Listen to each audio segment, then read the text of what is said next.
Oh, hello everyone. Welcome back to more Level Heads D&D. We have such a treat for everyone right now. We have a full table. Can you imagine? Table. Hey! This is weird. Yes. We have with us, we have Neanderson as the half-elf warlock, Dane Solus, whose nameplate is currently making a point of pointing that out, as it's off sync with the rest of them, strangely. Okay, well, Figure it out, Anderson. Fatal God. Pierce as the fallen Athamar sorcerer, Morgadin Gwicht. That's me. We have the horny troublemaker, the tiefling monk, Shadani Luala, played by Lobrilla. Hey! Returning in grand splendor, we have Mandomal number 3, playing the half-elf rogue, Tubavar Balin. We have Nansinator as our sweet baby, sweet old baby, Warforged Cleric, Branded Edge I'm 303. comfortable calling her a baby. Me! And we have Lola Man as our resident Teapot Lich, Mew Obtergot. Warm greetings and welcome. Hey, what happened last time? About mammoths. Oh. All right, I got inspiration 2 sessions in a row. I'm gonna try to Oh. leave the seat pool for whoever wants it. I try? Yeah. We constructed the Vana God Megazord, and then now we're gonna go see the Eye of the Allfather. And then we fought some mammoths, and then one escaped. It's a good start. But Nancy, as you had your dibs, It's okay, no, it's fine, it's fine. what you got? No, go for it, Dane Nancy. wasn't- There was some stuff. Go for it. So, Dana and Shadani went shopping because, some of us couldn't show our face in town. And they did some busking so that they wouldn't be, suspicious, but they ended up being a little suspicious. And they came back to camp. We went off searching for, I forget what we were searching for, but we met up with Harshnag, the huge giant. He's a frost giant. And All big. is Rolberg, and I don't think Branded Edge has ever seen someone so handsome. Oh, sorry. And present company excluded. And as we were Harshnag wanted us to prove that we were worthy to have his assistance, so he took us on a hunt, and we came across a herd of mammoths. Mammoths? Show the plural. And we Mammoth. fought them. And then Mamai, that's... Well, Yeah. if they were male, they were serfs. Oh God. And, know what? I gotta go. you gotta go? It's been a Oh, no. good. It's been a good game today. But I Sorry, almost going. died. I just wanted to throw that in. Yeah, and Shadani, Yeah. that was it's in my notes as one of the last 2 things is heal Shadani and find Mew's broken spout, because in the fight Mew broke his spout off, and that's what I have to do. I'm very glad I made a note of that. Could we attach it someplace else? Probably. What if Also, you- Harshnag did. Did What? I miss anything? I think I missed some names. Oh, you missed so much, Nancy. Oh. Harshnag mentioned Well, that some of the shit went down because some people were trying to get Tiamat out of Avernus, and that's really where I focused on the Is most. that bad? It's very bad. it is I handy. got thrown like a cannonball by a giant. Yeah, I listened. That was very funny. I think that was more or less comprehensive. So Nancy, go ahead Hey! and add an inspiration Ah! Yeah. if you don't already have one. And Tiamat was stopped from exiting Avernus because enough people played that campaign. Hmm. So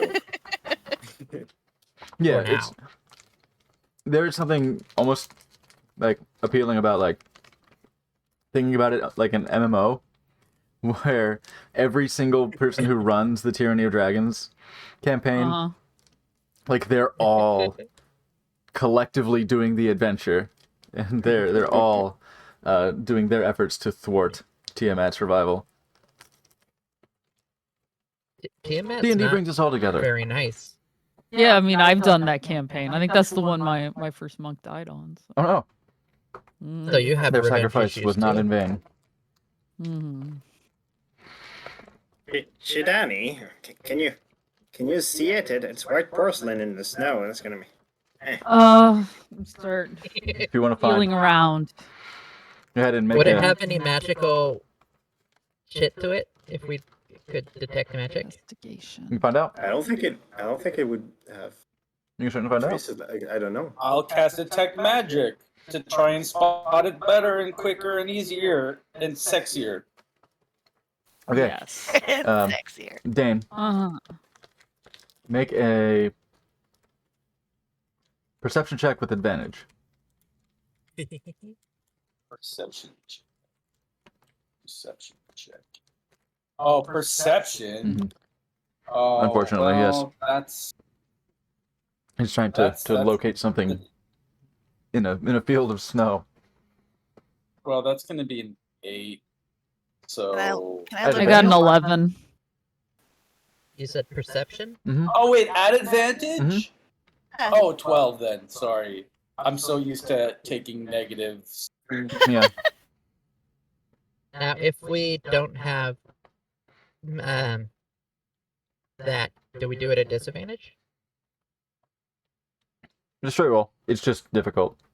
All right, 12. Okay. Ooh, I got a 13. I mean, I'm gonna look too. Mhm. You have a very narrow view, but you're gonna look at Okay, it. so 17.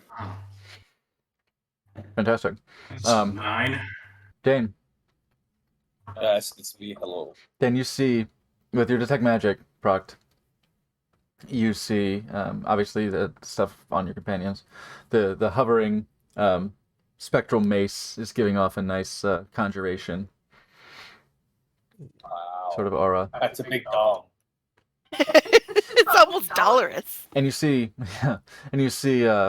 Harshnag actually is glowing in this magical aura quite profoundly. His armor is radiating this powerful abjuration magic, and his axe has an evocation aura about it. Oh. Is this what Brandy keeps on seeing when she looks at Harshnag? Just like No, sexiness look radiating lower. from. I don't Oh, think that's lower? what Brandy's Oh. looking at. Mm-hmm. Okay. But Shidani, Different magic item. Shidani, as you were looking around in particular, you're all sort of like, oh, you're looking for a teapot spout? Okay, great, in the snow? Oh, perfect. And just doing a little fod walk. For those unfamiliar, in the Air Force, when you would periodically line everybody up and walk up and down the flight line in one straight line to just look for any debris, so engines don't suck them up. Yay, military trivia. Anyway, so you're basically you're all doing this fod walk looking for this little spout amidst these fresh corpses steaming in the cold air from their open wounds. And Shidani, your ribs are killing you. So you're just clutching with every movement. There's this shooting pain of these fractures in your ribs from stepping on them. It sort of escapes your attention, but Mew, dangling from her belt, is there it is. Here, You see I your can see own something. missing appendage Oh, just okay. tufted into the snow. Grab it. I don't want to get even more nasal than currently. It's That would be unfortunate. I'm going to I see Shadani is in pain, and can I run over and do a quick cure wounds? Certainly. Okay, I'm gonna do that. Cure wounds on Shadani, and bad 12 HP. Great. Well, yeah. thank And you. Shadani, it's a very good thing you did that. That does this magical energy, this warmth flowing through you. You do sort of feel it. It actually stings on its own, even as soothing as this energy is. But there's these quick shooting stings through your chest as you can feel each bone like knitting back together. It may still need a little support, maybe, and be tender for a little while. But this is definitely stopped the gap. If you need anything else, let me know. I can do it again. I think I'll be all right for now, as long as we head back soon. Well, I mean, and I'm direct my voice at Harshnag. I believe the demonstration was sufficient. Harshnag will go to the corpses of the mammoths and sort of collect them, sort of drag them together.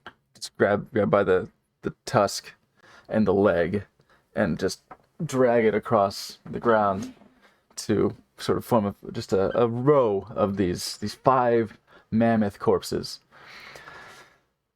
He'll look at this slain bounty and well, one did get away. Aw, man. I jest. You did very well, small ones. No, you did good, big guy, and I'll slap his butt. If I can reach the butt. Yeah, you'd have to jump. Back of I his will knee. jump. I will jump. Make an athletics check, because he's a fucking giant. So, like, that, his butt is about 16. 10, 12 feet in the air. Yeah, okay. Yeah, you're just standing jumping. Slap! You're touching the rim of a Jump. basketball hoop, basically. Like that, yeah. So you're like, slap! And It's firm. there is fur hanging around his waist, but it covers plate armor. So you do have this clang. A very hard surface as you slap his butt. He just... well, you in particular are very clever with your magics and your trickery. But you, smallest Hello? ones, the one carrying you. The horny one. Little Ram. Impressive. Most impressive, despite your clear size disadvantage against these large creatures. You did not hesitate in the least to run directly into the fray. Bold. I like that.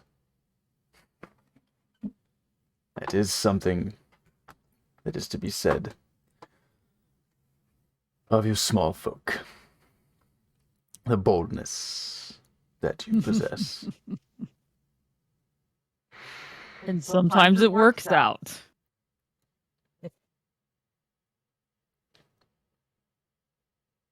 I don't imagine Not you for have a whoever's in front of means us. of helping me carry these back. Help! Magical or otherwise. I can drag 2 of them. Uh-huh. It Could do one, I will take think. some time, but I can drag 2 of them. You can certainly try. Okay.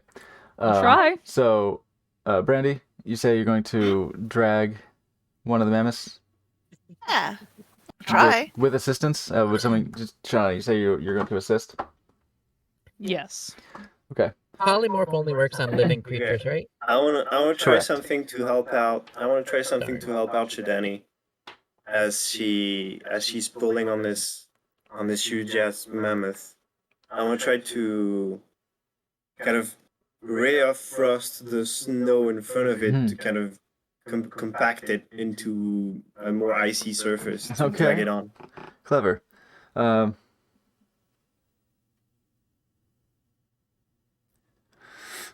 Make me a roll with your spellcasting modifier. We'll see how Okay. this might affect the DC. Can I give birth to my crystal son to help out? got spell slots for it? 21. 21. Great. Okay.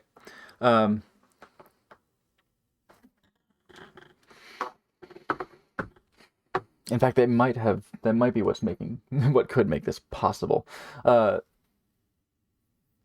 Brandy, make a straight strength check. Straight strength check.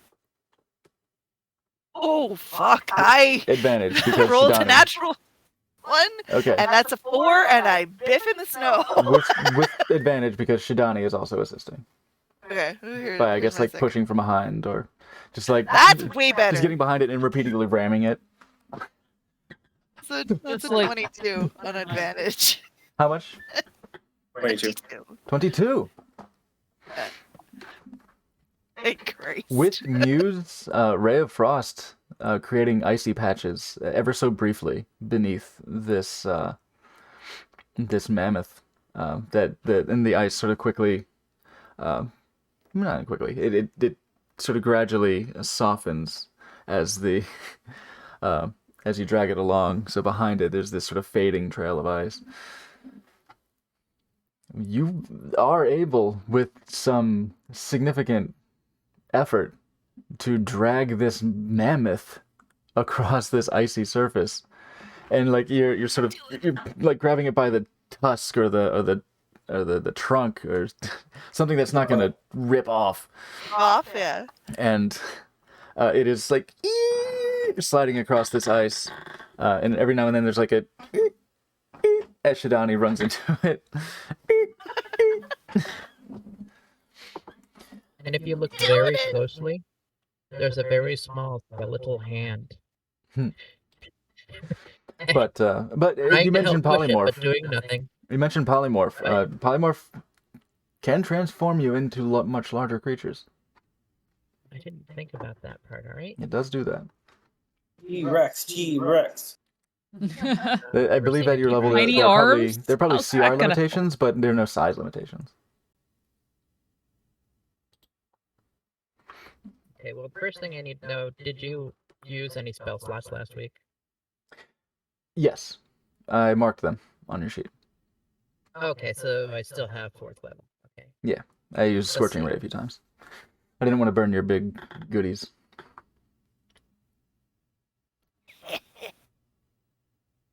Polymorph, do I keep my intelligence? See, I'm not smart. No, you do not. But your choices of creature are quite varied. Okay, it can be a beast with challenge rating equal or less to the target. So whatever your for challenge you, it's rating your is. level. For you, it should be your level. I don't have that list open to me. I'm trying to think. I don't have a suggestion on an animal that's not a T-Rex. What about a I need fire strong. giant? Those are pretty big. Yeah. Seen I think those it has to be a before. beast. Oh. It has to be a beast, yeah. Any beast known for Dragging skills? How about an onkeg? Those are big. Did you see know those what? in the? Bug it. You know what? How about an elephant? I cast polymorph, right? And you see before you, I just meld Well, really The quickly into a mammoth, but with cat ears and my color. the T-Rex is CR8. Save the T-Rex for when I'm fighting. Yeah, I I could mean, do a mammoth, right? They're pretty strong. I could like throw a rope around one or something, and I can push it or pull it. yeah. We'll drag it. Attract? We'll throw a rope around and drag it, Yeah. and I can ride The on your important back. thing is, yeah, that's fine. The There you are. important thing is I still have the cat ears. So, indeed, Morgden goes ahead and casts polymorph and assumes the size, the form, the size, the stats of a mammoth. Go ahead and make a strength, just a straight strength check to drag another mammoth. And yeah, if you're Plus, tying like a harness, tying a rope, +7. it's a very big. +7. Yeah, it's very. Okay. Yep.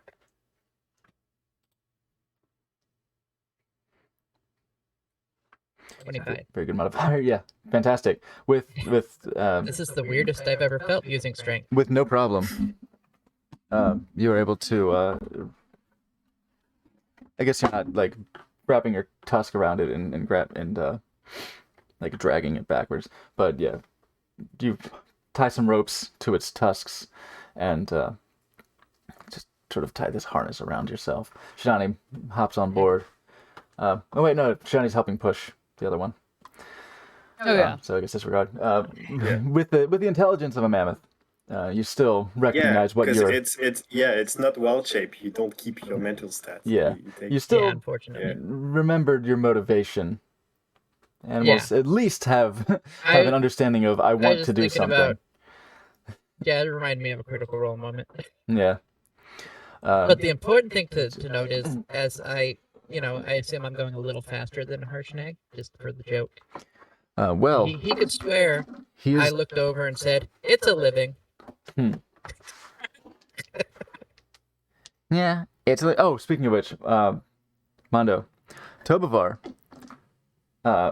in a few episodes back, in the efforts to escape from Mirabar, during a moment of chaos as the city was being peppered by giant ballistae from the sky, from a cloud castle. Tobavar took this opportunity to don some martial arts equipment from Shidani. So you've kind of like got capris now, because a little short on you. Okay. Blood pants. Good thing I've got that ring of warmth. You also put on and attune to the mask of the Necromancer. So your voice is now the curse is combating. It is in competition with the effect of the mask, because the mask causes you to speak nya in a catboy voice, nya. And of course, It, al- the cat Oh, boy. it puns. also affected your writing. It was too much to resist to make cat puns in any form of verbal communication. But let me make a strength check. Raise your for paws. Harshnag. Oh, he's actually having a hard time. Mask make him more stealthy as a cat? Added stealth check? Ooh. Most certainly not. Okay, Harshnag is like, he sees Branded Edge in particular. He's like, and like the teamwork that you guys are using to sled this to fucking sled dog this one mammoth across this ephemeral sheet of ice, and sees the ingenuity of just be a mammoth yourself. Hitch some rope to it and take it away. All right. And he goes to grab one tusk of two mammoths and No.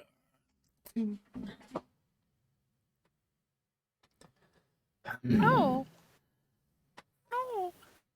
sticks it into the snow.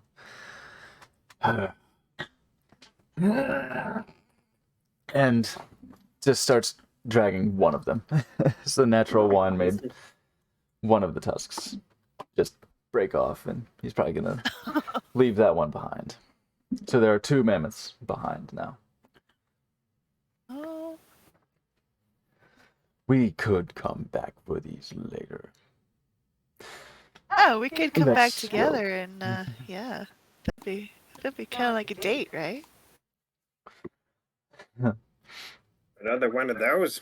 Am I coming as well?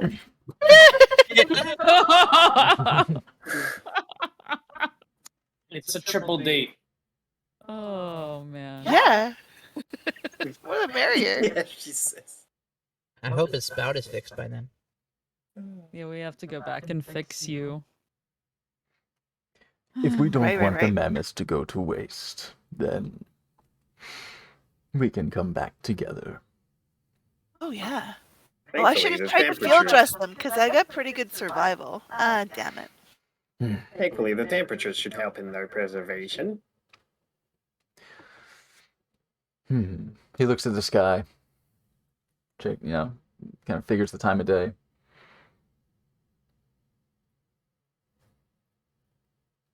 Field dressing may be a better option. He will make his survival check on the one with the broken tusk. Very good. So he takes some time, Mine too. and he works slowly, methodically, but this gets the job done fairly quickly, given his size and ability and very clear proficiency. He did mention there being a lot of proclivity for frost giants to engage in hunting practices. He's able to strip off a great deal of the pelt, for one. He's able to get the broken tusk, what remains of it, and carve off the valuable portion of the one that remained.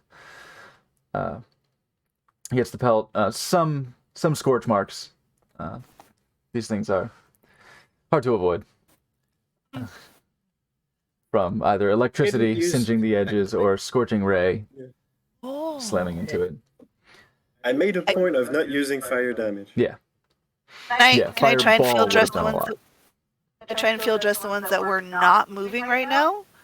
Yeah, absolutely. Yeah, go ahead and make a survival check. 24. Would use 24. Firebolt. Absolutely, yeah. Sort of mimicking his practices just on a smaller scale. And using your own, I guess, sort of almost surprising to you, this knowledge of anatomy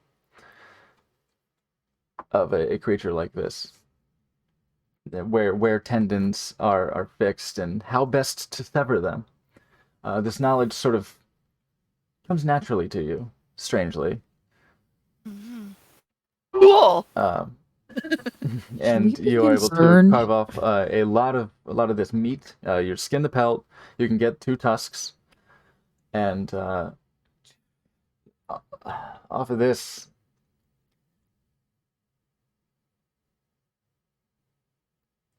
even just from field dressing, easily 500 pounds of meat. Nice. It's not the one that I'm dragging. I'm still dragging the other one, or did I field dress the one that I'm dragging? You can still drag that one if you want, and Harshnag can probably get more out of it in a proper, camp setting where you can Like take hanging your it up time. and yeah. Yeah. Yeah. So what Harshnag will do will take the pelt that he had taken off the one and lay it out, put the meat from both of these mammoths in it, so about 1,000 pounds of meat, into this fucking pelt bag, put the tusks atop the other corpse with a huge grunt. Sling this 1,000-pound sack over his shoulder So hot. and put his arm through the tusks, through the curvature of the tusks of the other one, and just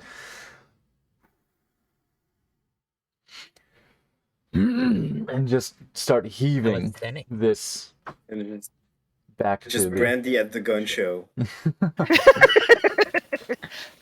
Yes, you see this vascularity popping and swelling around his bicep as he's keeping this sack over his shoulder, tight to his back, so it doesn't interrupt his stride too much. As he's dragging this mammoth behind him with every couple of strides, just step, step, step, step. So it'll take you some time to get back to your campsite. But as you and Shidani and Mew collectively are like pushing your car uphill, right? Like it's you've just got someone steering and like someone's pushing from behind, and mercifully you are going downhill, so that does take some pressure off this. But it's going to take you a couple of hours to get back to your campsite in this cliffside. As you go, Am I pulling the one on my own? it definitely. And Morgan's having a fairly easy time with this, actually. Morgan is having a fairly easy time being a mammoth and taking the mammoth. I was gonna say, if I'm pulling the one on my own, I would probably make it there before them because I'm not smart enough to. Honestly, yeah, The weight. you do by some margin, and maybe like half an hour before, and as you arrive at this cave, and 'cause of course an elephant never forgets, you know exactly where to go. What do you do in your mammoth form? As I will need con checks from Brandy and Shidani, Okay. You're back into it. and I'll make one for. Oh, he's fucking good. Wow. 23. Great. 18. Great. Despite the still sort of dull throb in your ribs, it is feeling much better now that it's not fractured. You do not suffer exhaustion from this effort of continuous dragging of a massive weight, thanks to your combined efforts. And do a little pose, like wipe the non-existent sweat from my brow. Do a little pose, looking at Harshnag. Yeah, how's that? Yeah. Hey, you like Like that? No big deal. Exactly that. Yes, You exactly. flex and like the You said you black wanted sort to of go like that way. like sinewy the cabled underworkings of your limbs. Like I would imagine in a structure like this, like it would be like hydraulic tubing, but with this flex it Absolutely, would it would fucking swell up like a muscle. Like like in Metal Gear Solid 4, right? Like the geckos. Like that sort of You like remember where the organic, cave is? metallic. Over there. That Right way. there. I hope we're not leaving any tracks. There's a trail. There's You a see trail. any tracks on the ground behind us? No, I'm good. Yeah, we're good. As for me, I think I would get it as much into the cave as I can, and then that be, Can you roll like some kind of insight for Dingus, Bingus, and Gringus I was when they see just the about to say mammoth this coming? because I was going to say, as a mammoth, what is your first reaction when you go to the cave dragging this mammoth behind you? You go to the cave and you see 3 zombies standing outside of it. oh shit. Turn it around. He's like, mm-mm. You just start walking back the other way. Wait, Probably, dude. if it's possible, Bye. I'd probably not drag the other one with me and run back towards the people that I was with. He's roped onto you. If I have to drag it, it's getting dragged. It's getting dragged. Well, you start taking. Let me see. Let's see if the rope breaks. No, it actually holds. The rope holds as you just and you just sort of double step it as much as you can back to the others. Brought it back? Oh, you silly. You meet We're up. trying to take it to the You meet up camp. nearby. Wrong Morgan. I Way. keep going. The Dingus, Bingus, and Gringus collectively rolled a 19, so they're okay. Okay. on their insight. It's gonna be negative by quite a bit, but it's a 19. It's fine. They reckon this to not be an apparent threat, whether or not they know it's Morgden. They reckon this to not be an apparent threat, and so they do not Yeah, feel I the did need to have- defend the cave from this creature. I did have the same coloration as Morgan's hair and the cat ears. They're zombies. Listen, They're I pretty probably could have trampled them. fucking dumb. But I should have looked at my mammoth stats. oh yeah, mammoths can do some fucking. Polymorph is fucking rad. Like, if you don't want to stay back in combat and you want to mix it up, polymorph is always there for you, Honestly, baby. yeah. It will I just take- realized I did not roleplay that right because I was not thinking. That's fine. It's hey, It's funny that I ran back, yeah. and I probably Mammoth ran. can be, like- can be a coward too. Yeah, and then I probably went like a little ways past my friends before I stopped and You're realized, like, wait, oh. those are the people I was with, Oh right. and then I went back. So now we'll probably arrive around the same time. What are you doing, you pachydermous buffoon? Stomp my foot on the ground. Like Threateningly. that. There. Morgan, scratch That- behind his kitty ears. Climb up and scratch behind his kitty ears. So yes, you all arrive at this cave. Harshnag will heavy breathing. He will drop the 1,000-pound sack. Just And the mammoth too, right? and the mammoth. Yeah, he will leave that outside. He will drop the 1,000-pound sack and just crane his back a bit. You hear these massive like of his vertebrae as he. Oh. An actual full drum beat. Because of the Need size of a, it. do you need a massage there? Do you need a little back rub? That for you. I got that. Make a persuasion check. Persuasion? Okay. Let's go. It's not good. It's bad. It's a 3. Oh no. I'll be fine. Oh shit. Just need some time to unwind and enjoy some of this fresh meal. Unmute. Unmute.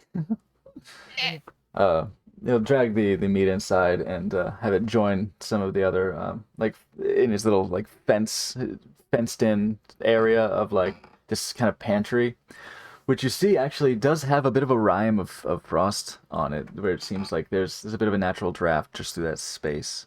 So which is why he chose it to place his meat to keep it preserved.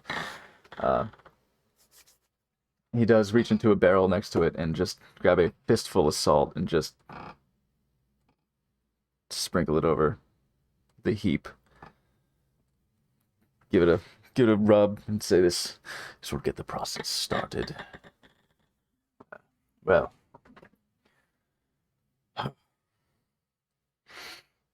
he looks at Morgden, Mammoth Morgden. How long are you like that? When I saw him, putting the stuff down, it triggered, oh, we're done, and then just more back. You can drop it. Yeah, you break the Not that concentration. long. Not that long. Still, the ropes that were on you, just like fall loose, in mammoth size. Just step out the ropes. Ah, clever. Strange. I've never done that before. It was very weird. It's impressive. A lot that you folks do tend to be impressive, which I think may be why so many giants, Hecaton in particular, feared losing their place in the world. That the feats of heroism and bravery and ambition, for better or worse, may outshine and may have already outshined the deeds of the giants. Yes, the weave, the great equalizer, as I call it.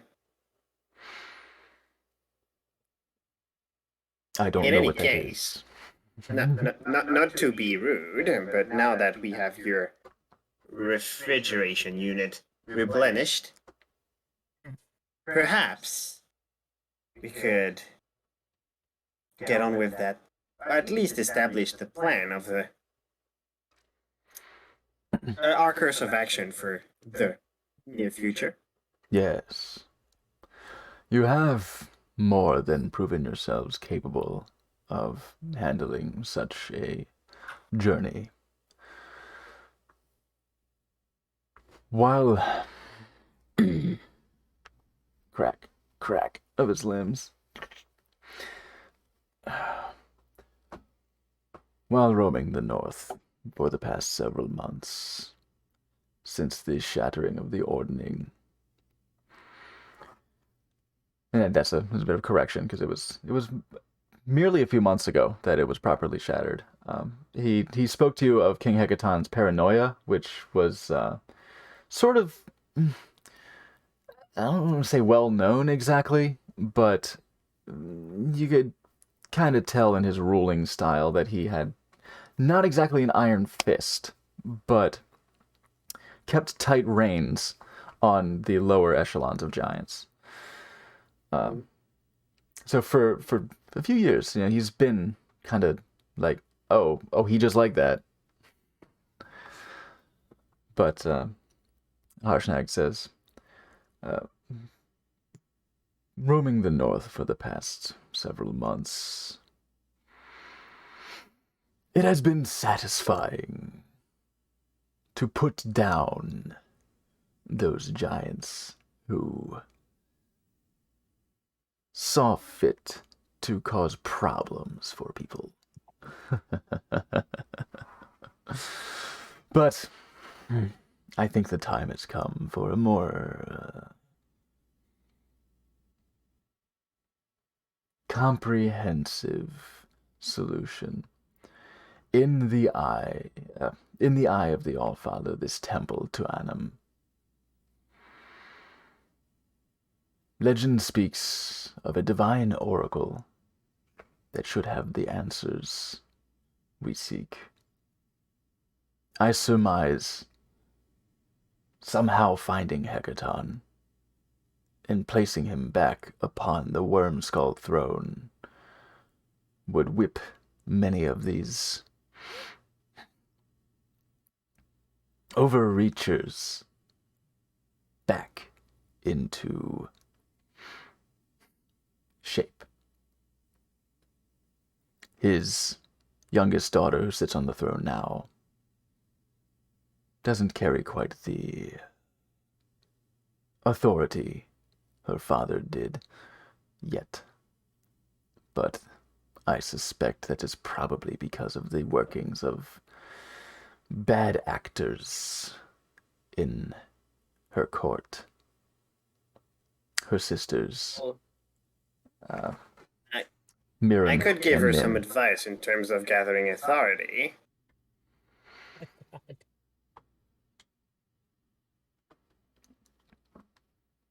Should such a meeting become possible, maybe you could. Something stirs in the court of Maelstrom. Her older sisters, Mirren and Nim, I imagine, seek to undermine her authority. They would. At least if emboldened. But we can find more answers if we find this oracle. Tomorrow, if you wish, I will guide you to this temple. It will take some travel to get there. A few days, perhaps. But in the wet pile of meat, we have more than enough provisions. True. Always travel on a full belly. We do have an appointment near Mirbar next week. How long travel do you think this would be? No more than 2, conditions allowing. All right. Seems acceptable. What does everybody else think? Mm-hmm. I'm gonna make like try to get Brandy's attention away from Harshnag's ass for a second. Okay. You're gonna have to roll high. That's a high DC. Brandy, Brandy, Brandy, Brandy, Hi. Brandy, Mhm. Yeah. Brandy. Yeah. Hi. Brandy. Hi. Nice. What? Just minor illusion your face onto Harshnag's ass. Yes. Oh, is that a I'll do yes. I require assistance. Oh, right. Your spout. Right. Okay. We can do that. That's no problem. Let's do it right now. Okay. Uh, Make your dexterity or intelligence check with your jeweler's kit. So proficiency. Add proficiency to that. Proficiency. My proficiency is +3, so this is 15 plus 3. That's 18. Okay.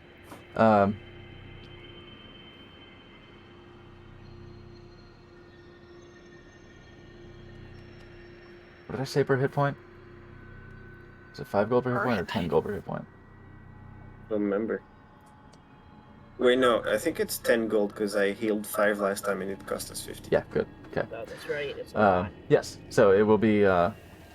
Yeah, it'll take not terribly long with an 18, and you have the campfire available to help to melt down this gold. I'll provide the gold Okay. Okay. So it'll because take that's 100 gold. yeah, 100 gold.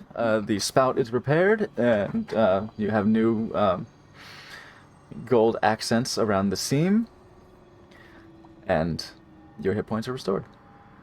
It's a pretty teapot. Yes, you are. I beg your pardon. You're so pretty. I'm admiring my own work and like kind of showing it off to Harshnag. Yeah, like that shit. Hey. This feels tremendously inappropriate. Classy. Hey, Mew, Very what do you classy, say when delicate. somebody fixes you up? You know the words. When somebody Okay, does something nice now, for you. Now let me think, because good work minion came to mind, but I don't think that's No. it. Think Let again. me. Let me. Mhm. Oh, You're getting right. of close course, yes, though. Of course. Thank you.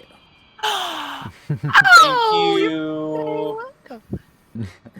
Who fixed you up? Thank you. Thank you very much, Branded H303. You're very welcome. Who's a cute little teapot? Yes, it's you. Yes, it's None of you. this. None of this. I. Like a cat, it's like not in the mood. Just the ears are folding back. Just Alright. See? Well, you've done a fantastic job. All jest aside, would you mind now Treating giving you me like a just pet. would you mind now giving me just a moment of privacy somewhere? Sure. Should I hand him back to Shidani or put you on the table? Where do you want to go?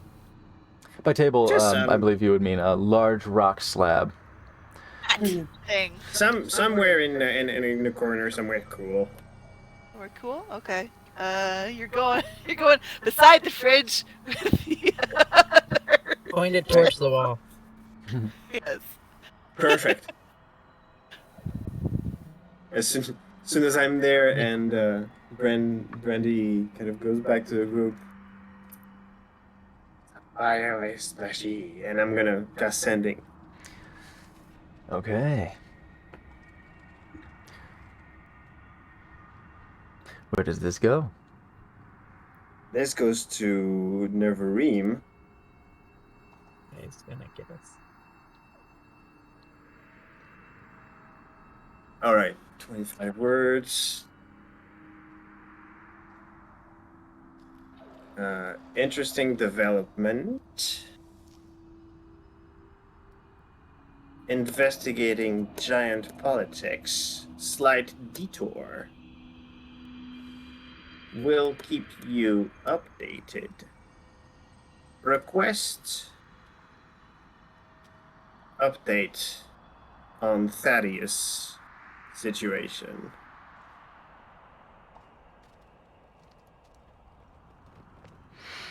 All elemental weapons ours soon. And regards me up there. Good. That's 24. Gosh. A moment passes. Giants. Oh no. Foul business. Nothing on Thaddeus yet. But I have a guest. One of the fools who sought an audience with me before may have information on devastation orbs. I'll know more soon.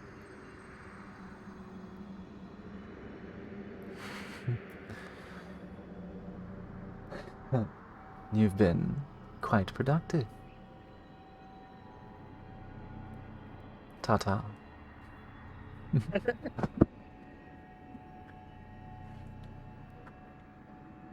Okay. That'll be it for now. I presume you probably are getting back to work on your scrolls as well. Yes. Which I imagine happens sort of internally. You've got this inner working, this dimension that is like your materials are sort of Oh no, just I'm pulling out processing. the paper and Okay, so you do. and I'm mage handing Fantastic. over it. Okay. I like that image better. Like there is something like interesting about just throw it all in the percolator and just like give it time. It's just like a little like a fucking like an online like a mobile game crafting meter. Just Yeah. just like a little bubbling. Oh man, Dragon Quest VIII Did had you that. say which had the spells little you were doing? Invisibility? No. one was sending, I I, believe. Were you doing ascending? Or was it just two invisibilities?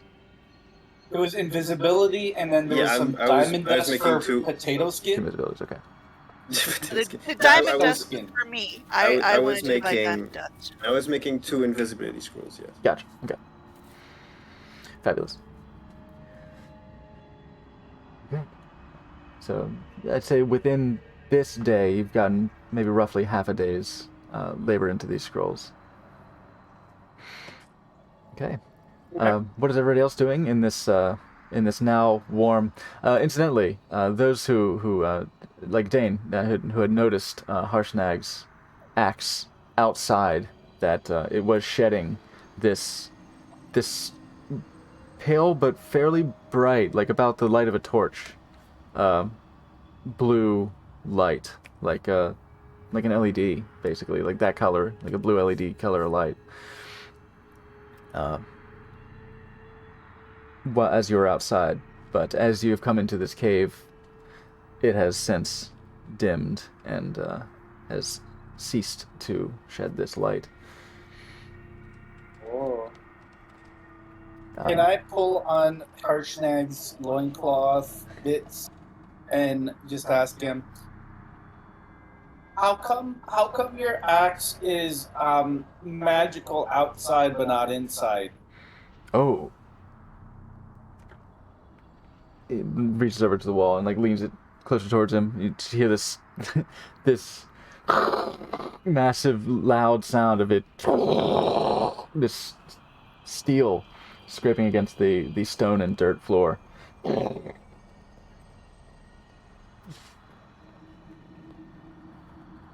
This is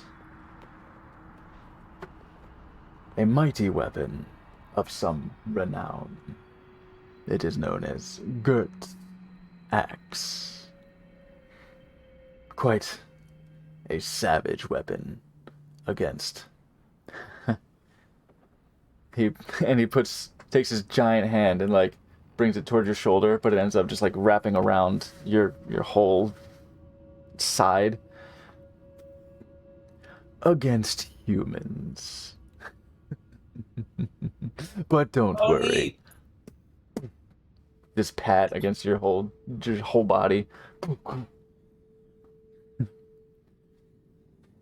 I wouldn't dream of using it on any of my friends. This, when the temperature around it is very cold, freezing, it illuminates the area around. It is warmer in here, so it does not. Very useful for navigating in a blizzard. I bet. It's neat. Why, thank you. It I hear appears this? you have some interesting artifacts of your own. Right? It is the benefit of the adventurer's life. Interesting things. You do not want for boredom. Well, that's It's even right. better when the adventurers bring it straight to you. What? Huh. Do you have any other interesting things here? Show us. I have what I have accumulated while roaming the north in search of quarry, many of whom have been giants as well. Oh. But that is a very good question. Let me check something.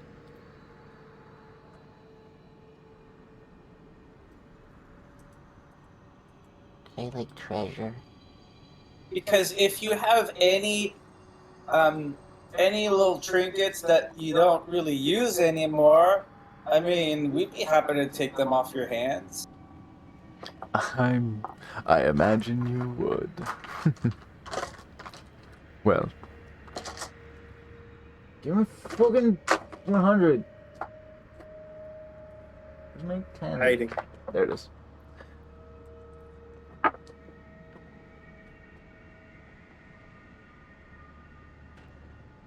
Mm.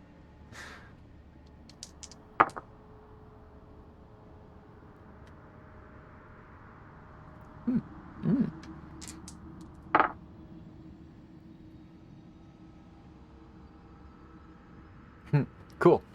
Now I'm actually picturing a fridge in this cave. Like, he reaches behind the fridge. No, he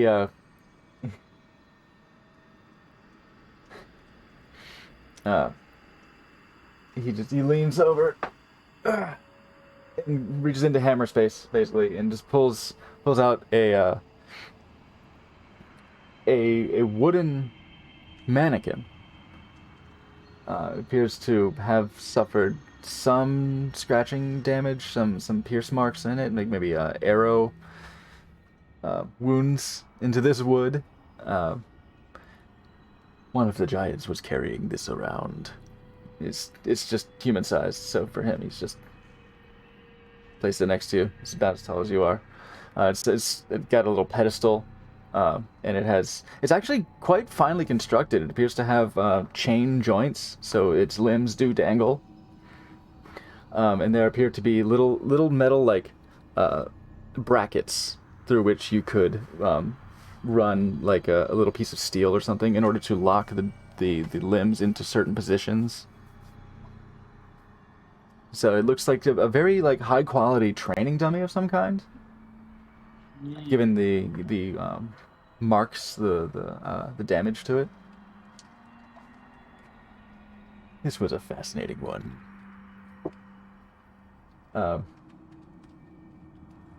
He goes and he goes over. He stands up and goes over to what appears to be what he has fashioned out of an incredibly large, like it looks like a slab of tree, like sequoia tree. It's big enough around that it looks like it maybe has been petrified, but it seems to be serving as his kitchen table. And he lifts up a platter, what looks like a platter off of it. I've actually been using this as a little serving dish. But he places it next to you, and it's this. He takes the other part of it, which is two little wooden legs, and hooks it back up on top of it, sets it next to you. An instrument from the eastern lands, it appears. And he just takes finger, just wong, sounds this gong, this brass, or bronze rather, this bronze gong. And it just sort of emanates in the acoustics of this cave. So it rings your ears a little bit, and Mew, like your teeth chatter a little.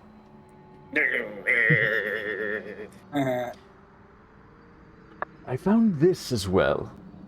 Not sure if I wanted to try my luck with these. I know much more about fauna than flora. But I found this in one of my slain foes' satchels.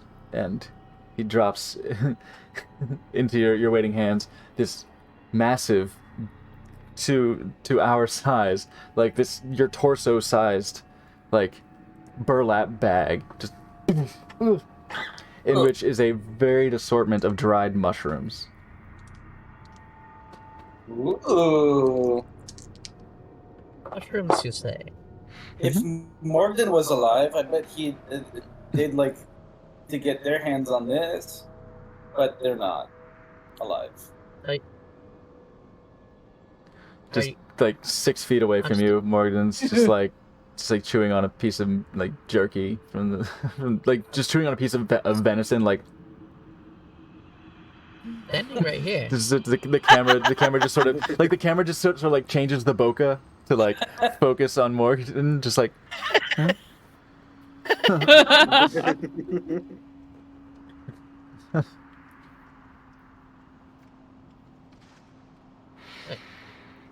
If you have use for these A things, mage hand flies across the room and slaps Dane in the face.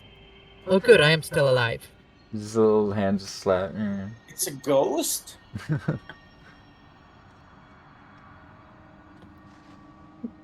The mammoth ate Morgan, and then Morgan's gone.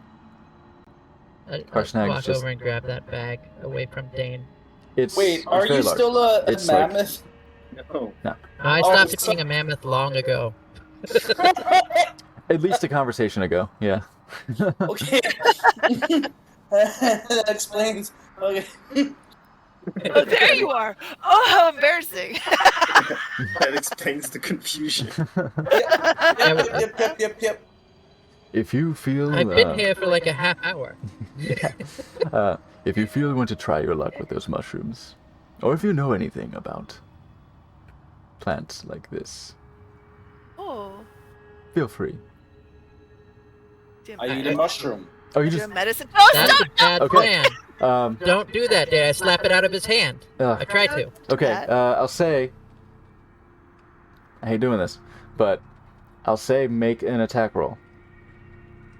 You can say, or I just slap his hand right after he's eaten Oh, it. that's bad. Yeah, it could be Do that. a medicine check. I want it. Yeah. Brandy, you can definitely Wait, make is your that medicine a check. 7? So what was it? A 7? Wait, attack. So Attack, yeah. Well, that's my strength, I don't right? attack. Well, this is going on from my strength. pantry. A I'm 6. gonna just 6. I'm gonna just yell out.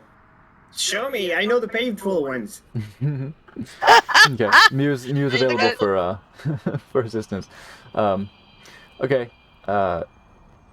Brandy, you're like, oh yeah, you're hanging on Harshnag's every word. So you're like, I'll do it, and you just start like, yeah, I'll check it out. I'll take a look.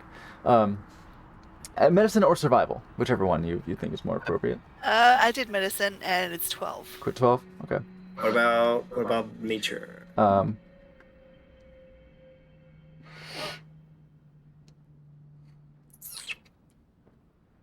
take a nature. Yeah. I'll just keep that in mind if they ask me to look at it. If it's about like which ones, how they interact with like humanoid physiology, that probably would still be medicine or survival. If it's like this one's safe to eat. Nature will give you a lot of like cool facts about mushrooms. Let me see. What do I This got? one smells bad. This one looks cool. But Dane, You know, you have While they're all consumed. doing this, You grabbed a random one, and it's like the size of a hand fruit, and you just hum. Go ahead and roll a D100 for me, please.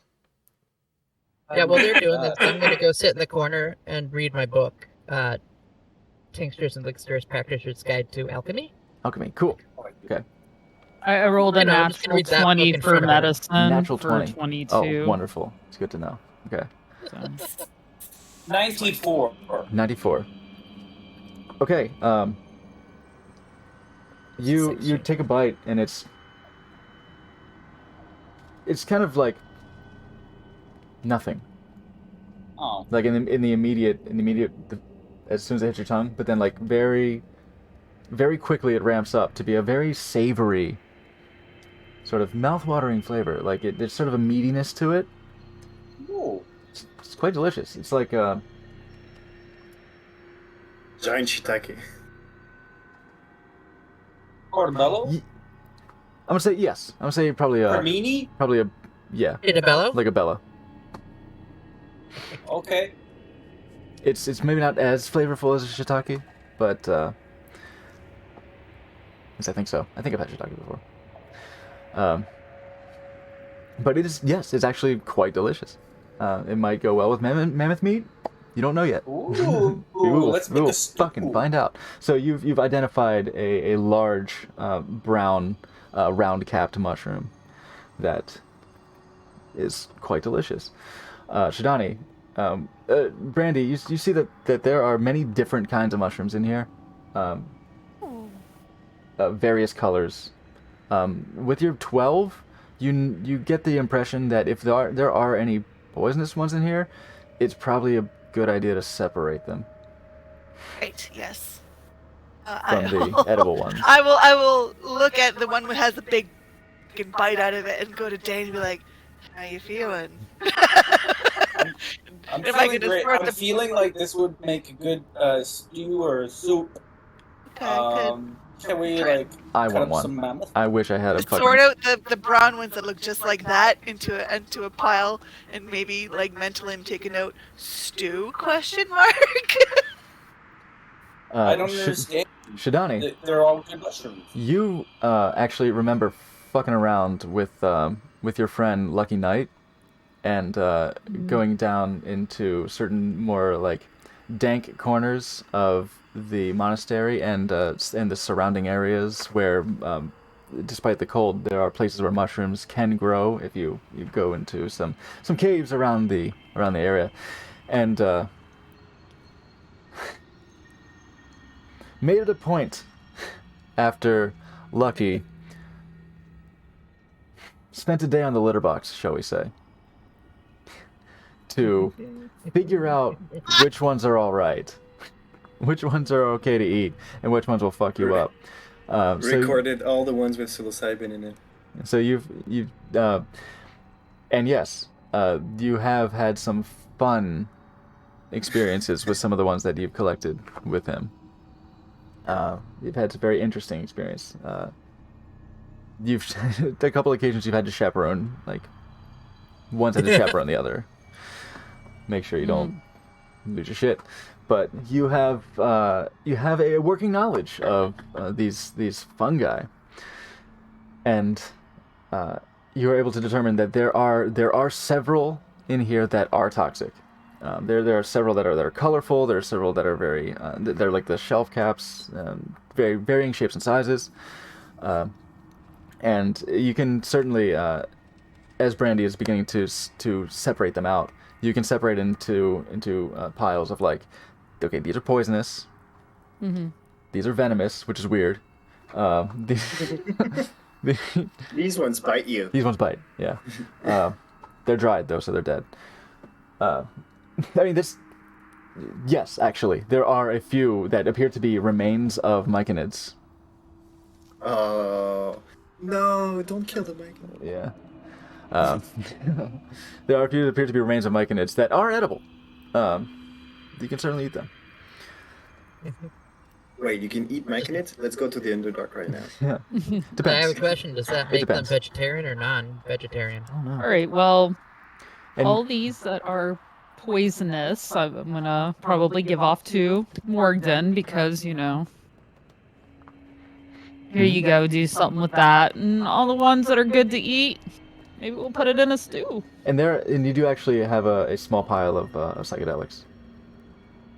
Those I'm just no. Gimme! So I'd say all in all, Those are- all in all, mushrooms. I'll say edible mushrooms. You have these are dried, so you can qualify them as rations. If you wanted to just eat them, you have about 10 pounds of edible mushrooms. There appear to be maybe 10 pounds of these is quite a lot because the mushrooms are quite light. So size-wise, it's kind of bulky, but yeah, you have this, and you have about like 3 pounds of just 3 pound pile of poisonous ones, and about 1.5 pounds of psychedelics, and like 4 pounds of unknown. As in, they have some kind of effects. Like you know that they're probably not good for you, but you don't know exactly what they do.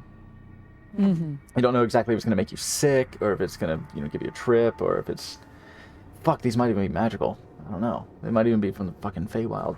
Okay. 10 pounds of dried mushroom, what do we call it? 8 rations? You can say 10 rations. If I recall rations being a pound, I think they are. You can call it 10. Okay. It would certainly Sounds help. great. It would serve to flavor any rations you have already. I am going to shake my finger at Dane's face and say, "Now, Dane, you were lucky you got one that wouldn't make you sick. Some of those were dangerous. The giant told me to eat them. I ate them. Do you just do everything the giants tell you to do?" I mean, when have they ever told me something wrong? Mm. The one that Dane ate, which pile did Shidani sort that into? Edible. Okay. Because there was some kind of weird roll thing, so. Yeah, if you rolled very low, like, I don't know, say a 0.9 on the Instant D100, death? you might have lost a hand. Wait, no, that's How many body parts do you want to take from me? no. You might have you All might of have them. become rather ill or something. It's a severity thing. But you rolled You know, 94, so mushrooms you are a rolled risk. you rolled delicious. You rolled a delicious mushroom. Oh, it's so The high end with good. goal. The end goal Typically. with Dane is just to have him as like a Futurama style head in a jar. Yeah. Okay. Good I haven't taken rules, many body parts from everybody. you, just an eye. And when I say I mean your circumstances have taken an You effect. got another one. Yeah, you have your Ursat's eye attuned to you, I trust. Be a shame if So you someone do took have that out when you were heterochromia sleeping and hid presently. it. You do have heterochromia. Because the Ursat's eye is like a deep magenta in the iris. Yeah. Great. Harshnag as well. How do you feel? I didn't I feel think you'd hungry just again. jump right in, but well, we Sorry. have plenty to eat. Speaking of which, If anyone wants to assist, that'll be fine. But I should. Oh, that's me. Oh, me. Oh, Hi, oh. it's me. Hi. What's up? Why did you push me? Pushing Dane back with his forehead. Yeah, here. Just sit back down. Plenty of room. Just face palming him. And Hi, face him. he'll begin to skin and treat these 2 mammoth corpses and hang the pelts up on the wall to sort of dry them Or out. just look at the mammoths and just look at his knife and look at the mammoths again and just like put it away. Wait, I thought there were 3. I guess not. Well, there were, because you were one of them. Once I'm dragged one. done. Yeah. He dragged one, you dragged one. He field stripped 2 of them. Oh, okay. I forgot about this field stripping. Oh no, sorry. I'm not right. There are 3, Hey, Phil. because Brandy dragged one. Yeah. Because he only I was field gonna say, stripped the 2 because of they them. dragged one as well. Yeah, he didn't field strip 3, he field stripped 2. Yeah. Okay. Once I got some time in on my my scrolls, I'm gonna have Dingus carry me back to the table before going back to the entrance. He just gonna shout out, Dangus! Dingus, over here. Dane looks over. And again, in this like, sort of cruel mockery of military rigor, just stands to uneasy attention and like sort of about faces, but like you hear a cracking of the ankle, and just shambles over to you.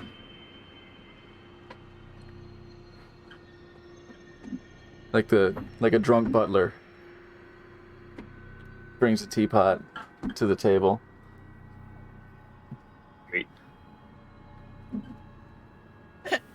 We're kind Yeah, of so we're more Dawn of the Dead than 28 Days. I got you. Oh yeah. Yeah, they have 20 feet of movement. They're definitely shamblers. Yeah. He serves up some of this mammoth meat. He does his best to cook it to order. And you find that it is juicy.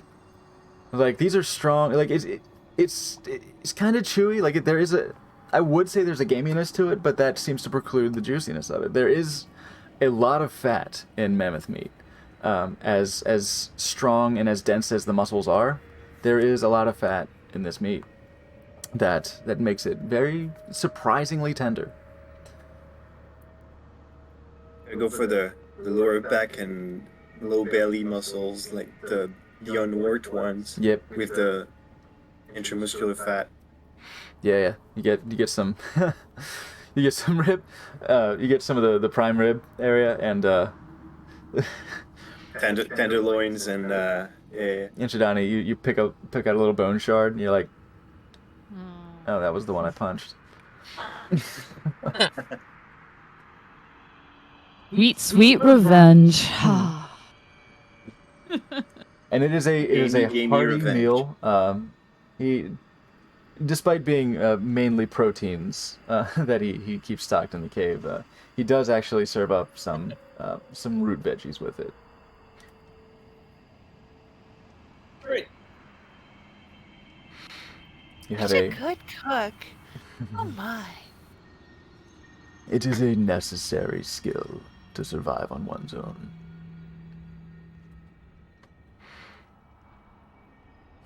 I mean,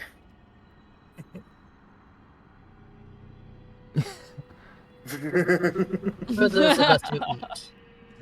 Yeah. He sort of absentmindedly, like, no, I guess he wouldn't. No, you're just sitting at the at the table, on the table, and he's. Did you need a plate? Mew? Yeah. I am enough dishes already. It's fine.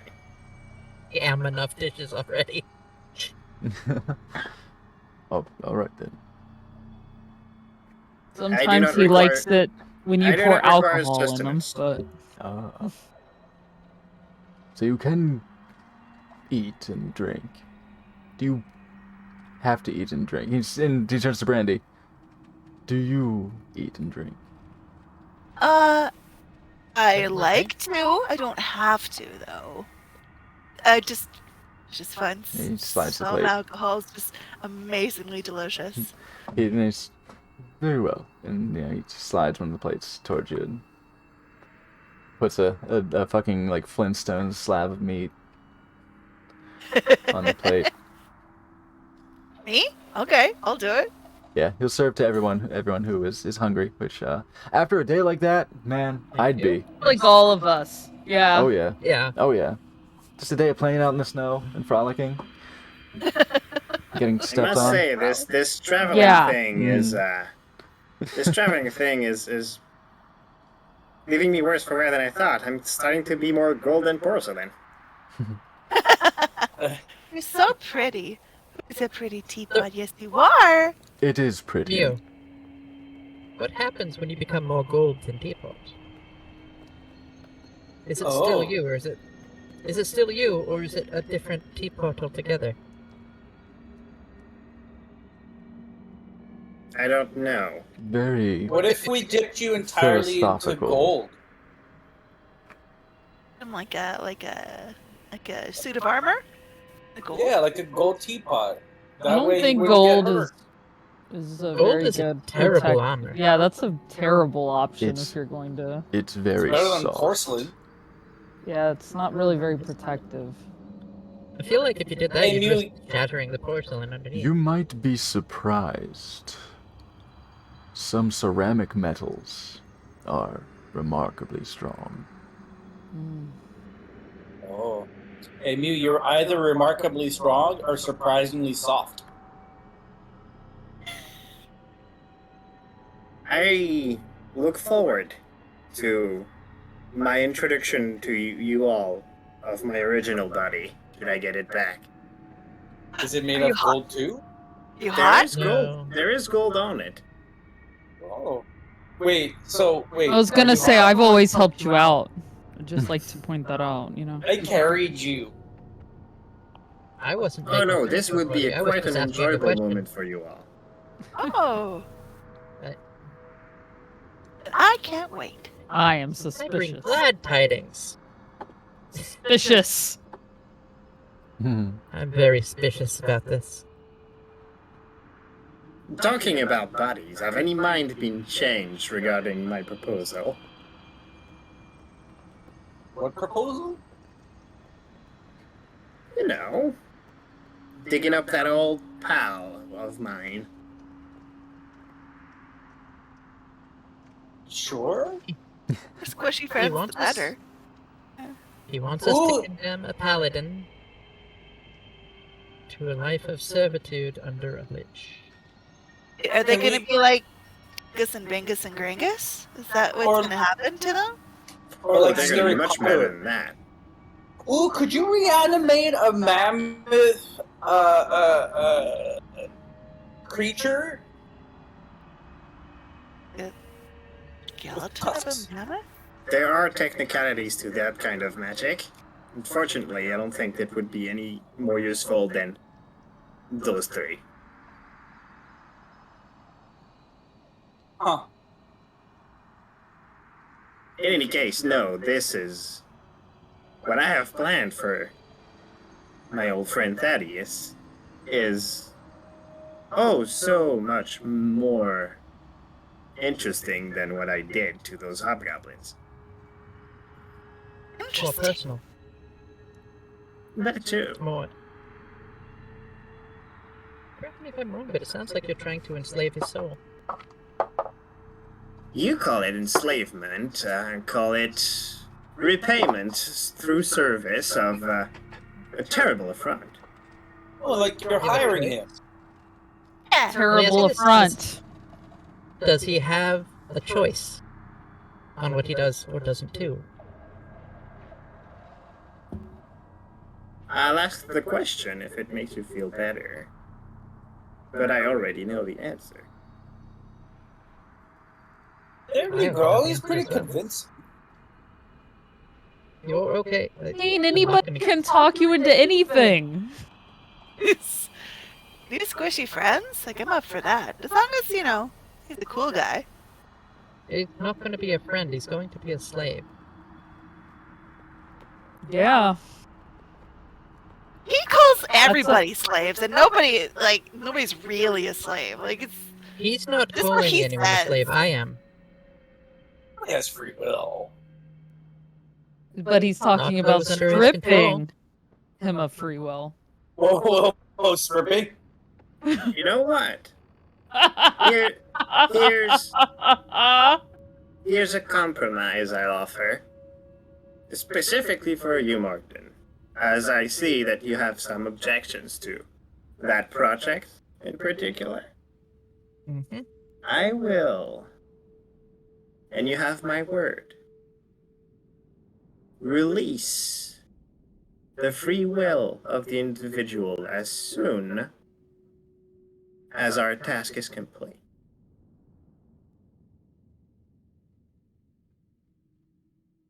He would still be a slave before that. Yes, unfortunately, to assure our success, that will be required. But it will only be momentary. So we need this paladin for a specific task. Well, No, as we I know. said, this will present an opportunity to have access to the weapons again.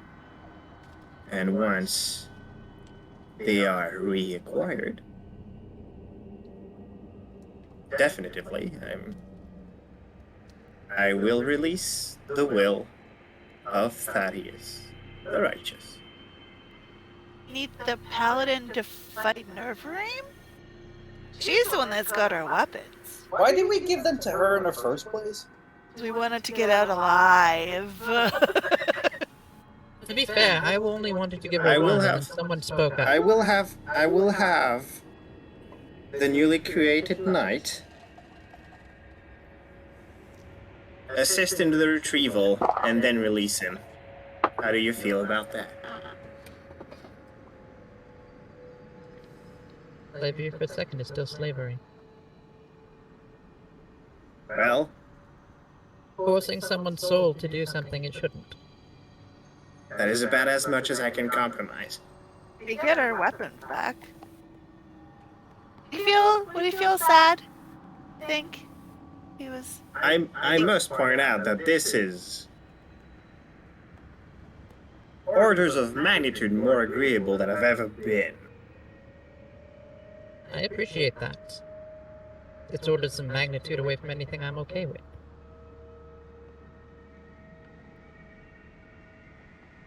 Well, we have time to work it out.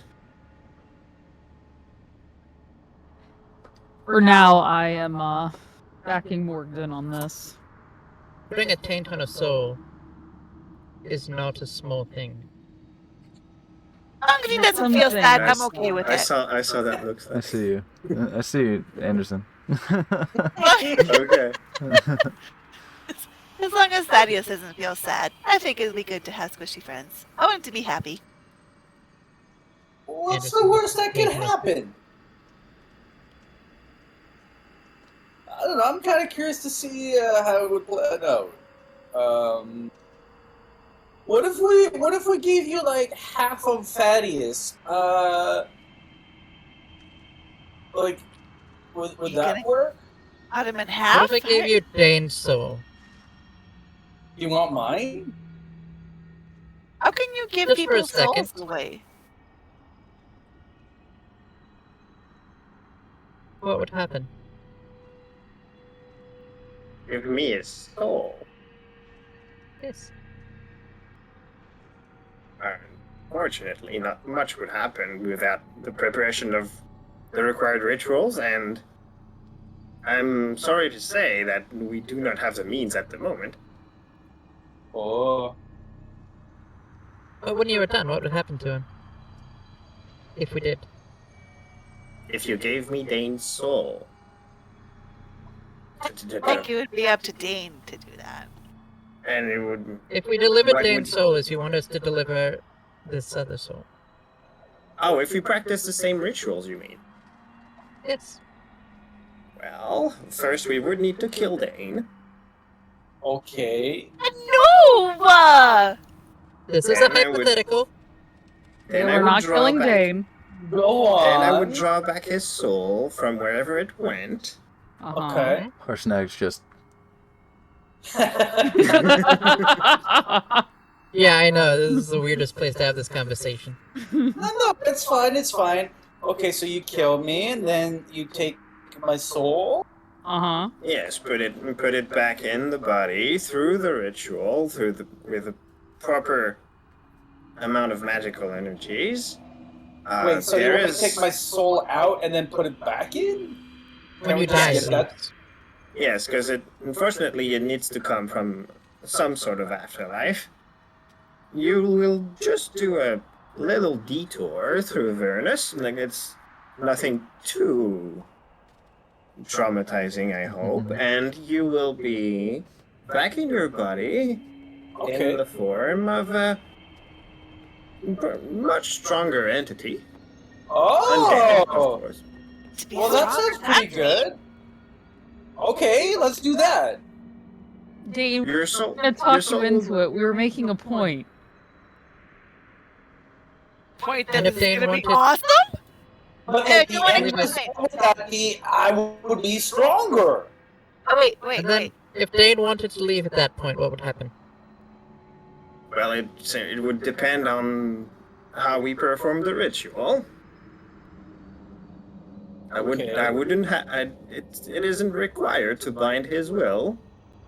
The exact way that you're trying to do now. Oh, if Would we I still be really, really good looking?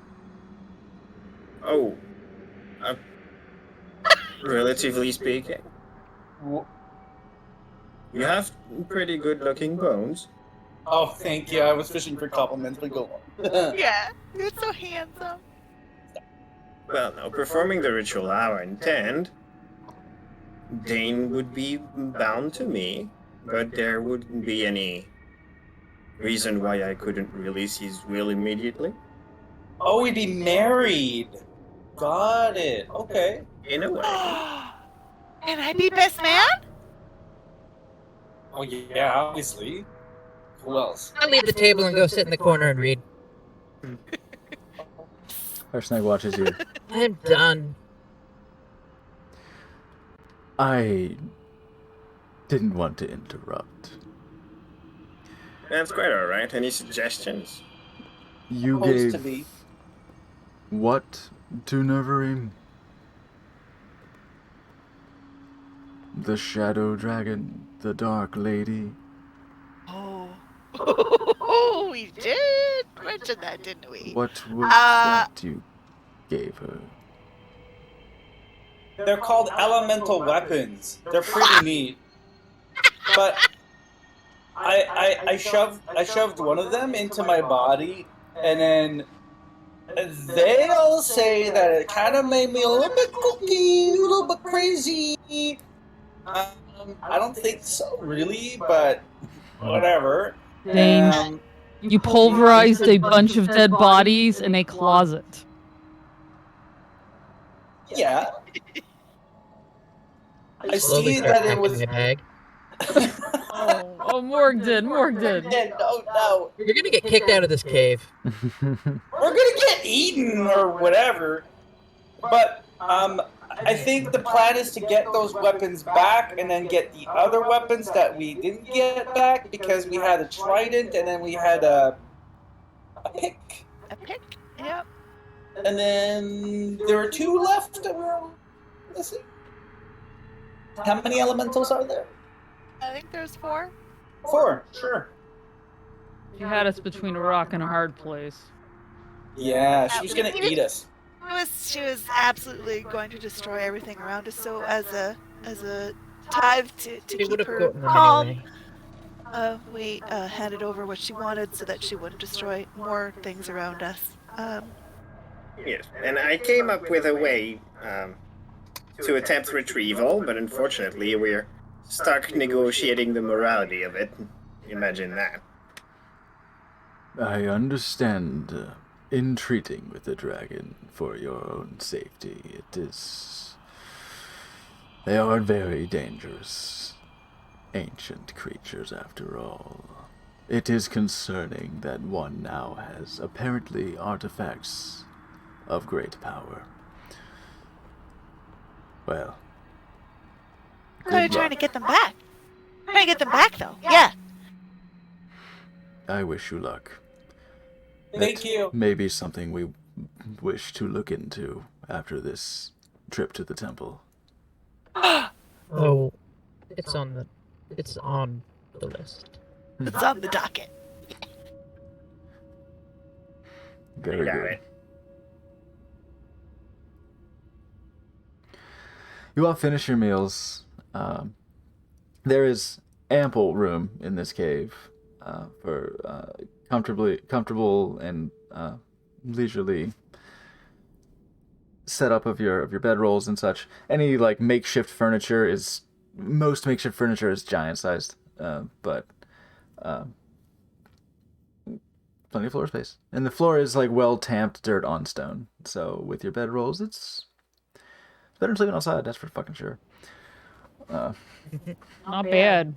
The- I My need to sleep. bedroll right next to Harshnag. Harshnag does have a massive slab. Also a big bed. Damn it. Randy's the big spoon, right? Yeah, Does he have pajamas? obviously. Yes. No, he does have a sort of a reasonably constructed makeshift bed using some of the sparse forestry of the area surrounding Kidron Valley. Large logs, so like basically a log cabin, a small log cabin that is sort of fashioned into a low bed. Just need a flat And he surface. sleeps in a big, oversized T-shirt. Giant boyfriend shirt. Yeah. And No pants. as you rest, you may wish to take watch if you are inclined to do so. I will put I got 3 zombies alarm outside. in front of and the cave let entrance, them do. Okay. We have an alarm up on the entrance. and I'll make sure that We have you zombies know hanging out. it's not where those things are gonna pass. You can just let them. You can add them to the whitelist. Yeah. Yeah, you can allow them to Harshnag pass. staying up? Or what's happening? He's lying down. I'm definitely going to sleep. Oh, yeah. I Sleeping. Oh yeah, yeah. Harshnag is lying down. Get your rest. It will be. Yeah. Yeah, I'm A not long taking much. journey. I'm letting the Gusses do their thing. The Gusses. Oh. I can spend a watch. To Okay. watch. Why? Dane, yeah, you can certainly stay up and let everyone get some sleep, and you'll pay a little attention to the entrance to the cave. Go ahead and give me a perception roll. Oh. 4. Oh no!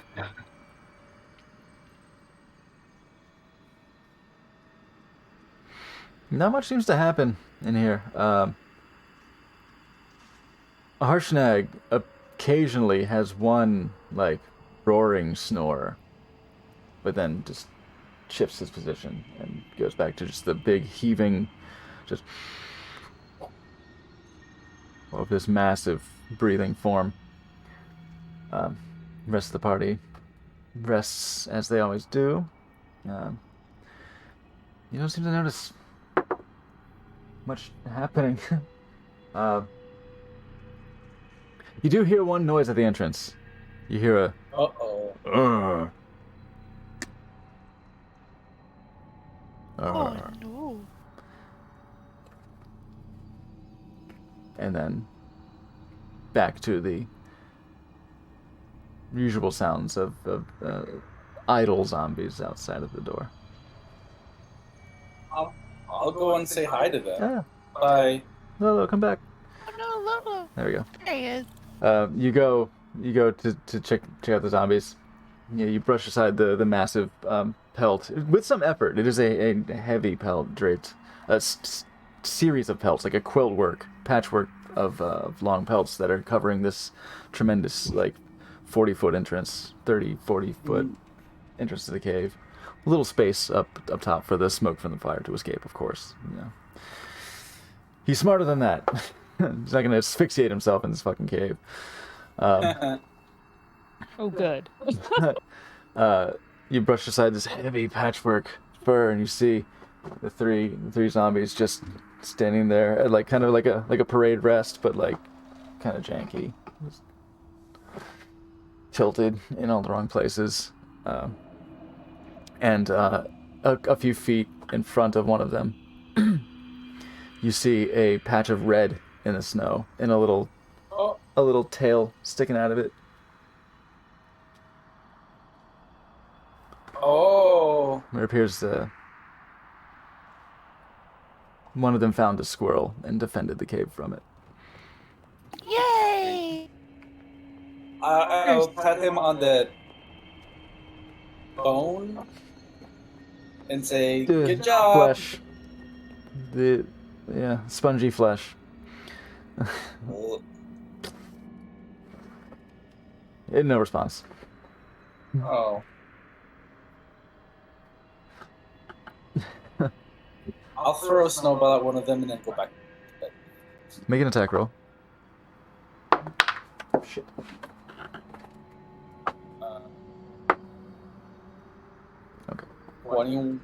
19, 21? You nail him. Just Just slides down his face. no response. Thankfully. Oh. Okay, well, keep up the good work. Let me check that modifier. No, never mind. No response. Gotta check the modifier anyway, though.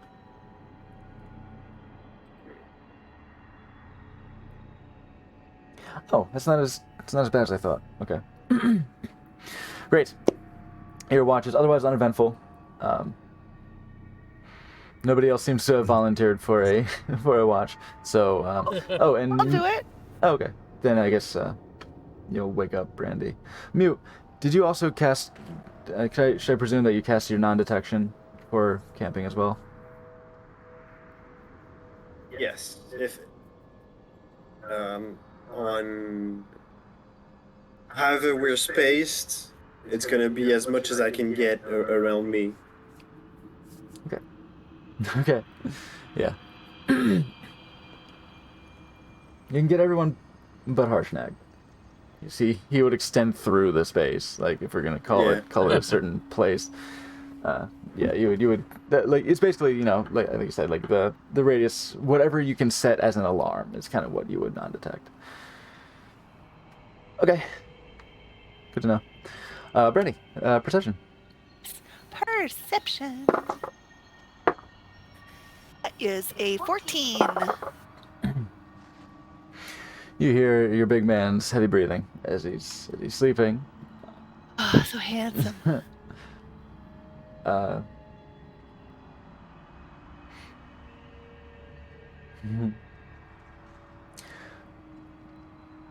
And you hear the soft winds blowing by the entrance to the cave, the gentle shifting of position of the zombies at the entrance, and otherwise quiet. I don't know if he probably has bangs because he probably doesn't get a haircut. I'll just shift his bangs behind his ear and pat his cheek. God. Oh, handsome. He has taken off the white dragon skull and placed it beside him on this massive slab of a bed. And his white hair is rough and matted and flows sort of consistently into his long beard. I don't want to disturb him too much. I'll just yeah. little pat on his hair, and then I don't know who I'm waking up next though. I think Shidani was out for the night. You Me could too. I'm out. forego waking up anyone and go to sleep. You could pick someone at random. No, because there was no bad news, we're gonna go to sleep. That's fine. Okay. Snuggle in. Who's picking up Mew? Great. Let's find out when we come back from our break. As you all take your long rest. You all take your long rest, and this is a great time to go ahead and grab a little break ourselves. So, everyone, go ahead and thanks for hanging out. Go ahead and grab a snack, grab a drink, grab a fat, whatever you got to do to get yourself all refreshed. And we will come back afterwards in just a few moments into the next morning as we begin the journey to the Eye of the All-Father. See you soon.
Oh my goodness, we are back. Oh, what a long rest that was. Hell yeah. Oops. Welcome, everyone. Sorry. Wow, what is the time? Oh, wow, yeah, that was at least 20 minutes, I think. I had a meal to consume. Apologies. Same.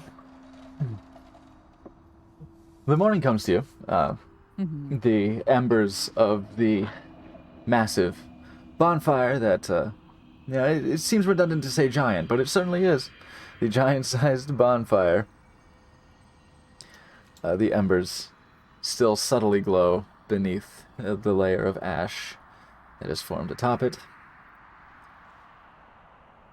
And a chill Ember. morning breeze blows in through the seams of the loosely adorned patchwork fur at the door.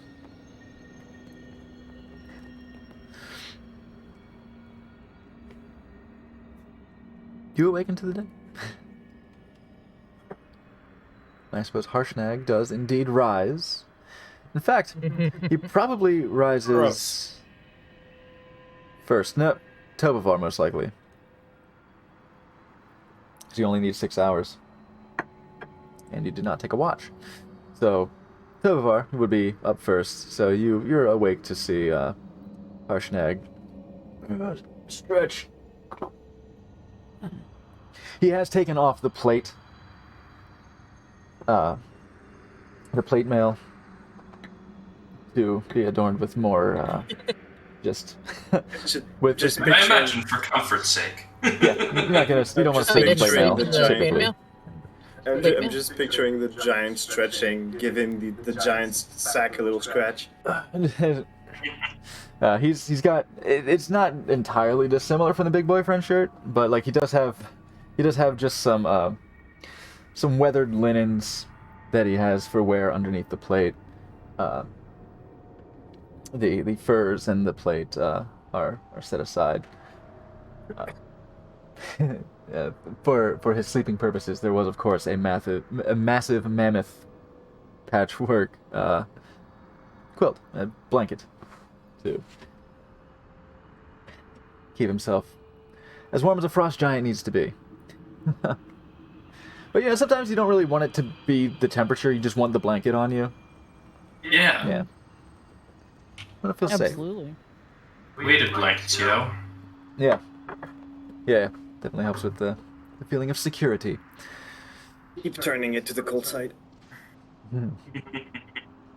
So, yeah, see him wake up and begins to re-don at least the furs. And, looks over the rest of the sleeping party, acknowledges you, Tobavar. Morning. Morning. Now, are you still attuned to the Mask of the Necromancer? Well, here's the thing. I don't know. Like, there's no description Okay, yeah. on my sheet as to what exactly it does or anything. Okay, let me, I did forget to make the item. I did make a note of it and then completely slipped my mind. But, yeah, I can make the item in D&D Beyond, and it should make everything really convenient for you. So what it does is, when you are attuned to it, and you are wearing it, it has a little cat face on it. It's basically like, one of our face masks. I have a face mask that is kind of like this, except it's black. This is white. And it has just a little, like, embroidered cat mouth, just the 3 at the top, and just a little mouth and little fangs. And that's it, no nose. When you wear it, it adds the capability for you to cast a cantrip using your charisma modifier called Vicious Nyakari. So you insult somebody in a cat voice, and it does the Vicious Mockery effects. Now, Yeah, the thought here was that since you were super wanted, this mask would change your voice, change, a lot about you, and that you could slip out undetected. so your curse is still influencing the volume of how you speak, but the timbre of your voice is now affected by the mask. So it gives you the kind of nasally cat voice. I'm gonna say no for now because I have to temper that voice into something before I can Just do it release it. functionally. Okay, so we'll say that you've taken the time for now to unattune and to just release yourself from the mask and yeah, I will I'll make the item in D&D Beyond, so it'll be more easily passed to whoever Yep. wants to use it. Because goddamn, I look forward to somebody using it. And what about the other thing that I gave you? You can keep using that. I do have Oh, the yeah, the Amulet of disguise Disguise self, self still. All right, yeah. Handy. So I think it's only those two things you have attuned to yourself, right? There's that and the Ring of Warmth. Oh yeah, there was a ring more. Yeah, man, the Because, whole party's like pretty good for traveling in the north. Yeah, I figured we were traveling in the north, it would be cold. And having lived in the north, that's one of those things you think, To the opposite. Go from the maybe And, maybe that would be handy. And now that, Tovar isn't living on copper. I'm just hot. Yes. Yeah. So I was like, hold on, it's probably the opposite for you mean- Neanderson and Shidani, because you've got the resistance to fire. It's chilly. It is biting up here. Might be chilly, but we're hot.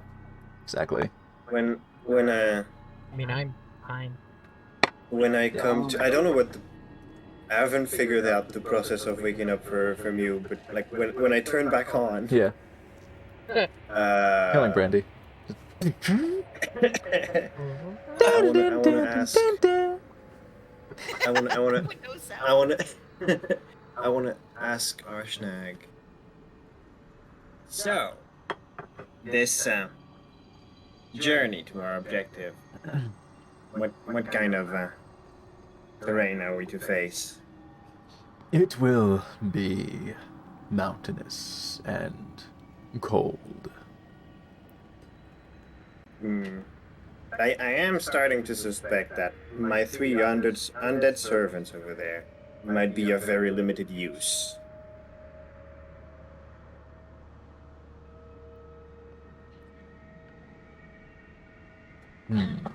He will stand up, go to the front door. He'll go to the flap and just imagine the shower curtain just sound of the rings.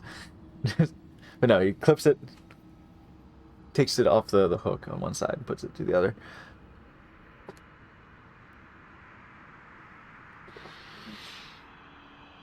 I guess frostbite doesn't affect the already dead. It doesn't, but they They tend might to be be fine. quite slow. That could be an impediment. Well, just for the sake of expediting this adventure, we should not wait on them, and I'm gonna... I have still about 7-8 hours of control left on them. Mental command is gonna be go to Mirabar.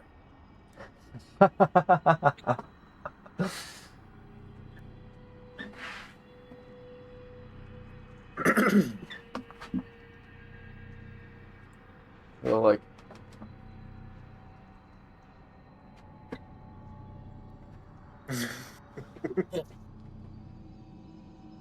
How far away is Mirabar from where we're at? about a day. Okay. Day and change. Probably a day and a half by shamble. By them, maybe 2. Yeah. So in 7 hours, what happens is you just don't control them anymore, and they're wandering zombies. Oh, Yep. that's wonderful. Whoops. They may still have the logical momentum to go to Mirabar.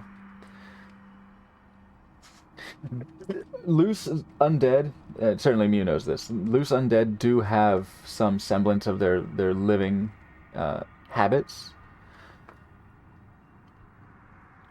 Anna might take care of them. If they go back to that to the Vonendad, where you found them. Yeah. Who knows? Just pin a note to one of Why them. not? Sorry. Point is, they're not our problem anymore. Yeah, that's other people's problem now. Yeah. Yep. I was just picturing a zombie that had like a really like specific skill, like a really good eye for jewelry or something. Just like wandering around in Mirabar in like a shop and just. Yeah, I just like the idea when waking up in the morning, pouring a cup of coffee. Just stands there in the jeweler's shop all day. You just let him go. He's not hurting anything. He has a good eye. All right. And Dane could use a good eye. But a zombie sommelier.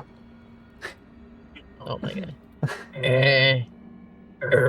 Swirling the glass. Oaky. It's not that different. Yeah, just nutty oaky flavor.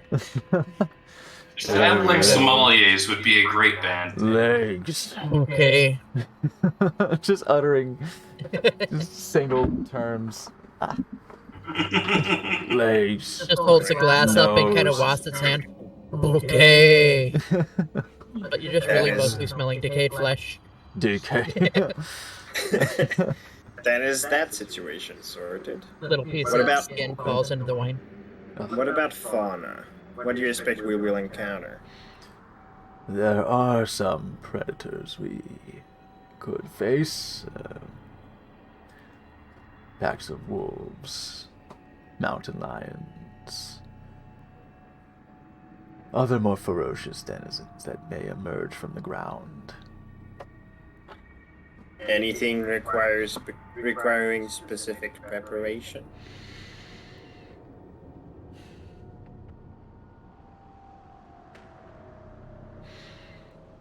You fared well against the mammoths.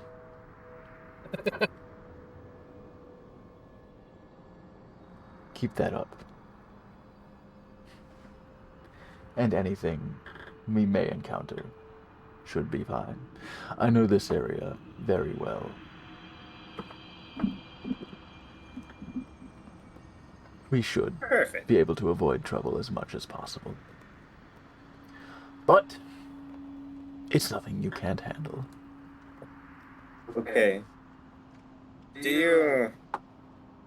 you wish to carry me for the journey? Persuasion check.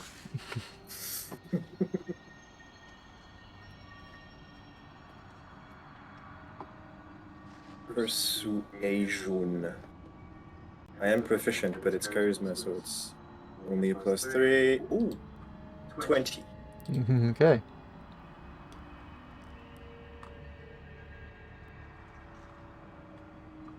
Let me grab his stats to double check.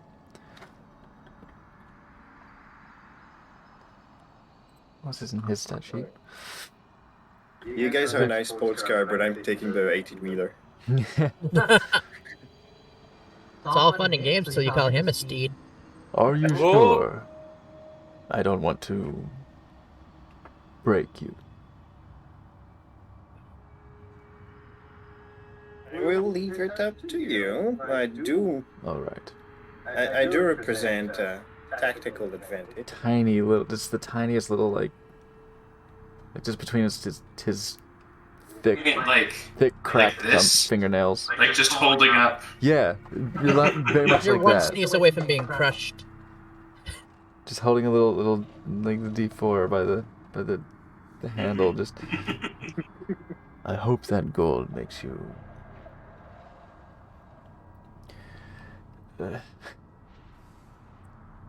Safe. Just put him in the pocket with all the big rocks you Put you- carry. He's gonna put you in his beard. He's gonna tuck you in. He has a center braid. Well, he's going to braid it in the center. It wasn't before, but he's going to braid. Set you down. Braid the center. And you use Tie it off. the handle as like just- a bead. Tuck. He's gonna go a little more gentle than that, and he's gonna put you into like where the braid kind of crosses over. He's gonna put you into the fold in the top of that, and just nest you in there. Great view. He looks to Shidani, Brandy, the people that he's seen carrying Mew before. What do you think? Good? Ooh. Safe? Yeah. I think so. Very Lean handsome. All lean into Morgan. If he drops from that height, we may not have to worry about him too much longer. I was just thinking if the giant trips, it's game over. We said that quite enough that nobody else heard. Make a stealth check. Each of you. All right, well that's 23. 5. 5. Yeah. They got Hey! half of that conversation. Pretending, that's I was not pretend. nice. Pretending? I don't think that's in your MO. I think you've been mean to Mew this whole time. Apologize to Mew! No. I stated a fact. Put Morgan in a headlock. If the giant Apologize the to giant- Mew! you don't want to do this. Get you in a headlock. Are you going to catch Waiting. cat ears from that? That'd be cool. I give her a noogie. Am I gonna catch cat ears? Hold on 1 second. Unhand me. Last warning. Last warning. Mm-hmm. Who's that cute little kitty? Yes, warning. I touch your eyelids and cast light. What the fuck? Hmm. That's interesting. It will make her whole head glow. Cool. It'll be distracting for your eyes too. Your eyes Your head. are the point of light. There's a Cool. center. So in front of your face, it is your face.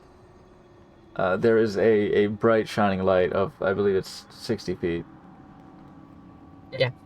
So there is a Cool. bright white just in front of your eyes. I'll look right directly into Morgan's eyes. Cool. What does this look like? Blink, blink. You're having a hard blink, time blink, seeing blink, Morgan's blink, eyes. Yeah, I don't think you see. I'm blinking into your eyes like Are you very close? Is it bright? It's That's cool. very bright for you, as well. Cool. Like it's bright in front of Morgan's face. It's like yes, it's bright. The difference is I can close my eyes to get away from it.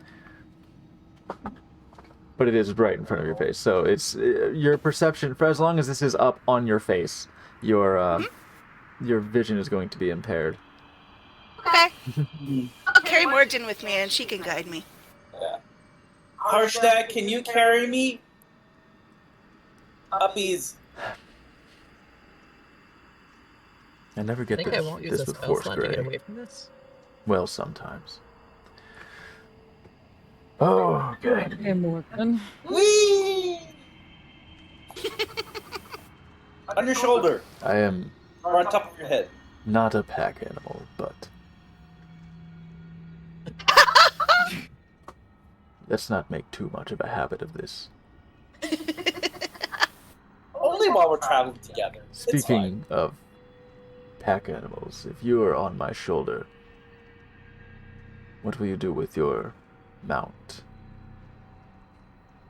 I'm sure they'll take care of the pony. Ah, Bye. Bye forever. Lulu, come back. Welcome back forever. When he comes back, it's in the. And then the teapot is shattered into a million pieces and vaporized forever. Mhm. Right? Oh, Okay, great. it was Storm Riders for a second there. Yeah, Lulu was in the DM. Yeah. Brandy's head is glowing at the moment. And still in a headlock. Got So it. it didn't distract her enough for me to get out of the headlock, huh? Make a strength check if you want to make a strength, or rather, make an athletics or acrobatics check. Contested. Can I roll I'll do against an it? acrobatics. It is contested. It will be your athletics. My athletics. Okay. 13 acrobatic. 10 athletics. You don't need to see to grapple, but yeah, Morgan, you're nimble like a cat. You just slip out from her playful underarm grip.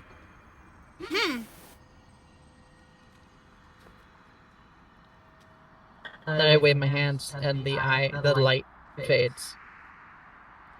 The cave looks very red right now. Like basically, when you come in from like a day of sledding in the snow when the sun is out, and you come inside and everything's just this hazy red. That's what you're seeing at the moment. Cool.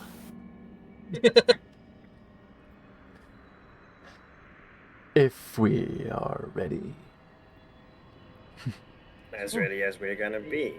Yes. Great. All I did was state a fact. If you fall, it's not gonna be good. Won't. Good.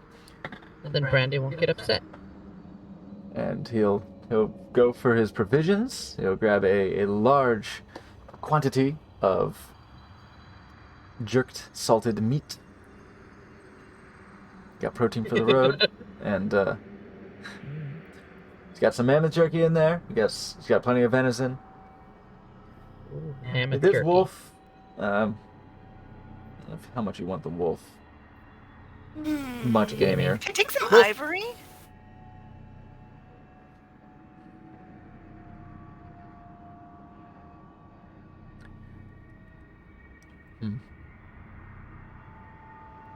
Brandy could do some cool stuff with Yes. the tusks. Yeah? If you have means of transporting it, absolutely. How heavy is Be it? my guest. The tusks, we're going to be looking at, I mean, there are now, one was broken, so 3 were saved from outside, and then there are 6 more, and they are mostly full-size tusks.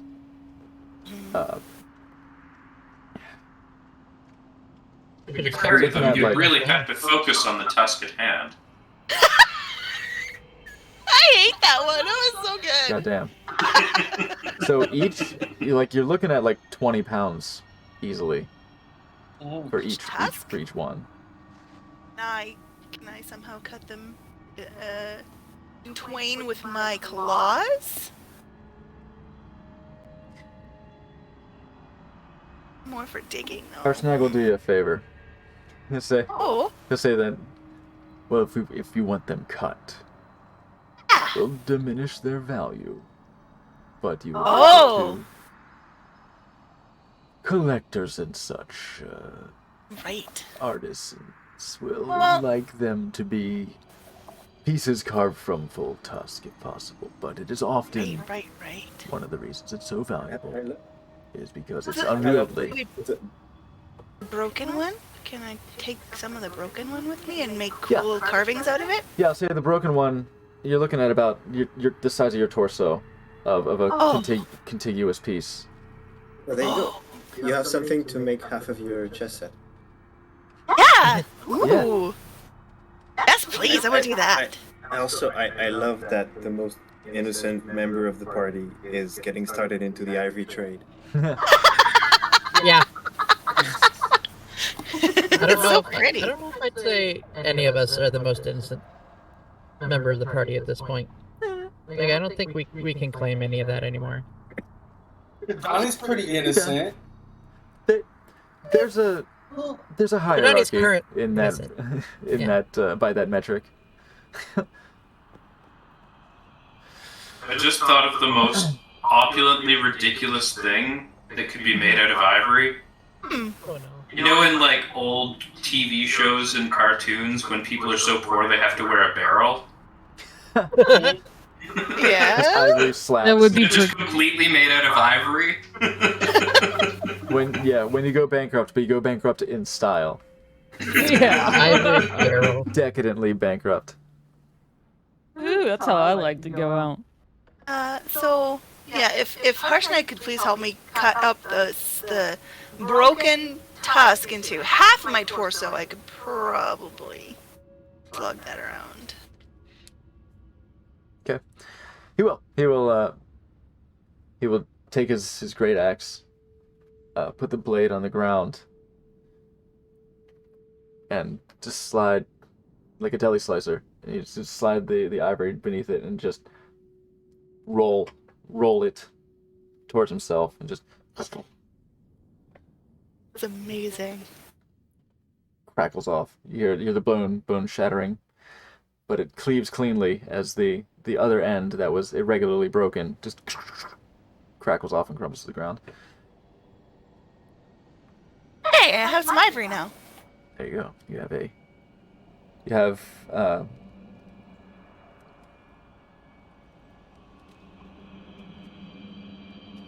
about 5 pounds worth of solid ivory, solid mammoth tusk.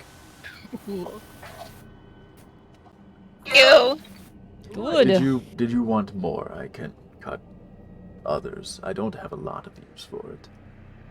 We can come back for it. Just want to work on stuff while we're on our journey. All right. Thanks, though.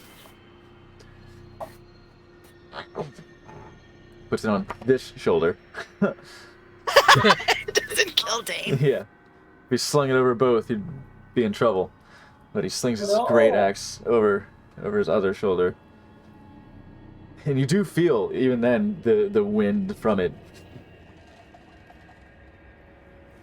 As a wall has suddenly come toward you.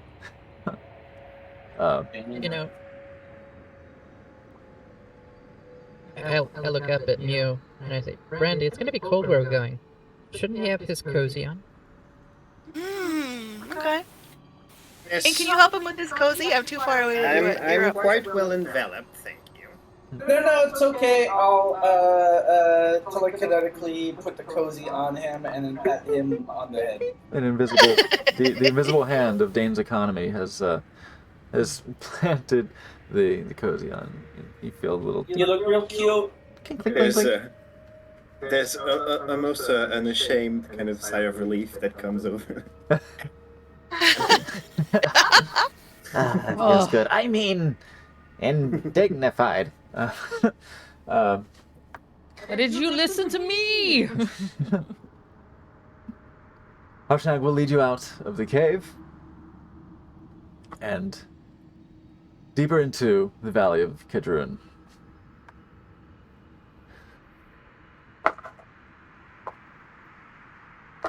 He guides your trek with a sure step. Stands back at times, directs you where to go, and stands back to allow you to take the lead, and he will bring up the rear of the group for various his rear. times. Giving you the opportunity to Yeah. sort of navigate yourself, but any strayings off the path he will quickly correct.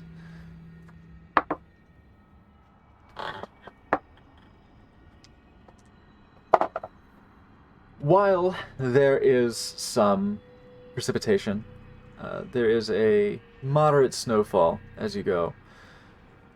Winds in this area are as rough as you would expect winds to be in mountainous terrain.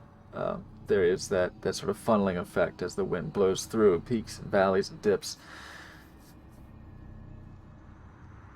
But under Harshnag's guidance, a learned and experienced sense of direction around this area. You are not met with difficult travel as you plod through the accumulating snow.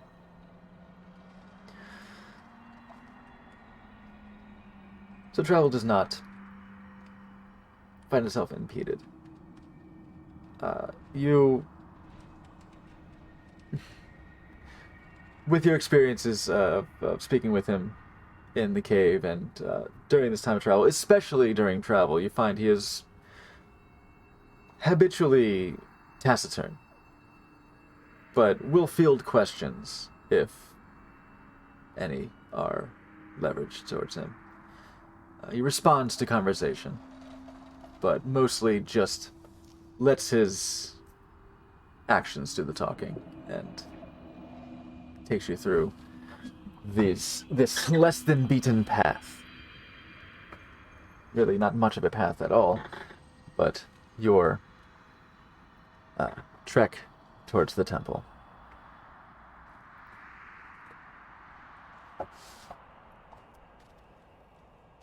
Hours pass. One more good measure.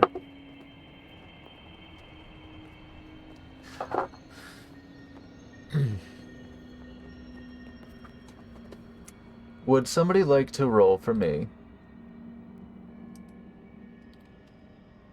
a D100? I got it. Go for it. Act 4? That is a 64.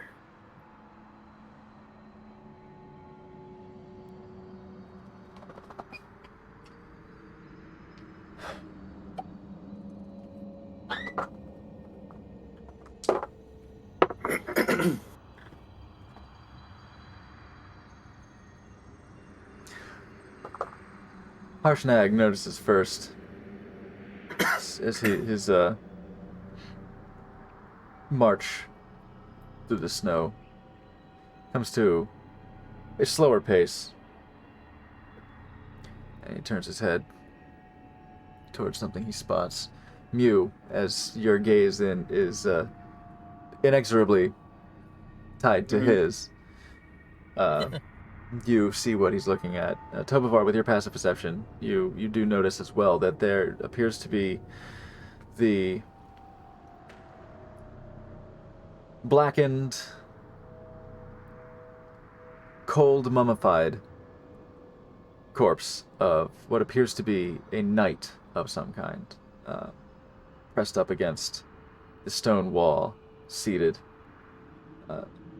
legs crossed, and partially buried in a snowdrift.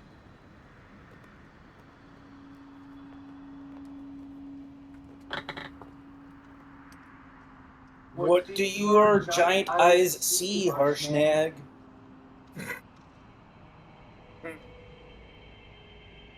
Somebody Does who underestimated the danger of the land. does this look like the usual kind of kill you would expect in the region? No, actually. The way he's sitting, it looks almost calm. Staged, maybe? You said he was blackened and mummified, like from some kind of, like, not natural. Make a medicine check. How far away are we? It, he spots it about 12. 40. Well, Harshnag, from his vantage point, spots it about 100 feet away. As you begin to get closer, about 40 feet, then you can see what he was looking at. Then you approach it. You make a medicine check. 12. Yeah. With a 12, it appears to be a lot of frostbite, a lot of desiccation. The decay has not set in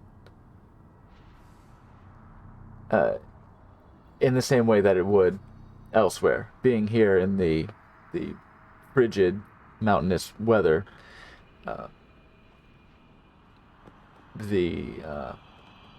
well, mundanely necrotic state seems to be from frostbite. Necrotic flesh seems to be frostbitten and desiccated. How long have we been traveling so far? Well into the afternoon by this point. Okay, this is probably justifies a short rest. I believe this warrants investigation.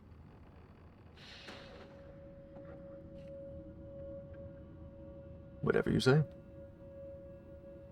I just start doing my ritual for detect magic. And from my my dominant position, I wanna kind of really scan the scene for anything else besides the corpse.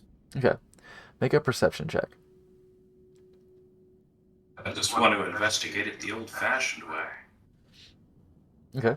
Make your investigation check on Money, this money, body. money. 13. I'm gonna sit back and watch. 7. 7? Okay. 7 perception from up high. The height is nice. The weather is less so, as there's a bit of white noise in front of any appreciable distance away, sort of muddling your view. But what you can perceive from here is a lot of... Also, Harshnag is kind of only looking in one direction. So, And there's the at a tea time. cozy. So, what you can see from within his beard is more rocky terrain, very sparse on any shrubbery, any foliage in the area, but Yeah. dark gray rock drifted with snow. Otherwise, the night seems to be the only thing sticking out. Yeah. With the 13 investigation, you see that beneath this snowdrift, it appears to be, at one point, seemingly a reasonably decorated knight. The armor is still fairly pristine. No erosion or corrosion has really seemed to occur on this suit of plate, half plate.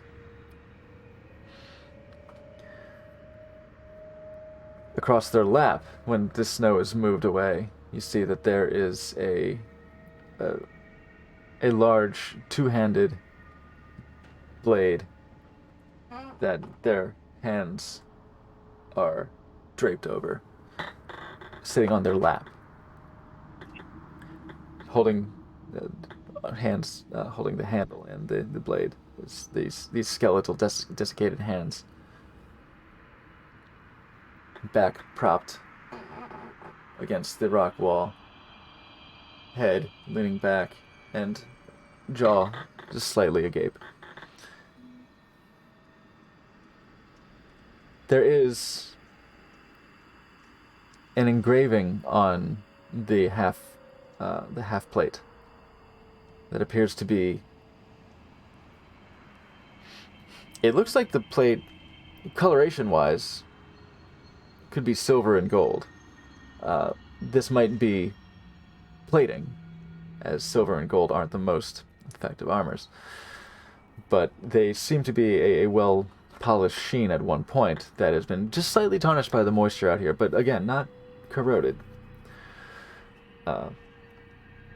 But in these metals, there is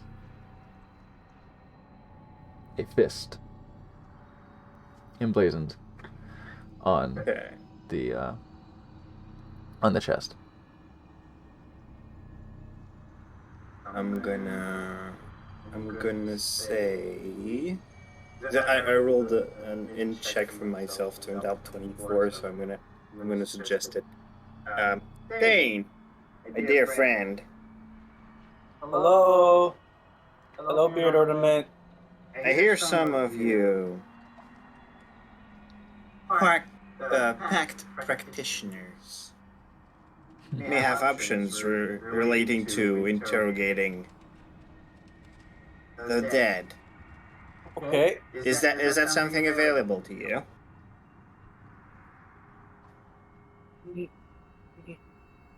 I can try. I will focus very hard on the blackened corpse, and I will yell, "Hello! Can you hear me? Do I hear anything back?" I see. Never mind. Can a teapot shake its head embarrassingly, like it's embarrassed for someone else? I'll give you a nice meat hand face palm. Seems appropriate. You hear the winds. You hear the whistling winds. Okay. So that Actually, faintly, just behind the winds,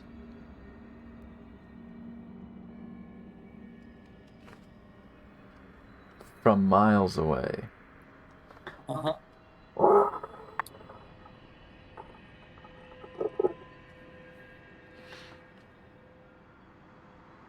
That's scary. I think he died of hunger. Mew, you would recognize that sound as the sound that you were very interested in seeing, having a front row seat for.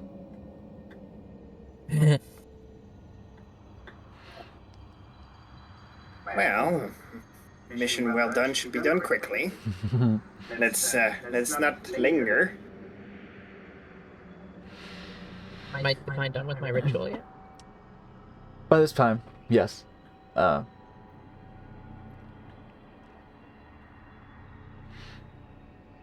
Anything magic around this guy?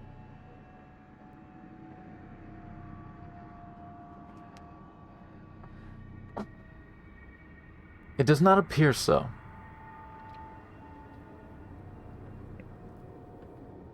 You look over this corpse and... I'll tell you what, make a perception check Oh boy. at advantage. Oh boy. Yay. Wait. They're both the same. Perception is 0, so 16. Looking over the armor, there actually does appear to be a faint enchantment on it. A little difficult to see before, as it was at first, as it is seems to be a fairly mundane, or rather, not an extremely powerful magical field on this. There does appear to be a transmutation aura about it.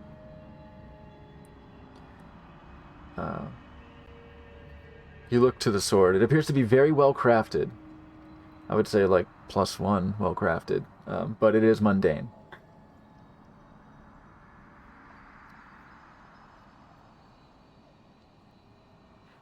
I just mentioned there's a very small magical aura on his armor. I'll say that you did the medicine check. You would notice that this was a female knight. On her armor. Do we recognize the fist? Well,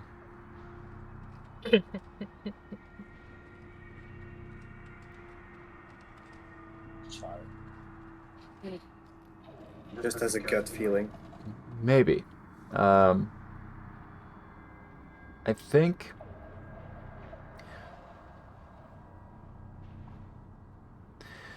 think so. I think those of you who had traveled with Torin Oh, then I would then. would recall. In fact, those of you who have been to Summit Hall as well would recall the Order Oh. of the Gauntlet. Yeah, that. That thing. It's been a while, but I recognize that. It was the fisting group. The Order of the Gauntlet. Yeah, this order that once tried that made attempts, and it seems to have been successful in conscripting the assistance of Torin into dealing with this with these menaces, these and these goings on this past couple months. Mm-hmm.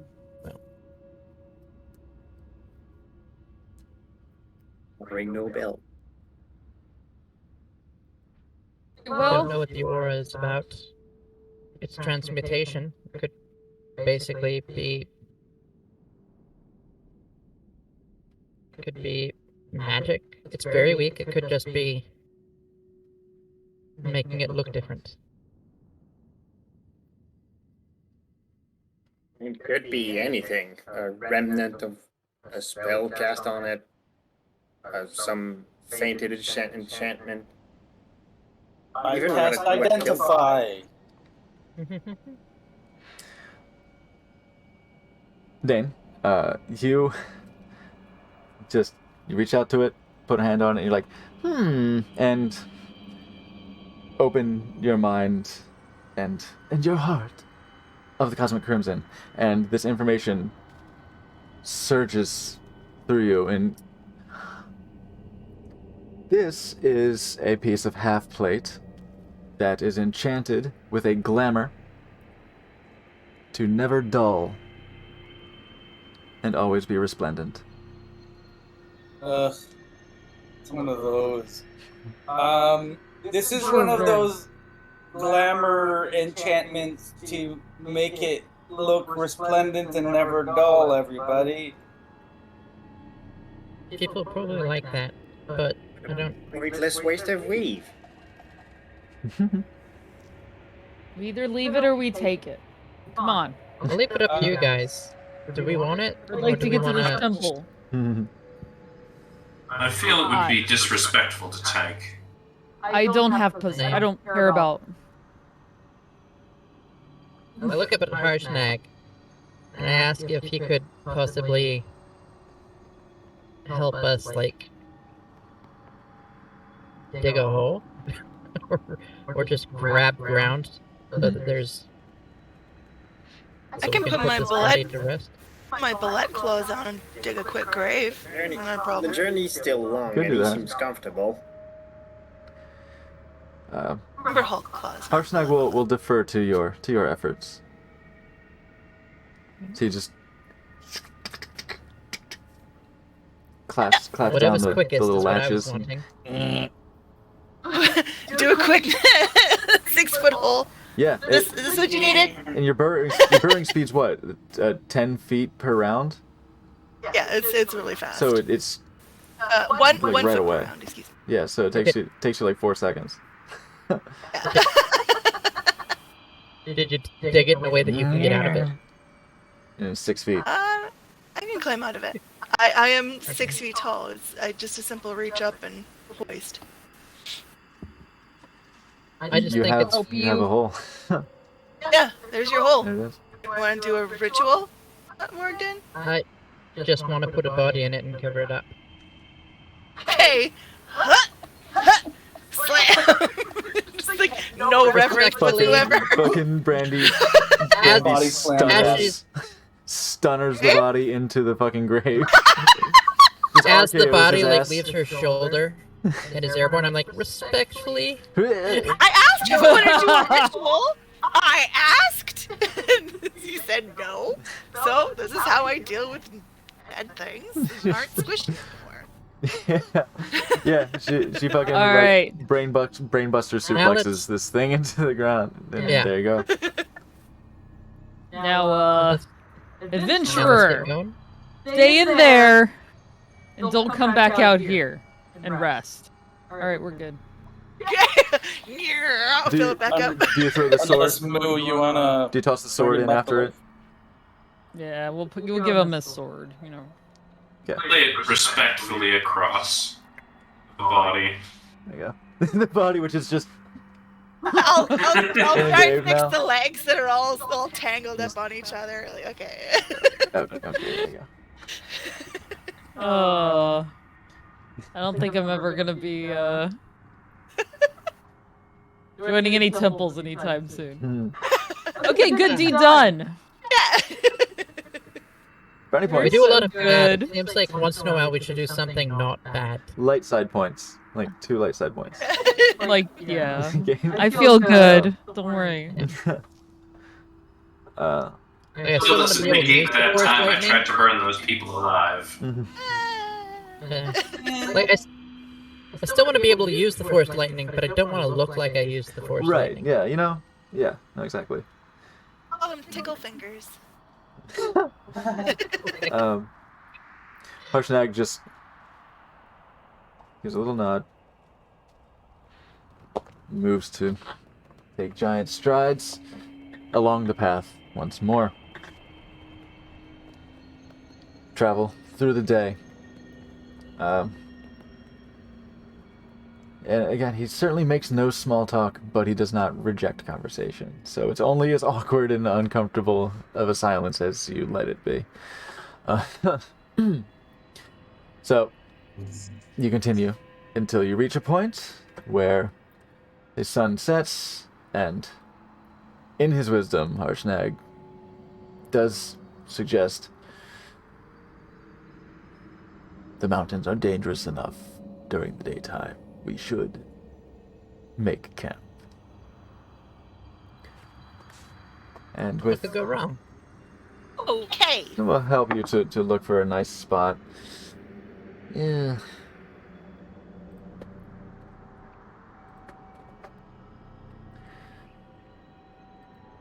He finds a space that's just tucked up against the rock wall. It's fairly exposed, but is not in the middle of a clearing, at least.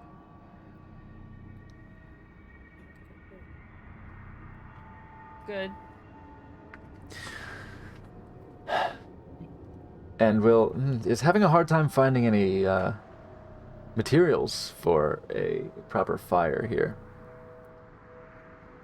Survival. Yes. See if we can come up with some sort of solution here. Yeah, I'll take Okay. a survival check. 18 survival. 18. Okay. 5. Sorry, what were we Hang on. rolling? I was distracted in rolling. Survival. Survival. 21. Oh 21. boy. Whoa. The 18 and 21 are quite good. Do I have any? Just straight 19. I'm And glad 19. I'm with you guys. 18, 19, and 21 will allow you to scrounge up individually. You're able to scrounge up much smaller kindling. Harshnag, in his habit and of his size, is looking for much grander lumber, which is of course sparse as you go deeper into the valley and into the rather deeper eastward into the valley, and then further northward into the actual mountains. Giant-sized campfire would keep the smaller beasties away, but it might bring some bigger ones. Certainly would that. But you're able to find smaller bits of wood that is snowed upon, but you're able to dry them off sufficiently to get some of this tinder and kindling together to get your campfire going, to keep those of you who are presently quite affected by the cold warm and not suffering exhaustion. Great. You most certainly may, I guess, mark off your rations for the day. Well, I guess we'll do that after. You have a very clear long rest, right? So those who will With take the watch. alarm out, and Alarm probably going out. Non-detection. Non-detection's up. I'll take first watch. Okay, let's get a perception check, please. Good for me. Natural 1. Okay. Oh no. I'll take It's a fucking watch whenever cold Harshnag does. out here. You're just I'm just bundled up. I can't even like see. you get the Kenny fucking parka up. You got your fur I can't just feel bundled my up. And dirty, horns. it's fucking cold. It's been a while since you've been to the monastery. It's been a few months. So you're like, oh, I don't miss this. But yeah, being just out and bored in this chill, just not catching anything, not really making note of anything out there. But mercifully, your watch does pass without incident. Who's next? It's me. Perception check shows. Oh, not great. 8. 8. It's cold out here. It's cold. You wonder if Harshnag's nipples could cut glass right now. Gonna How's that gonna plate armor? scooch a little closer. Is that plate armor really really cold or what? Like, what does it feel like? Then- What's that? What's that do? Then you get distracted and wonder, does shrinkage happen on giants? Probably for the better. Then with the knowledge that this is a frost giant, Probably doesn't affect him very much. unsure, Oh no, it's like uncertain. anyway, Absolutely yeah. head filled with dicks for my entire watch, just not looking at anything. Like, you know, Yeah, if it's you, like, if you you know, put one of the, these in the the math freezer, you know, meme. like if you just stick it in the fridge for a while. Sickle is very bothered by the cold. It just hangs from the roof. Your watch passes without incident. I sit down. Who's next? Take one. I'm up whenever Harshnag is. Perception. That's not terrible. 15. 15.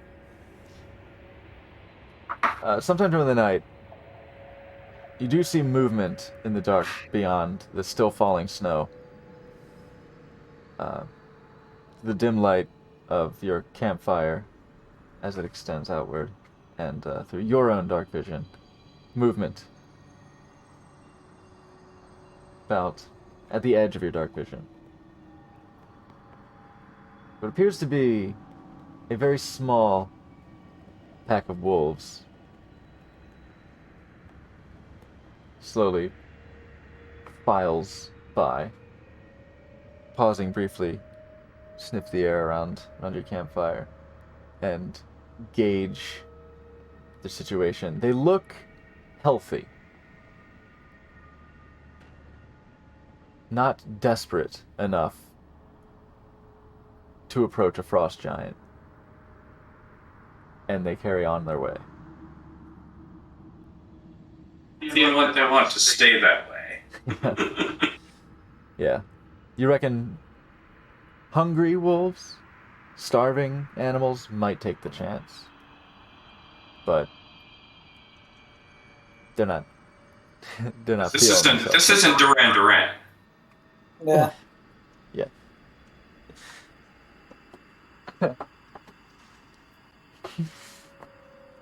Okay.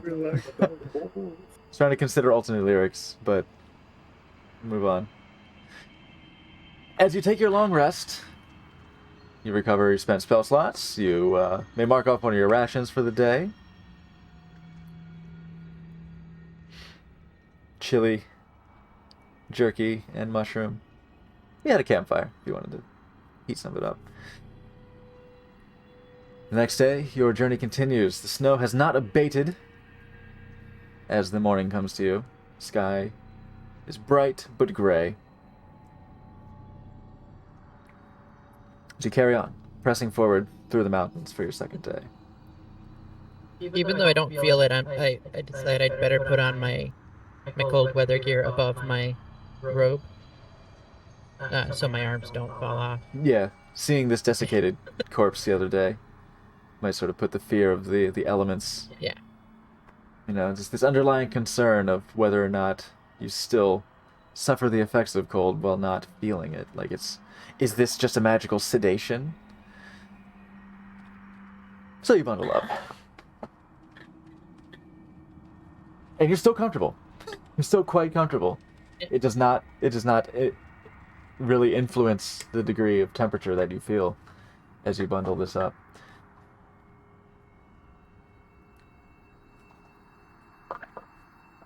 Doot, doot. Doot. Let's see what the dice want to tell me. You carry on travel for your second day. The snow begins to lighten as it reaches roughly 5 in the afternoon. It's really weird because it's already white.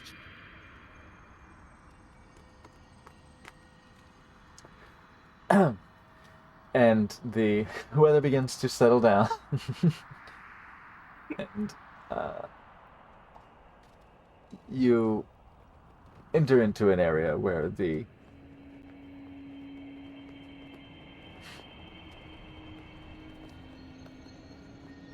cliffs begin to become more sheer. The height of the mountains is really starting to show themselves as the mountain faces begin to tower over you.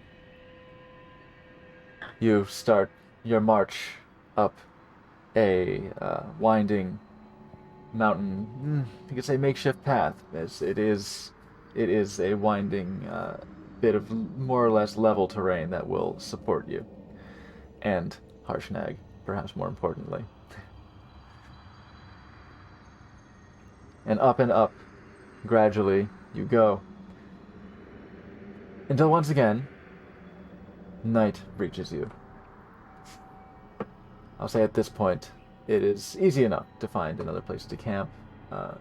The sheer cliff faces do give way to nooks and crannies and outcroppings of crag behind which you can shelter yourself from the increasing winds as the altitude increases.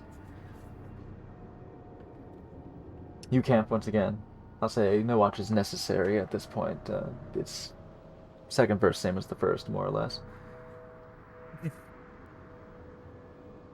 You use your alarm, use your non-detection. And once again, the morning comes to you. We are nearly there. Should be up I this must path say, I'm shortly. quite disappointed. I was expecting some kind of resistance on the road.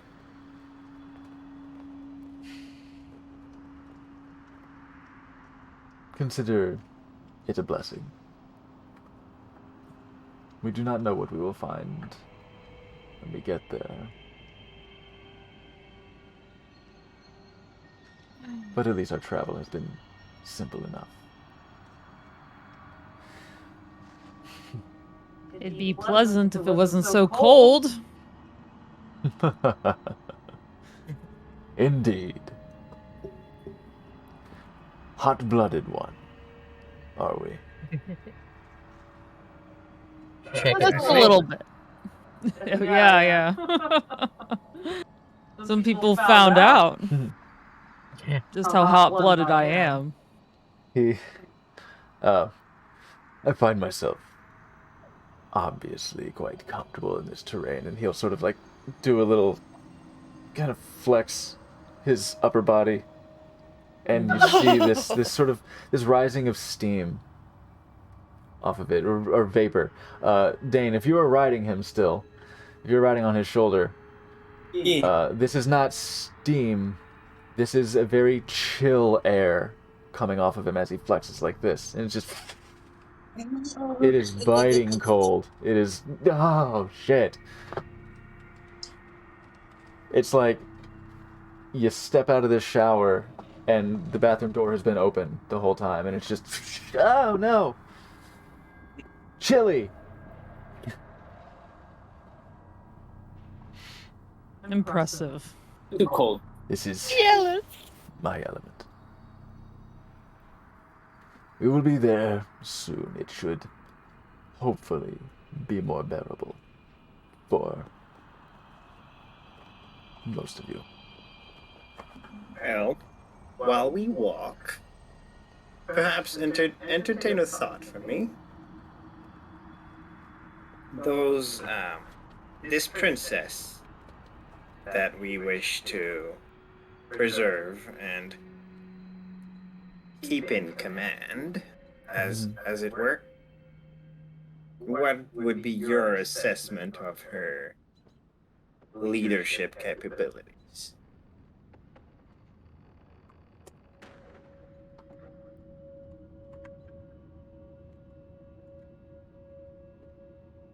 I have met Ceresi briefly. She is kind-hearted, like her mother was. Maelstrom is a place where giants of every order, of every tribe, every blood of giant would come to hold court and negotiate their coexistence within the ordering. Since it has shattered,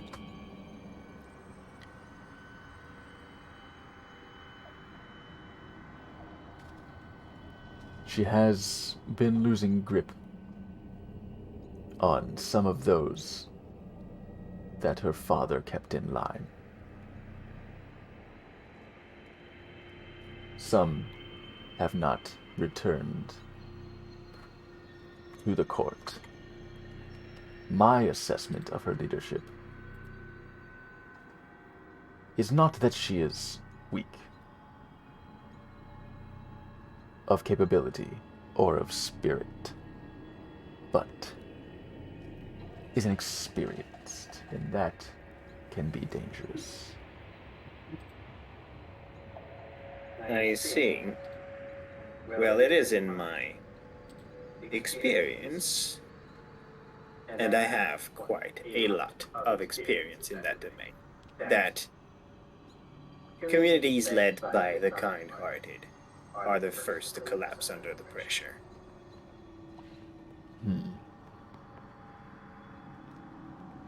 Something for her consideration, perhaps. The giant lords. And for yours. And for yours, of course. After all, you wish to put her above yourself. It is no small consideration. Fair enough. I value my independence and act accordingly, but I understand the value of leadership for the sake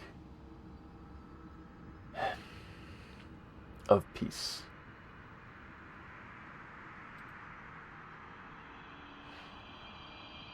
Conflict can always be found. Worry not about that, but a greater peace is beneficial for all.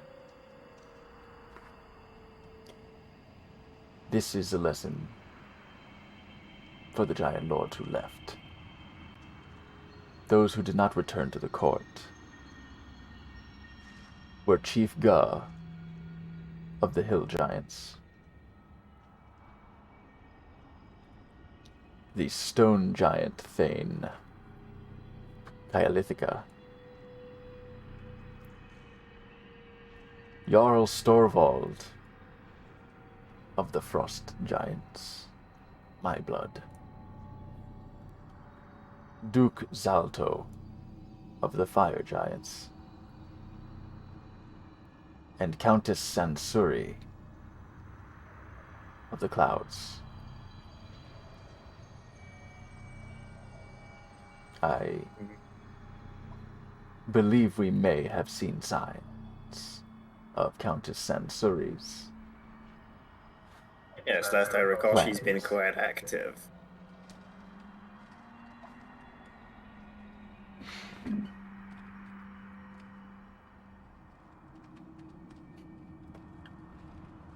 Well, knowing of their plans and ambitions, Didn't you guys talk to her? No. I thought you and you and Dane talked to the Countess. We had a conversation with one of her kind, Okay. but But it wasn't. it was Zephyrus. Uh, that was he. Zephyrus. I'm not smart. Well, Me, Joe. I'm not smart. Morgan, pretty smart. these particular figures, I have not been able to get my hands on myself. But no Well- doubt their plans are in motion, and we need answers. I agree with you, of course. To simply complete my point, I would dedicate, once we get the opportunity to assess the situation for ourselves, to really think about which of those princesses would be best fitted for the throne.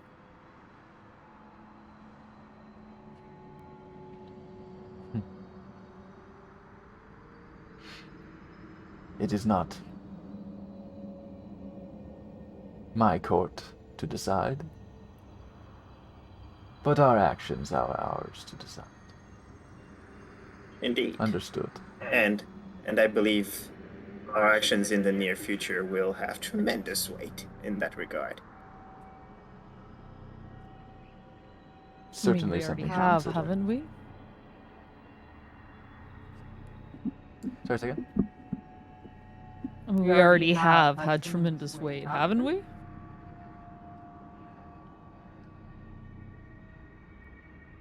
I imagine so. Non-negligible.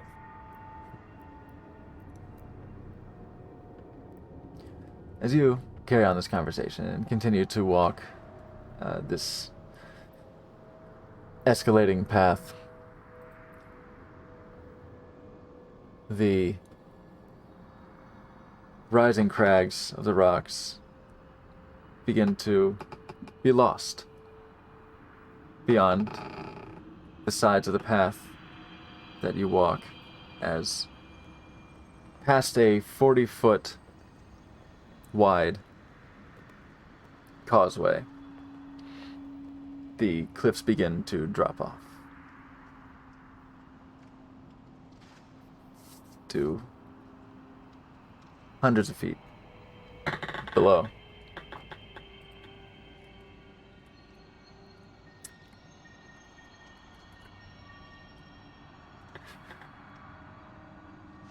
Until you reach in front of you a rising mountain once again, surrounding your path to the left and right. In front of this mountainous wall, the steep cliffs bracket your pathway. As you find yourself in front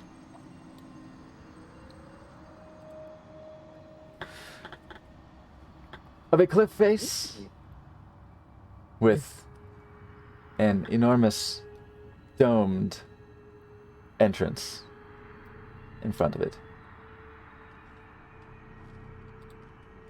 Oh boy. Thanks for the resub, T-Tone. Yay! Thank you, T-Tone. Yeah.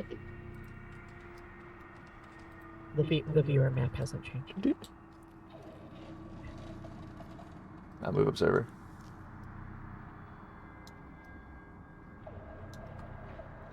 There we are. I believe you should be on the map I am. And this is a great time to take our second break for the night. A much shorter one this time, I promise. Yeah. But we'll go ahead and catch our breaths, get a little breather. We'll shed a little light in the room here, and we will come back to see what awaits at this location. Could this be the temple? Could this be a vacation home? Is it a condo? Is it a timeshare? I'm going to find out. Timeshare. Stick around for the rest of our adventure here on I'm Love calling Events. for that again. See you shortly.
Fuck. We have returned. Oh, goodness, it's cold out here, and we're in front of a huge place. You are. It's so big. Yeah, but should be with giant. You find yourself. Let's observer. You find yourself along this causeway. Incidentally, That's quite a causeway. you see that there are now that the snow has stopped falling the night before. You see on this causeway several sets of fresh tracks heading towards this mountainside that you face.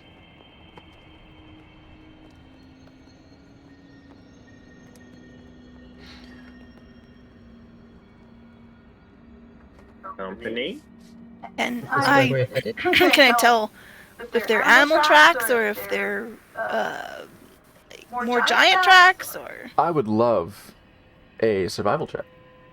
that. I'm gonna look. Uh-huh. It's bad. It's 10. Couldn't be that. Mr. Giant, you know what those tracks are? 13? 9. He's having a hard time seeing the Alright. small tracks in the snow. Attention drawn on the tracks. Let's do it. 17. The 10 and the 13, you can tell that they're not giant. They don't appear to be large enough to be giant. There are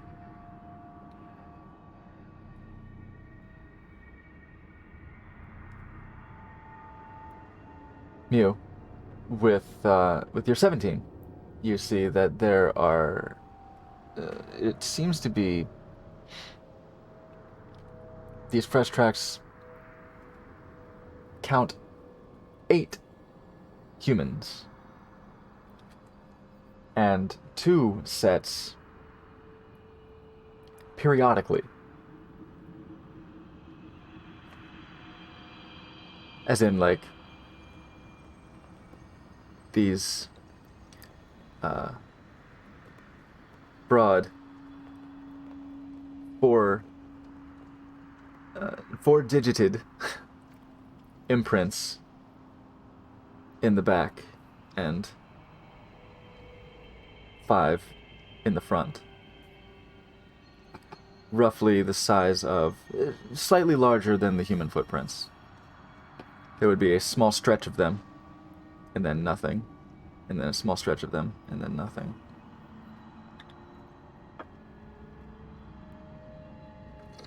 Griffins.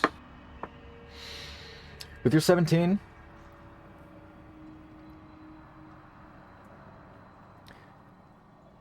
they look, Muse conjecturing.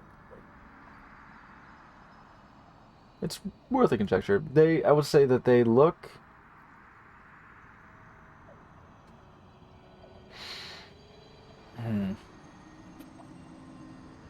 they don't look like they have pads on the feet. They look like there are claws at the end of both. Okay. Okay. Well, my giant friend, I believe we're not the first here. We should be on guard. Proceed with caution it is. As you Absolutely. approach this mountainside, you see that it ends before a stone dome carved from the mountainside. Along the outer rim of which are 6 30-foot tall stone pillars.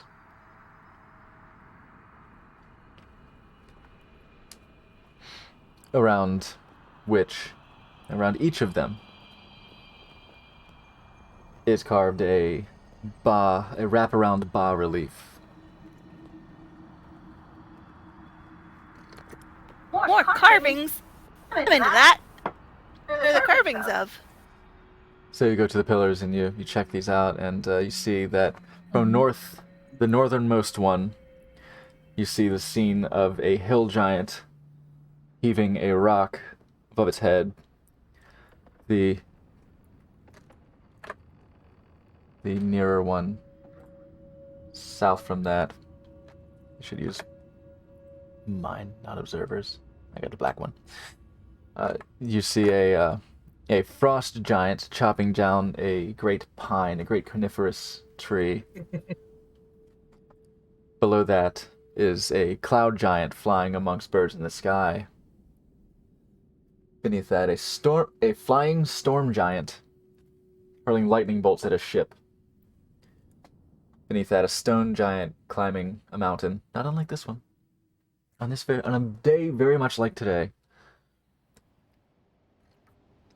And the final one to the south is a fire giant with chained dwarf prisoners in a cavern. Question. Yeah. Can I do a history check or a religion check to verify whether I recognize any of this information from the books that I absorbed into my body? Yes. Information of religion will be viable because of the books. Information about history, because this is a ruin, would apply to your particular skill set, which would mean you have advantage on history. If you want to do history, you have advantage. If you want to do religion, you have the capability to do so, and it will give you different information.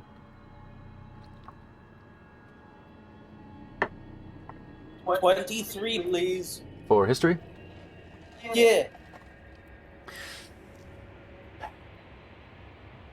This method of depicting scenes is typically the purview of stone giants. This sort of communication, stone giants are known as their whole drive, their whole raison d'etre is to create works of stone, quite simply. So bas-reliefs like this would be their work, most likely. Now, the fact that they are depicting somewhat reverently, according to each culture, even the fire giant with the chained dwarven prisoners, this would be to a fire giant a reverent scene. This suggests that there is a sense of communion amongst all these giants in this place. This seems to be a place where, given cooperation, given this cooperation of this work, even just at the entrance to this place, suggests that this is a very reverent place for all giants.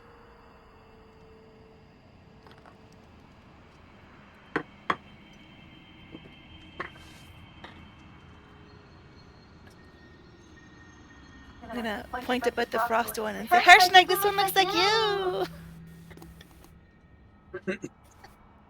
The nose is a bit flatter, but I see what you mean. I don't know if he accessorizes as well, though. He pats the ice Yes, dragon you're right. skull and just puts his hand on his hip. Goes to stroke Ooh, his so handsome! goes to stroke his beard, and Mew, you see this massive hand going in your direction. Accessory here, accessory. Oh, right. I really am accessorizing. Yes.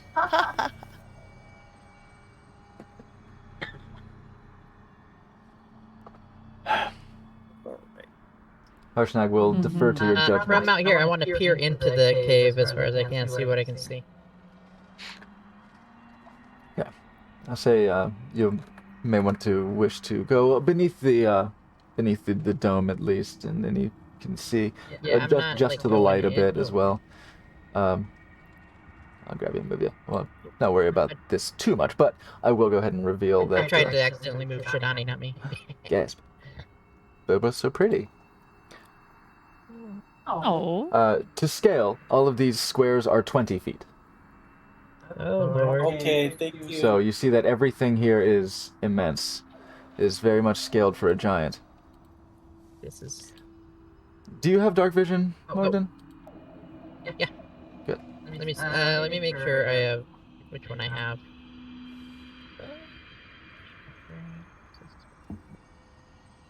Should be on this patient. Yeah, dark vision up to 60 feet. Shades of gray. You see that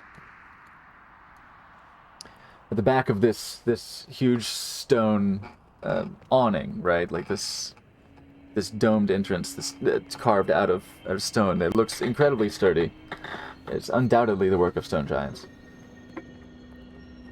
Such that even were these pillars to be disrupted or destroyed, the stone dome in this massive mountainside would likely remain.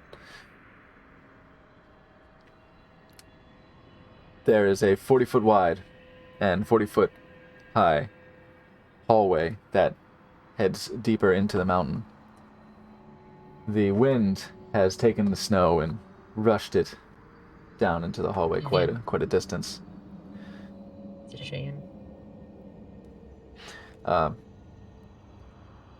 About as far as you can see from here, the snow is thinning, but it's still present as far as the wind has blown it, and the tracks that you saw on the path continue into the hall.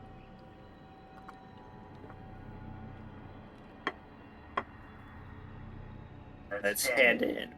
Proceed with caution. And as soon as we kind of get to the threshold and get inside, I want to turn on detect magic. Okay.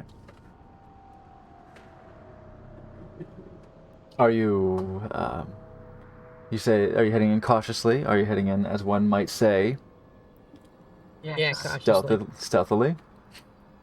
Oh, stealthily. Okay. Stealthily is always a good idea. I mean, it's always the way that Mondo Especially when it's a or Tobovar rolls. Yeah. Alright. Ooh, 7. I'm clunky. Yeah. It's 10. straight roll for you. 10? Okay. 15. 15. My types hate me tonight. I'm yelling from the giant. With a 2? I'll say... Oh, God. I'll say... man. I'll say that you don't necessarily have to roll if you're riding on his shoulder. Your stealth will depend on his. Okay. Yeah, you're only going to be as stealthy as this giant. And same for, of course, Mew. I think lost in that giant beard. Fuck, dude. People might notice the giant and not me. So there was a 7, there was a 10. Morgan, what was yours? 15. 15. No, to be fair, it's probably safer for the giant to be heard than us in this giant hall. Well, Wouldn't be out of place. Yeah. Harshnag will follow you. Tippy-toe. Tovar, you go in the footprints. You follow the footprints, and you are just soundlessly traipsing from one to the next, not leaving prints of your own. I'll say, what's our marching order? Ooh, put me last. I rolled shitty. I'm gonna say Harshnag be, is like- last, but you'll be before. Okay. Okay. Not be before. Probably be ahead of everybody. How? Me and Mew are the same. I'll Yeah. be behind Shidani. How tall is Harshnag? Because like Frost Giant are like I don't know, like 16, 17 feet tall. Yeah. Like that About that. makes me wonder, like in an emergency situation, how is Dane gonna get down? without hurting himself. Oh, Dane could Don't get worry that. about me. See, it was all right until the qualifier at the end. Mm-hmm. Yeah. It's not the fall that's gonna hurt him. It's the stop. I'm gonna move Harshnag to the back. He's got ways to survive falling. Okay. So Tovar will be going Probably. ahead. I'll put you about there. Shidani was after Tovar. Yeah. Like this. Okay, it seems about right. We'll get this happy little family together. Yeah, he rolled terribly. He got a 3. Modified to a 2. Yeah. So Harshnag rolled a 2. He has a giant, so I ain't hurt by that. Though he seems to try to step in a way that would probably work outside. Where in the snow, where he has sort of a drag to his feet. He kind of tries to coast, just slide his foot along the surface of the snow to redistribute his weight. But as he does so inside, it begins to make a loud scraping sound against the stone below. He also he sees what Tovar does and he tries to copy it by stepping into the footprints, but he chooses the human-sized footprints. So you go in, perhaps with a little bit of fanfare. Tovar, why don't I have your sheets up? But your passive perception, I believe, is 15. Yes. That's wonderful. You see above you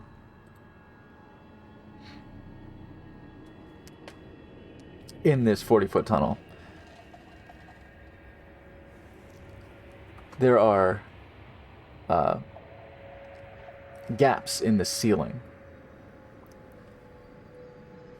in which they seem to suggest the presence of hanging blocks of stone therein.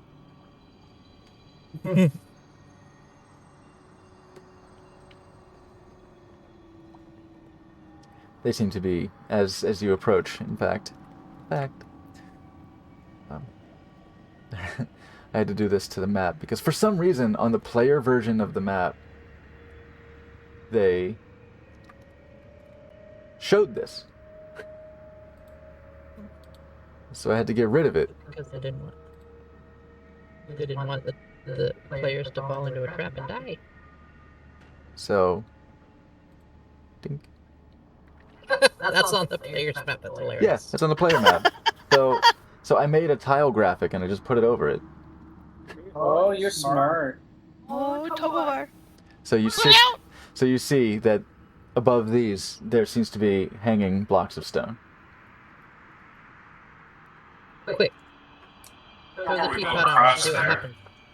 I'm gonna see if I can see some kind of trigger for it. Okay, Oh, Kitty's gonna get your food. Behind you. A 10.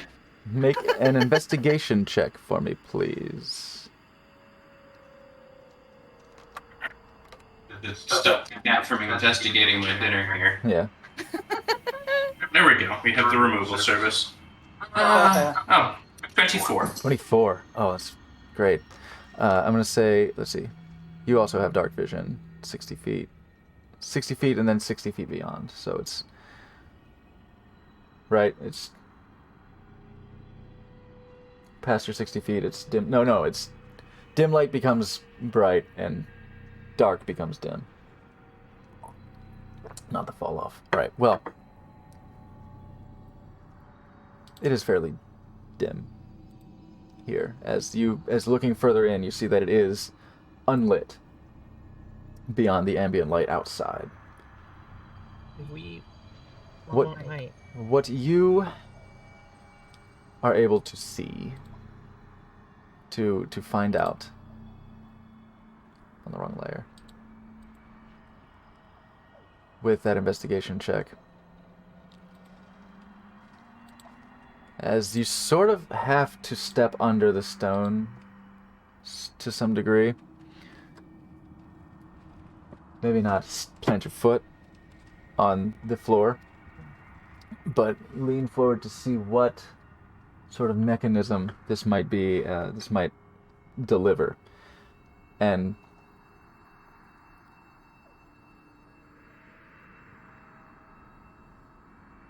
through the darkness that is the seam between the stone and the wall, the hanging stone and the wall of the gap that houses it, you do see a chain, a little glint with your dark vision. You see the little bit of what appears to be metal going north above the stone. It appears to be suspended by a chain. That chain is leading north. As in forward and north, as in at the wall. Wall, yeah. Okay. As in, yeah. As in this way. Oops. Does it As in, does it come down anywhere? Is there somewhere that I can?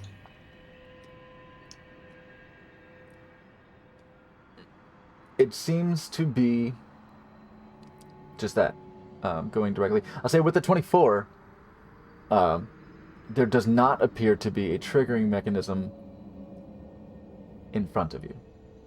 That the ground, where there's still snow and tracks that lead further into the hallway, tracks that cross over this portion of the floor,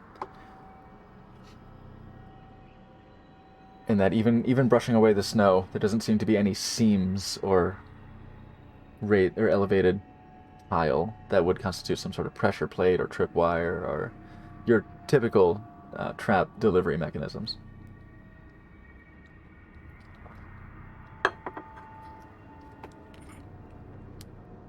I suppose I'll just relay that to the rest of the group so that they.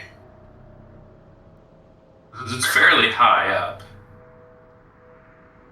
I wonder how fast would that fall? I mean, terminal velocity, but. I have the answer, in case it comes up. Could the trigger be a giant height?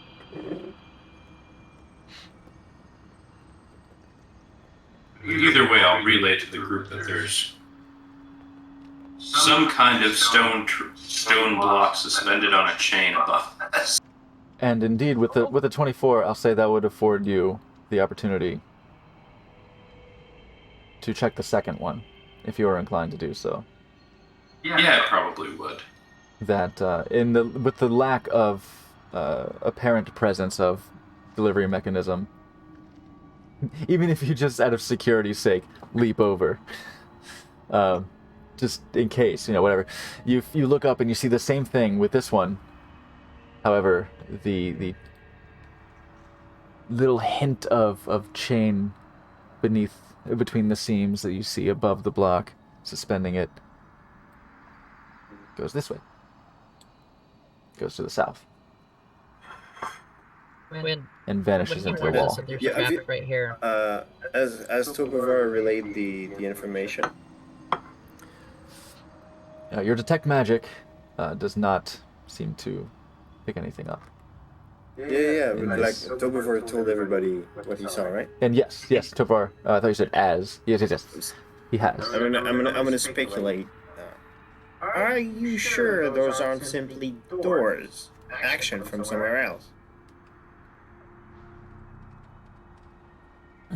It seemed large enough to have been made to be used as defense.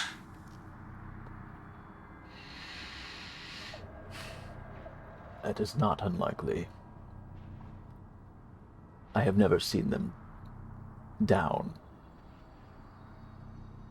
Oh, I have not you been here since my walked over- youth, in fact. have you been through this hall before? Like, you have to not Many. step on the. Many years ago. Hmm. I was but small as giants go. I was a child. My memories of this place are very faint. I came with my father to pay reverence to the All-Father. It was very educational. You brought your daddy to the All-Father party? Well, this I get it. His daddy brought him. I got. That's very clever. Oh, you're clever. This might represent a danger in your memories. Do you know if those are activated by going under?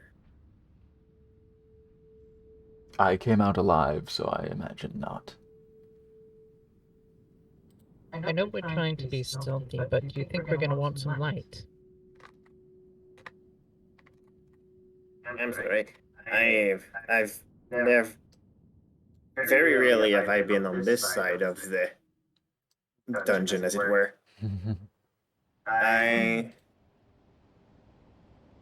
This does represent a risk. Would you allow me Yeah. Keeping this out. some access to those memories? Perhaps I could see the intended purpose of these.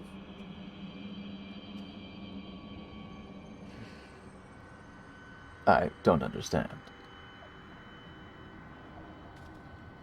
Well, you said you've been there as a child. Perhaps while you do not remember it clearly, I could help you bring this to the surface. Make a persuasion check. Okay. Persuasion. 11 plus 3, 14.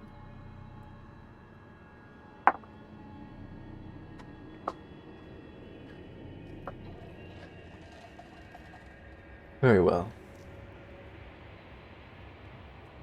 All right. He goes to stroke I'm his gonna. beard and just stops himself.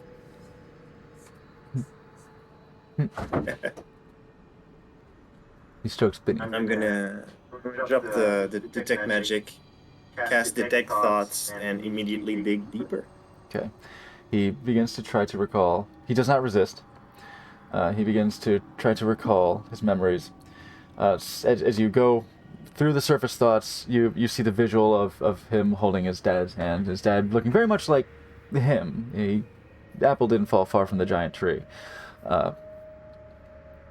Perhaps a bit narrower, maybe not as hale and hearty as the adventuring giant.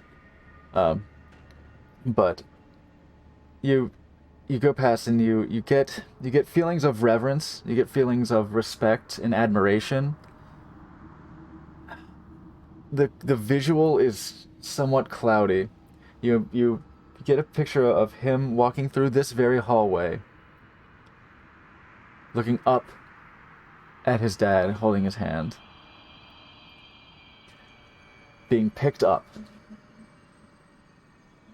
and sat in the crook of his arm, and he has his hand around his dad's neck, the back of his shoulders here, and is just hanging out, just seated, lounged in his dad's arm, and a massive door being pushed open, and a light washes over, and there are towering figures looked upon with awe.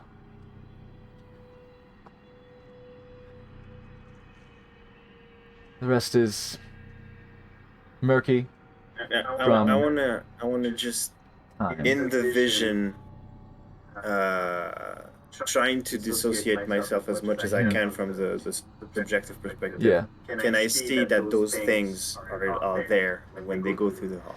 Yeah, you're scrubbing through it, moving the playhead back and forth, and just and you can see that when he looks up at his dad, there is something in his peripheral vision that there are gaps in the ceiling above them. Okay. Yep. Sure. We are on camera, of course. know, I brought you some chicken wings and crab balls. Oh, hell yeah. Yeah, You and got crab balls. hi, whoever my name is. Hi. Oh my gosh, hi. It's Mama Meats. Hi, Hi. hi. I gotta tell you what I did today. Okay. You're gonna be shocked. Okay, awesome. That'll be after this. Can I tell you? Aw. Yes. Oh, do you want to hear? I mean, it's to the I world wanna, now. I wanna be shocked. Okay, I like the guy on the top. Yeah, he's like, okay, yeah. I went to a drag show. Oh, hell yes. Hey. That's fantastic. They're so fun.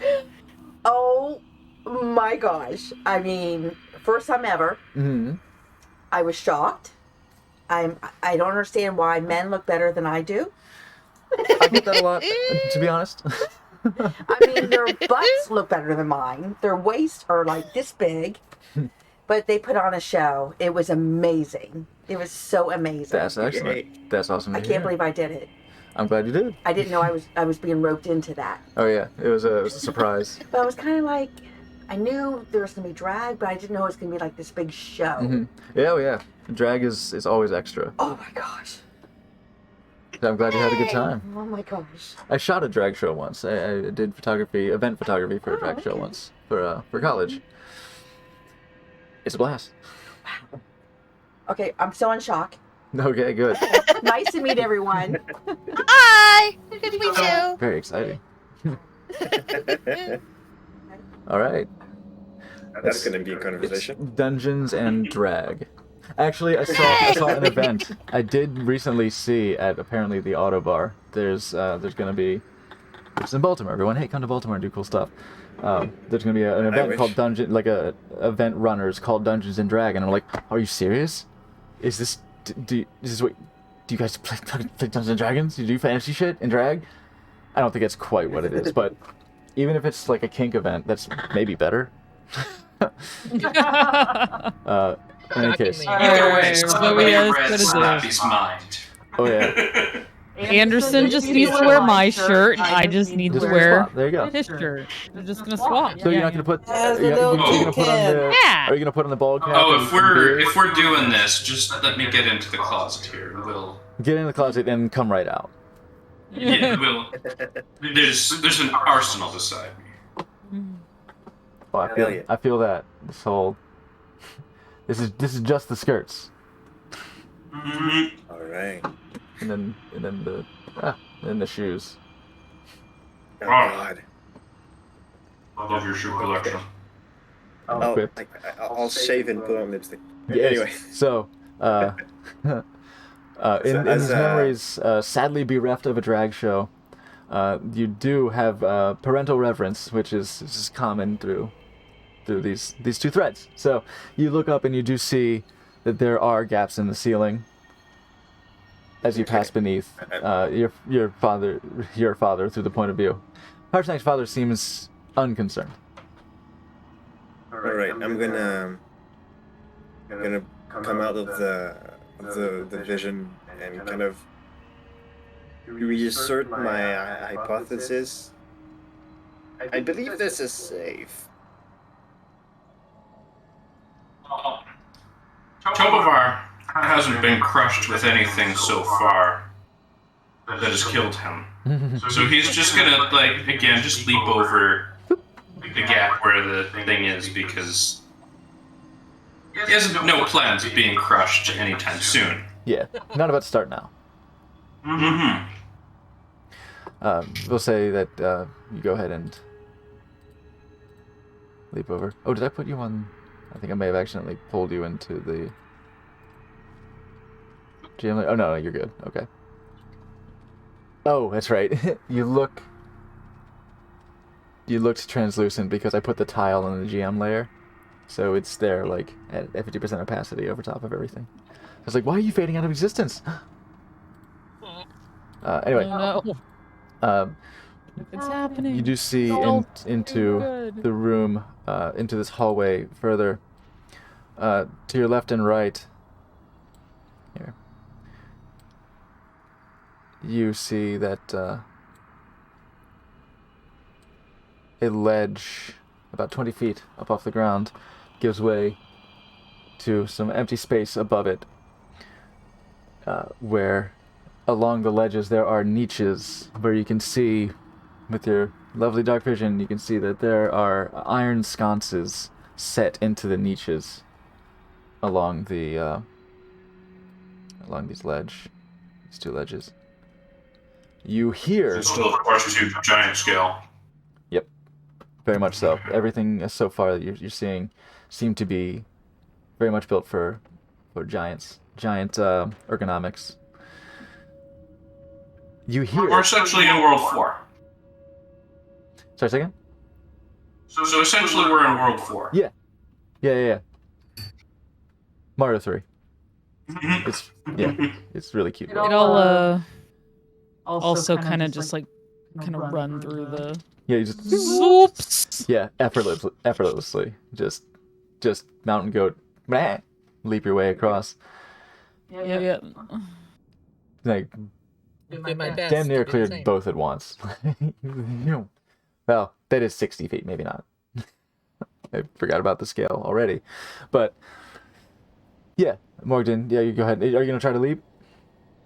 If you want to Yeah, try I'm and gonna do a 20-foot leap, go ahead and make an athletics or acrobatics rather.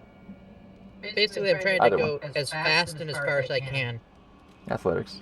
with the least amount of touching the ground. Ooh, athletics? Yeah. Natural 20, so 19. 19. What? In two solid bounds, you do very gracefully dunk, and just light on your feet. Just made it. Didn't touch the panels at all. Yeah, just confirming scale-wise, every square is 20 feet. It's 20, right? yeah. Okay. So heck of a jump to clear it, like 2 long jumps. And you made it. Now I'm watching my friend. from here, you can hear faintly, far away, but particularly in the acoustics of this towering hall, you do hear this.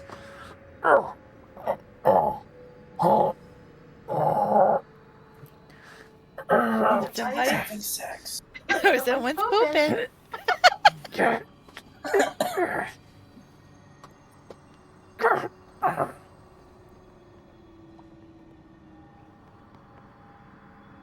Should probably investigate that. Do we want light or not? Well, if I think I can't see. I think the rest you three can see, but I don't have dark vision, so I'd have to light a torch or something. I can help make light, but Can I see through it? Put it on my head. I won't put it on your head. I'll put it in a place where you can see from it, and it won't blind you. Oh, But it will kind of hinder our stealth.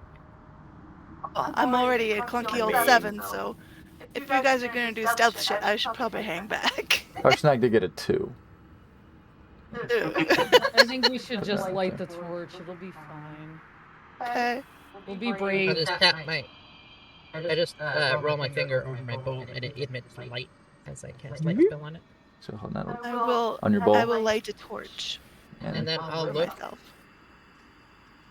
How far does this go? I think it's 60 feet bright and then 60 feet dim. If I'm not mistaken. I was looking at spell. I have to be within 10 feet of it for Oh, you're looking at. prestidigitation. Oops. I was gonna see if I can prestidigitate the sconces of light, but I have to be too close. Yeah, it's 20 feet bright and 20 20 feet. Okay, yeah. dim. Daylight 60. 20 feet over. But and daylight's 20 probably more feet than down. that. At least. Daylight's awesome. I could blast a firebolt at him, but Certainly try. it seems like it'd be a bad plan. Want me to find out? I'm not gonna do it. I got my light pole. So I got 30 feet of movement. Can I sprint across? Sure. Or maybe I should jump across it. Ugh. Why don't you have Okay. your lover pick you up? Oh, can he carry me? And then we all get squished. He'll just. Attack mule. toss me. He'll pick you up and sit you in his Don't tell arm. the elf. It's sit you in his free arm because he's got his great axe in his other. Okay. And just stride across. It smells pretty nice, right? You smell so good. Oh my god. Stride across is very musky. Just casually stride across and actually stop on this one and exist. Does nothing happen? Make a. No, nothing happens. Okay, God. He's pestering me about the closed door. Oh. I wonder if I could cool your axe off enough to make it continue to glow. It is still glowing at this point. His axe is still giving off light right now. For now. For now.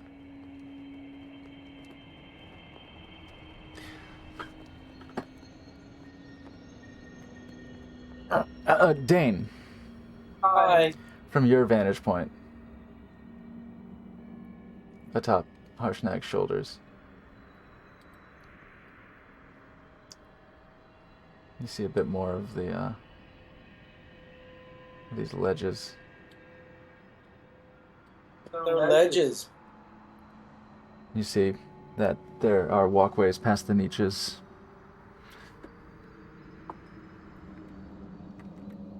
Yeep.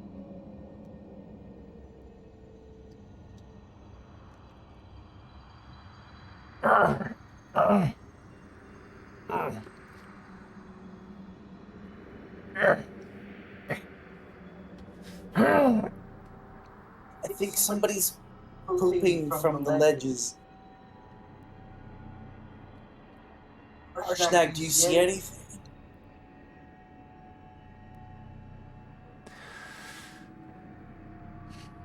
Holds his axe up higher as it sheds more light.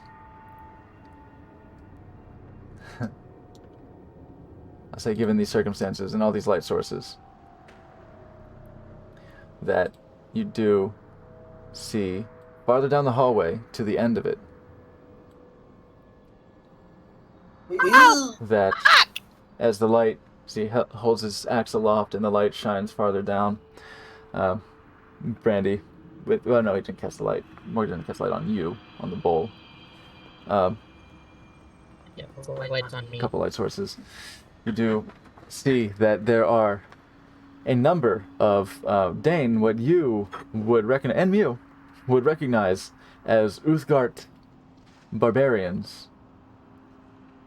Yes. We I definitely do remember what that is. Pressing and prying and pulling at a huge set of double doors that appear to, from this distance, have a shimmer on them, a glassy shine. Oh no. Flanking one of these barbarians at the bottom of the stairs are two small dragons. You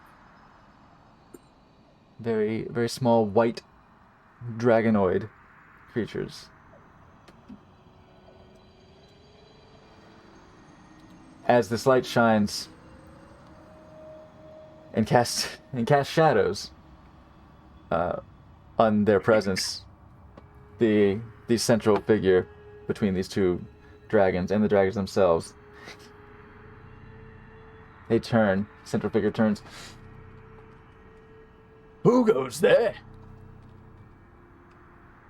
Come on out then. You've come to interfere with the business of the Great Worm? We will be getting inside this temple. And you won't stop us. Come. Can we help you get in?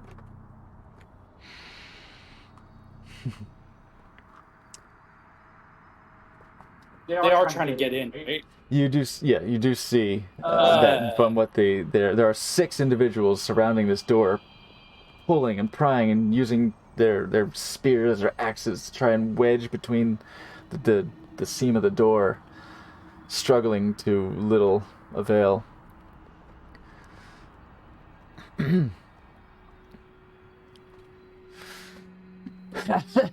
Yeah, sure.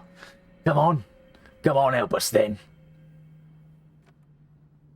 Okay, fine. And he takes, Snack? he wields, Do. he branches his great axe. Says, "We'll help you back. Do I, We'll help you right back to an early grave. You'll tell him do I have Worm. any idea who this great worm is? You'll tell him Chief Wormblood sent ya to hell." And I would love would it- you please announce us first then, Fireball? Oh, I was about to say, I would love initiative. so that would be on your turn. But let's get some. Good call though. I got a 21 this time. Okay. Well, that's rare. Glad you guys. Yeah. And the +8 helps that a lot. Oh yeah. It'd be a very average roll without One. that +8. Harshnag has a -1, so we'll put him at. Oh, that's a 5. So. He's just on 0. So Mew, you are at 5 as well. 14. 14 for Morgden. 15. So what was that? 15. 5. 1, 5, 15. There's no mammoth here. Get out of here. Shidani. 18. 18. Dean. 7. 7. You just go, close to your buddy Harshnag. I will roll for this.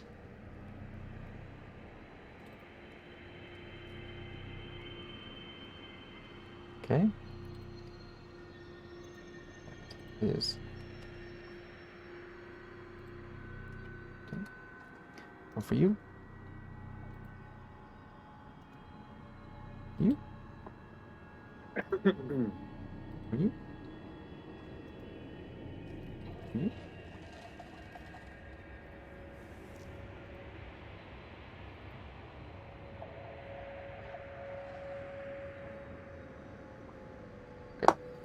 Okay. Man's ready to go. Wagons. In the dungeon, as it turns out. How convenient. And apropos. Well, Not- breaks really. Maybe not quite yet in the dungeon, but trying. Ooh, he's trying. You son of a bitch, I'm in. Don't run. It ran. Ah. 1. So this one go on 2. And 9. Come back. Come back, Dot. Baby, come back. Ooh. Oh boy. Oh boy, oh boy, oh boy. Oh boy, Ice Castle music. You're ominous and cool, but you're gonna go away. Not Because it's fight your time. time yet. I like this one a lot. I'm sad this one doesn't loop properly, but we'll let it go for now. Actually, it's too pretty for in here. That section? Oh, I always love this one. First.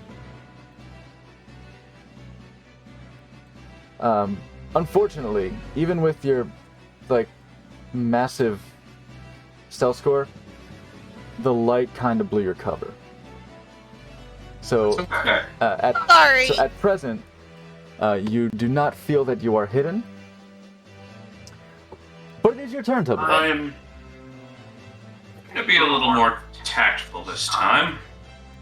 So I'm gonna make a gesture to stay behind me kind of thing. And I'm going to run up. Or can I move 30 feet? It's been a while. Yeah, to move up to about there. I'm gonna toss out 2 bags of ball bearings. Just out onto the floor. Yeah, so say that's your item. You got your cunning action. and you're just like nicely distributing them out there. Yeah. Okay, and that covers. They each cover what? 10 feet? I had them and then my thing twitched on me. It is 10 square feet per pouch. Okay. So I'll sort of I'll do this because it will be 20, and I'll just move it. So you got a nice. We can sort of adjust if you want to make it like a band across the hallway. Yeah, that'd be. A little narrower like that. I think call it a little distribute thinner. Distribute the area Yeah. across the hallway. Ball bearings. All right. To do 2 bags, I think that is action and cunning action. Yeah. I'm not trying to hide or anything. There's not really any space for me to stay hidden. Little Give it some flavor. sprinkling. Ooh, might change just a little bit. Okay. All right, let's move it. It is Chief Wormblood's turn.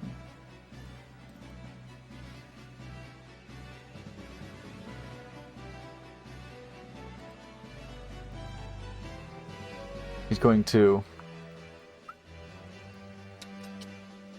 whistle and click towards these creatures to his left and right, and will use his movement and action to dash forward 60 feet.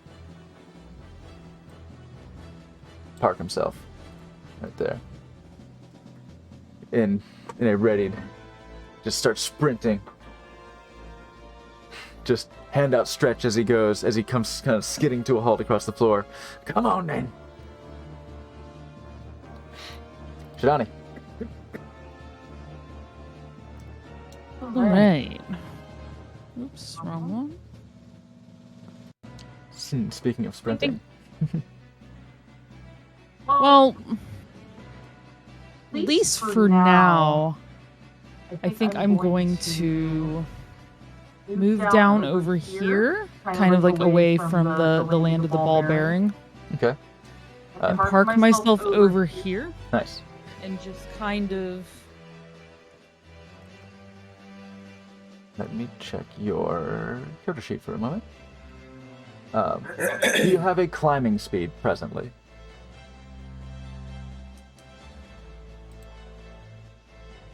I think that, I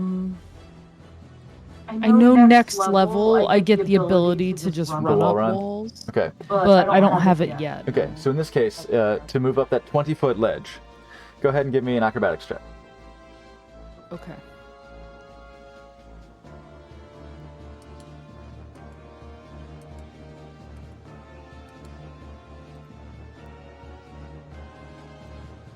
$25. Soundly. It still costs you a bit of your movement, but you have a lot. So you will, you will be able to just clamber up this. In fact, I think kind of using Harshnag as a bit of a leverage. Just, excuse me, kick, and leap up off of his knee, cover some ground, and grab the edge, put yourself up, and you are now 20 feet vantage point above the fray currently, parked right next to one of the iron sconces, the empty iron sconces in the niche. Okay. And I'm still not used to this scale being what it is, so like that's, yeah, okay, that'll be your movement and your action. To Yep. dash. Fabulous. Branded Edge. Okay. I have a quick question about the torch. If I drop it, does it go out, or if I drop it, does it create a space of light around where I dropped it? So now that the place is illuminated, you can Oh, it is. because of your light, you can see that 100 feet. The snow had drifted in from the wind and all that, but about 100 feet it thins, and now past that point you have like stone floors. If you were to drop it in the snow, probably it would go out. If you were to just set it down on the ground, it might be okay Okay. for a little bit. I'm going to take it with me. I'm going to move towards this edge. I don't think I can climb it yet because I only have 30 feet of movement. And as a bonus action, I want to cast my spiritual weapon. Yeah.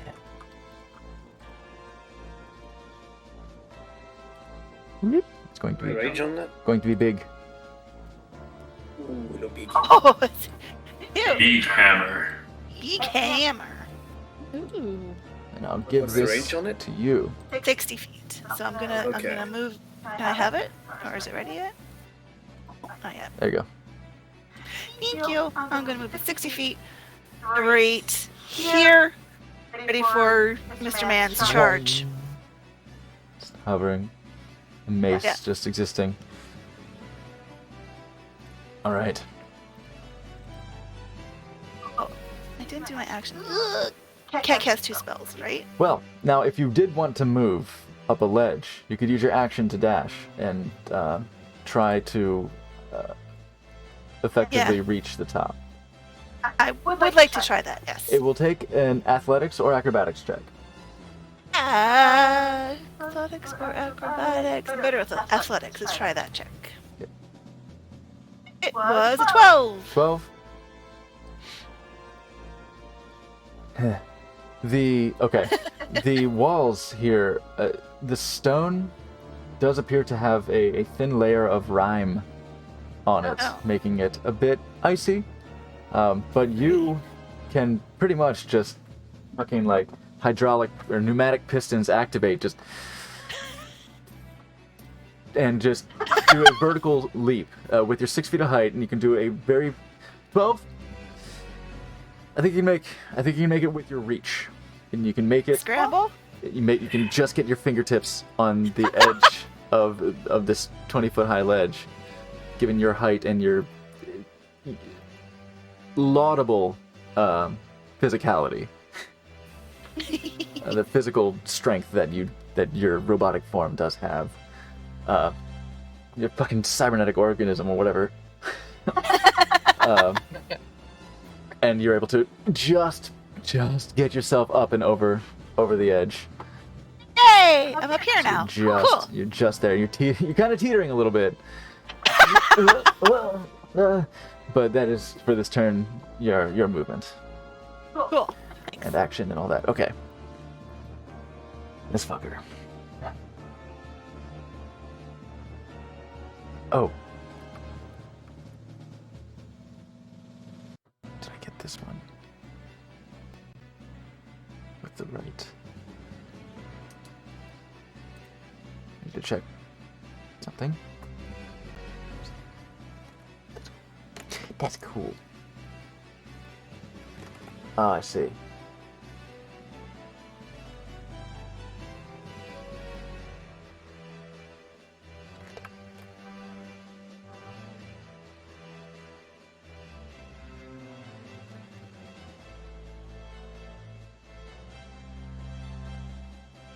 Nice.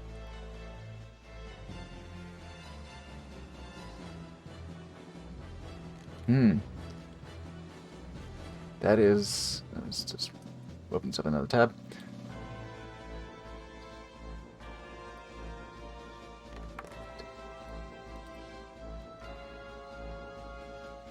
Let's take a little look here.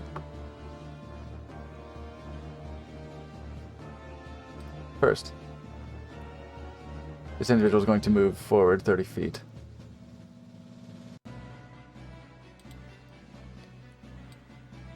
What's the distance here? Oh. Is that 30? Yes. I'm very glad to get the ruler to scale, otherwise this would be such a pain in the ass.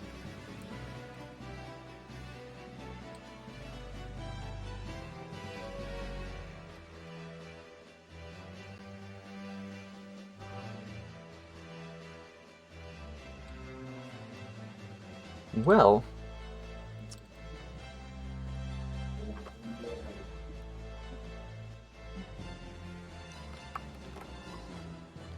Tell you what. Maybe it won't be that. Right now.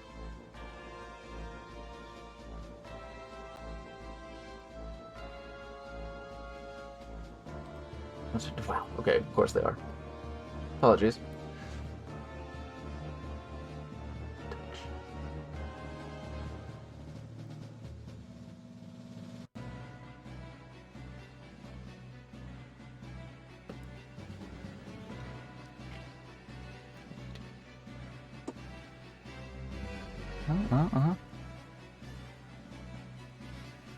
She'll wait.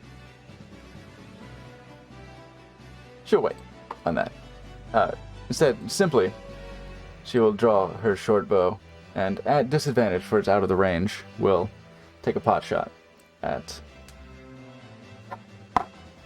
Tovar. 1, 2, and a 4. So that's plus Yes. plus 3, 7. Yeah, I don't think so. Just holding the bow sideways, just slinging over. Pew! And it's sort of like frantic. You see this person clad in loosely fitting skins on her shoulders, and like just bands of twine. It might be even strung intestines. Hard to tell at this distance. But bloody hands, just red, dark red, like caked with strings, trails of blood, as she looses this arrow. Hair matted, bones sticking out of it. Looking just sort of a frantic mess in her gestures and gesticulations. As she whips with her arrow. Morgden. Okay. I will. God, what is this? I had something I forgot.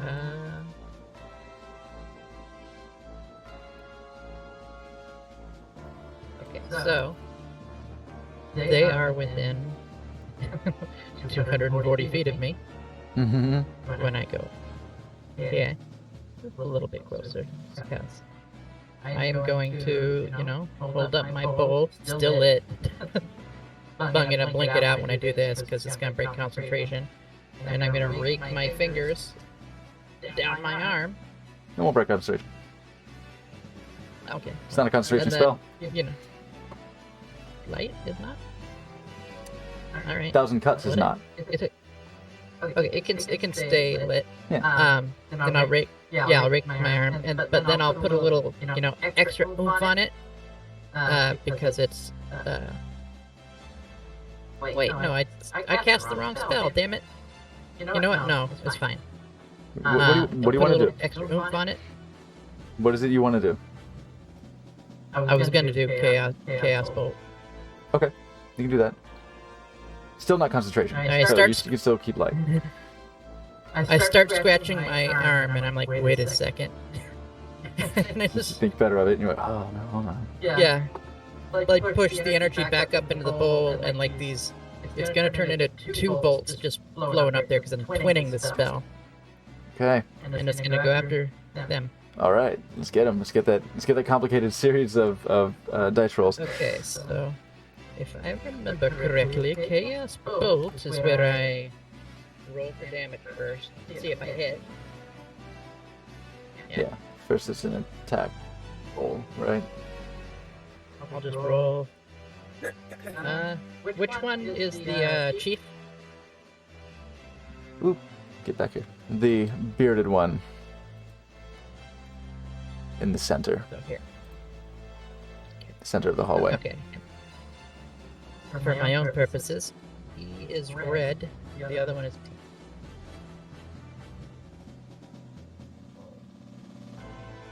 Does 12 hit him? 12 just barely does not hit him. Okay, then I'm going to use my inspiration that I got last week and There you roll go. that one.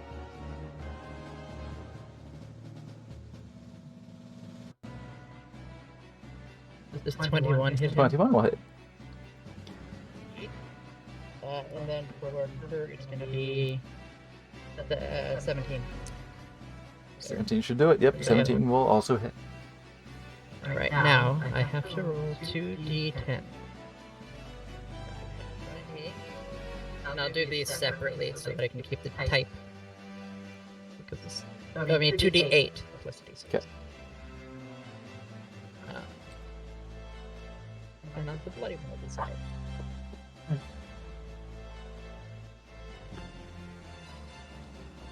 So that's it. 14 points of thunder damage to Chief. 14. Okay. Yeah. All right. What's the other?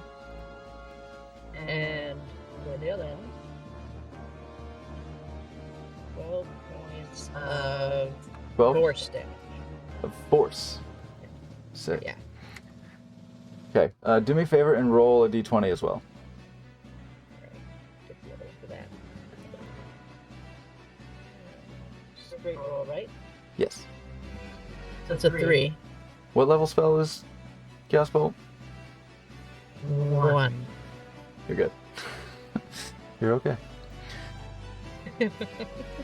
Yeah. As these two glomming spheres sort of intersect with each other and bounce back and forth and merge into one and then split into two and then each fire forth, one of them just explodes into this sonic wave and just you see this pulse through the air as the pressure just sounds off, and you see some of the frost just shake from the walls as it goes through the air, and one turns into just this basically speed lines just and clatters against the shaman. Okay. It is with that. It is the wormlings' turn.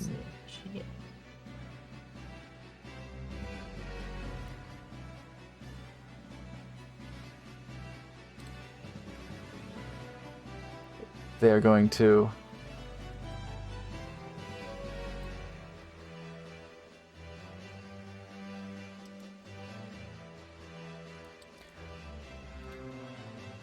fly up into the air, fly above the ledge, use their action to go 120 feet and fly pretty much in contact with the ceiling. Fly right up against where the ceiling is, so they are 20 feet above the ledge's 20 feet. So fly a total of 40 feet off of the ground. So I'll back them up a little bit to account for that distance. And they will be there. For now.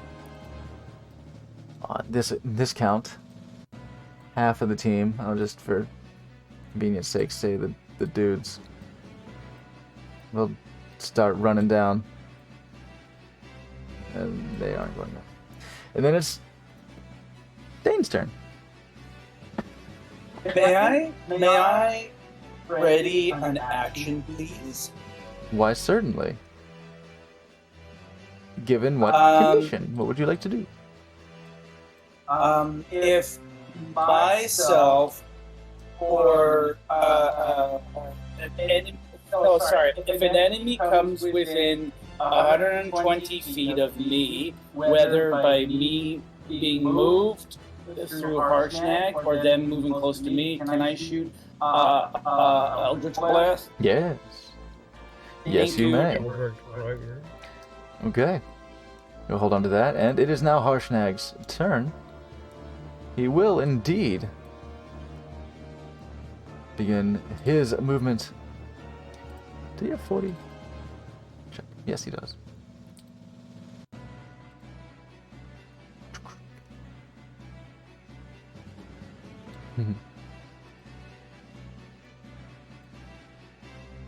He will move just up to the ball bearings. And not wanting to, I guess, diminish your efforts, he will not disturb them by walking through them. Okay, you have come within 120 feet of 3 things. What will be the most dangerous thing? The dragon or the chieftain? Good question. Oh. Okay, let's go for a dragon. Okay, which one? The bottom one. All right. No, the top one. Oh, he's going for that top. All right. Dane wants the top. Let's get attack rolls. Daring.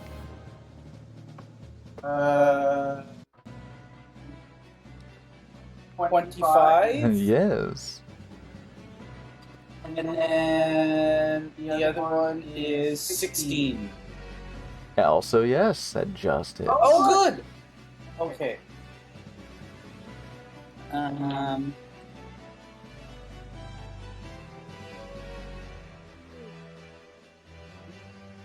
Plus 13 damage total, please. 13 force damage. As these 2 bolts of energy pelt this dragon as it's flapping 40 feet in the air in this tunnel and just regains its cadence and hovers there. Okay. Harshnag moved, and that is just gonna be. I reckon it's not that easy to just find a rock here, so he's going to be hanging out for now.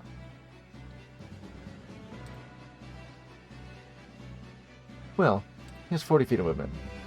He's 40 feet. He's actually going to use his action to move the rest of the way, climb up onto this ledge with you. Kind of difficult terrain, and he will. Yeah. Okay. Mew. I will ready a spell. I will ready a fireball that will be cast after the last group of enemies has moved. Okay. So, I guess, last group meaning the people who have not yet moved, Yeah, once they this have. Okay. Great. Fantastic. Because it is their turn right now, and here they go. They're moving here. Charging down the stairs there and we- ready to fuck some things There up. we go. All right. As they start to move, there's the little flame that starts forming in my mouth, and as soon as they reach their destination, Blammo. And where's this landing? well, I smack dab in the middle of them. Of them? Yeah. Okay. Alright. Top to bottom. It is a 3rd level fireball. Top. 1. Oh, dexterity. I think they have. Oh, they have a plus.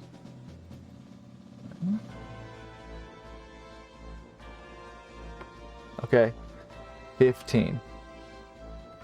But this is 16. Well, well. 14. 13. Hmm.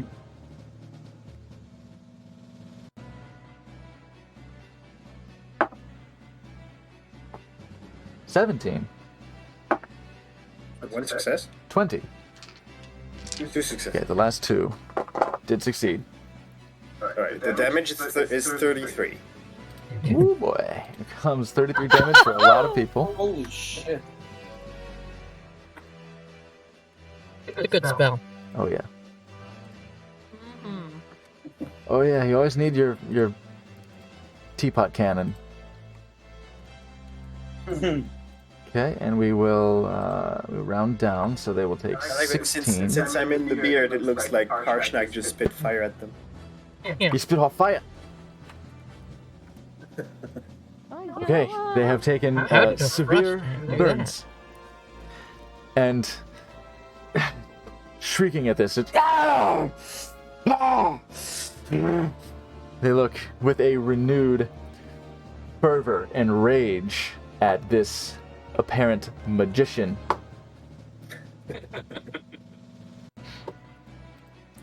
It's a magic giant. Now, I can't see anything except the big explosion. I'll go, woo! That was cool. okay, Remind me what these guys are called again? The Uthgard what? Uthgard barbarians. Uthgard. Oh, okay. As Sure, nothing bad will happen. as one of them they're gonna be announced, Engi. as one of them announced, the Great Worm tribe. Yeah. Okay, it is Tobavar's turn. We are at the top of the round. Now, it is 9:30. We can call it here, or we can do one more round and then call it. I'm down for one more. I'm down for one more round because I had already planned what I wanted to do. Okay. Then we will proceed Alright. through one more round for tonight, You okay, Liberlin? and maybe All right. maybe they'll all be dead, and then it'll be fine. I'll do my best. Yes. Tobavar, top of the round. It is your turn. Yeah. So, I'm going to, keeping with my plan, will adopt a very firm stance, use steady aim, and I will fire a crossbow bolt. I'm gonna aim for the person who tried to shoot me. Okay. Go right there. So basically, it turns a disadvantage into a straight roll. Yes. Okay. It is. It's a nat 20. Oh, nice. Whoops. So I think Oh. that's like a 28 to hit with my Something like crossbow. that. Yeah. So like, it Yeah. is unfortunate that not having advantage, this will not be a sneak attack, but it Yeah. is a nat 20 nonetheless. It does. Because yeah, doubling sneak attack damage is just oh my god. That's 13 piercing damage. That's still a very solid bolt strike. As this bolt, she flings this arrow and just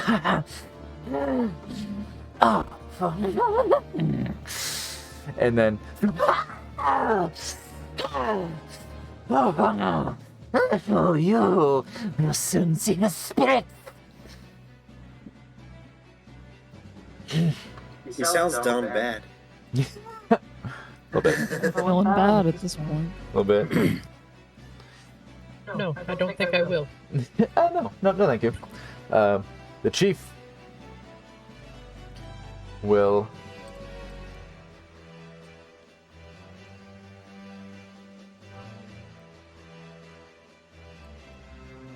he's gonna keep coming. Come on! Why, you're just standing there. Fight me!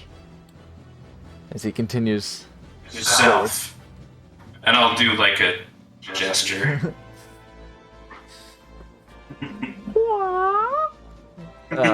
Yes, he has proceeded. That is his. It's 30, right? Yeah. That is his movement and his action. He is very much in a running way.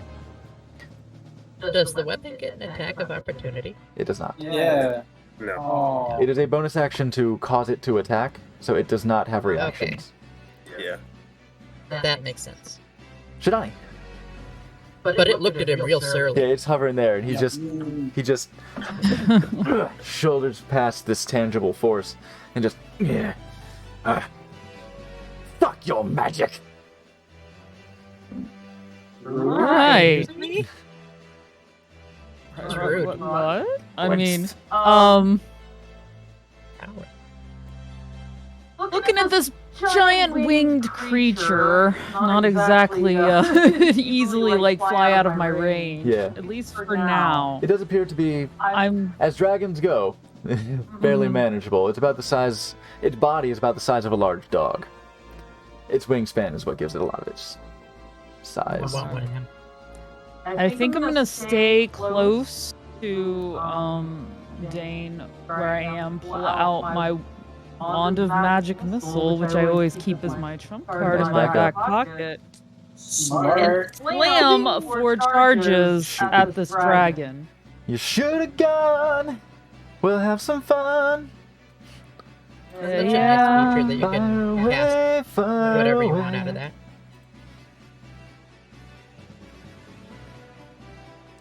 I can reveal some more of this upper area now that you're here. 16 damage, baby. Ooh, 16 free ass damage from a wand of magic missile that just pelts this flying white wormling and seems to just, as they say in the old country, bloody it. Otherwise, I will kind of keep an eye on him. Just you. Yeah, I don't want to move far away from my friends. Okay, you hang tight. Mm-hmm. Hanging tough. Branded Edge. Yeah. Okay. I think. How far is this guy? 60 feet. So the chieftain there that's running for Tobovar, he is going to get Toll the Dead. Okay. Gotta make a wisdom saving throw. Oh, that ain't gonna do it. That's a 4 on the dice. Then, Mr. Man is gonna take 7 damage. Did you roll 2d12? Necrotic. No, I rolled 2d8, so 2d12s. I forgot to do that. Yeah, as he has been harmed by a chaos bolt. Yes. Kitty. Ed. That's more damage. That's 22 damage. That's Necrotic. significantly more damage. as your dong weighs heavy upon him. As one does. It's quite the impressive dong. Thank you. Brandy's dong means business. Hashnag. Does. Harshnag likes your dong. I'm so glad. I'm so glad. I did the math Feeling is mutual. with trigonometry, Oh, and yeah? this mace will just reach this dragon up in the sky. Okay, fantastic. Just barely reaches him. Speaking of just barely, Nice. let's What? Dragon, Alright. dragon ever do to you? get the attack roll. Attack roll for the dragon. Oops, scroll down, please. Thank you. Well, if anything's dangling from the dragon, it's getting blown. 13? How much? 13? 13? It has to be a weak point. A 13 does not hit. Damn it! Well, shoot. Oh. It grazes upon its hide, but as a scaly dragon creature, it is not enough to impact meaningfully. What even is the scrotal situation of dragon? Boom. I imagine Hey, mind if I do recessed inspiration for that? until I necessary. really wanted to hit. Can I use inspiration Yes. for that to do that again? Yes, of course you can. That is exactly why it's there. Here goes. I hope it hits. Come on. 26! 26 will hit. Ah! Oh, it's a natural 20 plus 6 to hit. Oh, my god. Then double your dice. Double your die. That's inspiration. That is inspiration well That's an spent. inspiration well used. Turn that shit into after 20? Absolutely. 30. 30. 30. 30. 30. 3-0. Damage? Damage, yeah. Hey? Wow. Dang. Okay. Hold on, let me just take a look at your spiritual weapon real quick. What is the damage on spiritual weapon? I didn't take a 2d8 look at plus that. 3 fours. Oh, it's 2d8. Yeah. And you doubled him. 30 damage. That damn near one-shot this thing? So, so you just come up on it and just flapping. Up rushes You this rolled mace. 8, 6, and 5. Up rushes this mace, and it just doesn't stop. It just into the ceiling. and just smears it. It just like mortar and pestle. Just Holy shit. you just hear this shriek, this this piercing shriek as it just and its limbs just fall limp as its chest cavity has been crushed in to the ceiling, leaving a pasty smear, and its body just. Oh yay! Oh, I hope they were going to attack and they weren't just pets getting out of the way. We'll never know now. That was inspiration well used. Fucking dead. Yeah. Like that. Shit. Okay. That was impressive. You see this Helena Bottom Carter over here. You see her look at the dragon that got smeared and just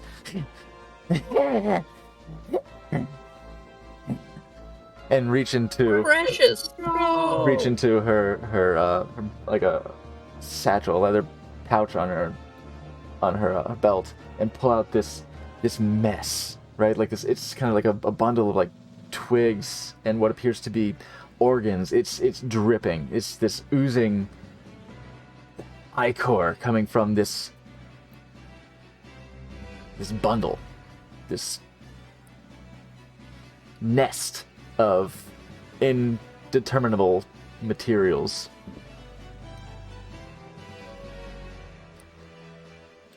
I didn't do the movement.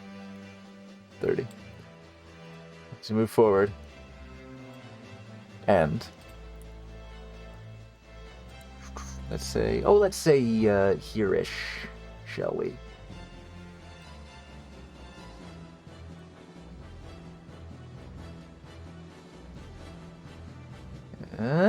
Oh. Let's say here-ish, shall we?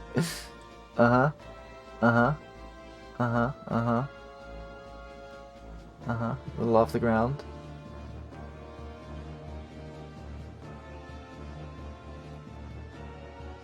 Ah, 20 feet. Is it a sphere? Or is it a cube? It's a cube. It's a cube. So, it will. It will still contact all of you. I would love for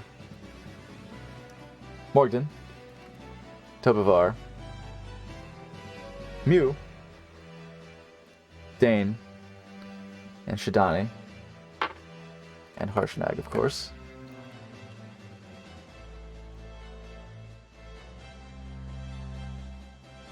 I throw up shield, by the way. With When? my reaction. Oh, okay. Okay. To give me a wisdom saving throw. Oh, God, I use Wisdom? shield. Yes. Oh, wisdom saving throw, huh? Okay. Oh. shit. 2, so that'd be a 19. 11. 19. 19 for me as well. This is the round of 19. 17. Sorry. 17. Ooh, good. Good for you to get that. As what you see is she brings out this decrepit bundle and just starts slinging the oozing ichor into the air, tracing these scrawlings that linger in the air before her for a minute, and then just blows it out towards you, and it flings forth. These lines and markings fling forward to reach a point between the lot of you, and then just these scrawlings, these mad scribbles begin to swirl and make marks of their own, and repeating infinite, endless marks in the air as she casts Hypnotic Pattern. Harshnag No, we're hypnotized. is... Oh, this is a good one. Jeez, look at this fucking icon. Harshnag is stunned. Shidani, you are also stunned. The DC, save DC was 12. Yeah, and I just missed it. Just yeah. barely. A lot of 17s from you guys, though. Or 19s, rather. But Yeah. There you are. So this pattern is up and is swirling. Dane and Mew, Tobavar, Morton, you see this and you're like, ugh. It's like looking at a magic eye for too long. You're like, no. Mm-mm. I don't see the boat. It's a schooner. The schooner's a fucking boat, dickhead. And Harshnag, however, Harshnag and Shidani are still trying to find that schooner. Trying to make sense of these mad scribblings, and you just fall into this lulled state. Just hands drop to your sides. Harshnag as well. In fact, no, you're on the shoulder. Never mind. You're good. I was gonna say, like, if he was holding you, he might be like just drop you to the ground, but you're on his shoulder, so you're okay. Okay, it is her turn. that's Helena Bottom Carter's turn. When you picture a hot mess, I just picture her every time. Did a great No, I job. don't want to kill her though. Yeah, she is hot though, and hot mess indeed. Morgan, it is your turn. Now I can't remember. A 20-foot spear, is that 20? So that's like 20 feet from the center in all directions? No. So it's 20 feet, like... Right? So, like, if I went...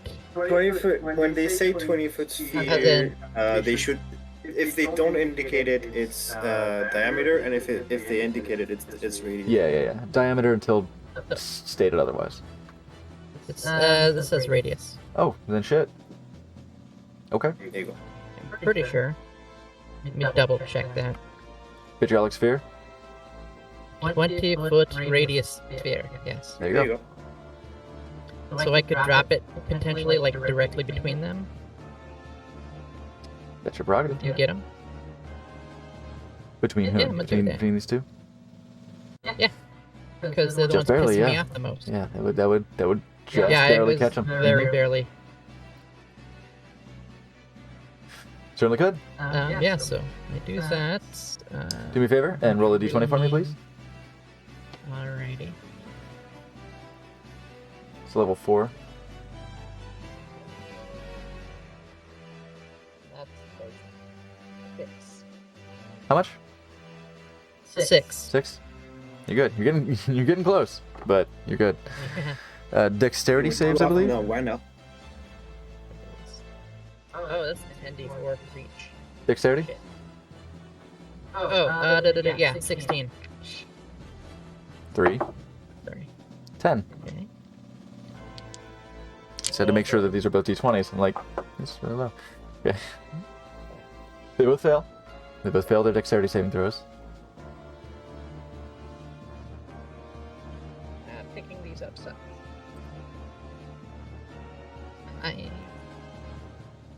And here come a lot of d4.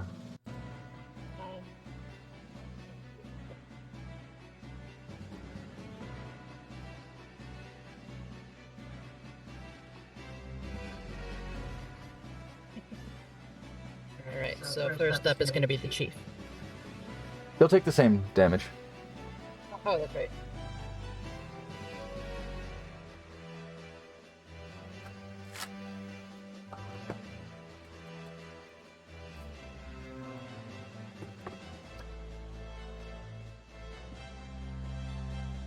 Mm-hmm. 25. 25. Okay. 25. As this massive swirling orb of acid just swells and bursts and splashes all over their forms. At the end of their next turn, 5d4. Yeah. Acid damage. I gotta make something for that. I'm gonna put that. I'm gonna put this on them, so I'll remember. That's why I Next said it time. out loud. Because I don't trust me to remember. I'll So level now with we you. all know. She's fucked. I'll try to. Good. That will definitely do her in next turn, but it's gonna be at the beginning of her next turn, isn't it? Is this at the end? 5d4 at the end of its next turn. End of its next turn. Okay, so she's still gonna get to do That's something. weird, yeah. She's gonna slowly sizzle to death. Wow. Unless someone else hits her first. Something else just put her out of misery. They are quite chemically burned by this severely. She has Still alive, but very badly burned. cheekbone sticking through where has been burned flesh has been seared off. This manic smile still has not left her face. Hear them calling me. Be with our ancestors soon. With me. Oh, you think so? We have Con someone has a little holding tag it. on the bottom. It just makes me think it's a little vial of tea. Yeah. The Dargan is coming over here. It's coming over here. Coming over here for you. 10-foot cone. Coming over. Come over here for you. Come over here for you. Shh. Wow, this scale's fucking me up. And put his little mouth. Put his little mouth where the important origin is. Yeah. Yeah. And that mouthfeel. Yeah. You're in Harshnag's beard, Mew, so this does get you too. This is a 15-foot cone of frost breath. Harshnag's probably not going to be terribly bothered by it. This will be a Constitution saving throw. Which that, I believe, you can make. Yep. Do I get a saving throw? That's a good question. It's Constitution, so I think you do. Yes. Oh, I should be safe. I'm pretty sure that 15 when for me. stunned. 15? Great. Yes. Stunned. You can't really do anything, but you make con saves, yes. Yeah. Okay, Stunned 15. is you're pretty fun. 15? Nice. You automatically fail strength and dex Strength save. and dex automatically fail. So yeah, here you go. Yeah. So you incapacitated, and yeah, you failed those automatically. But it's your Constitution check is just your body holding up to this. So yeah, you can Yep. still make those, and you made it 15, so you passed. Dane, Constitution, please. Saving throw. Oh, me too? Yeah. Okay, sorry. Hmm. 8? Okay, that does not pass, unfortunately. Okay. Harshnag is immune to cold, so this does not bother him. But this little wormling just flaps over to you. He just breathes this chilly breath toward you for. So I need to roll for this. Oh wow. But breath weapon is significant, even if this is a small creature.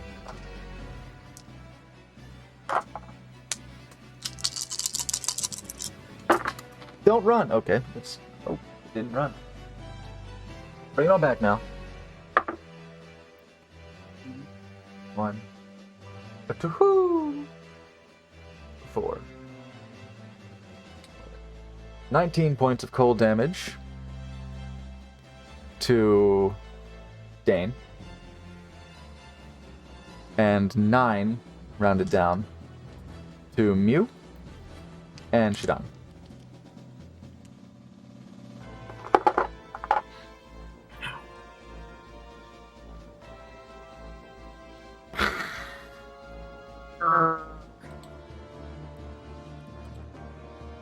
These boys are so angry that magic was cast at them. Oops. No talkie Angie?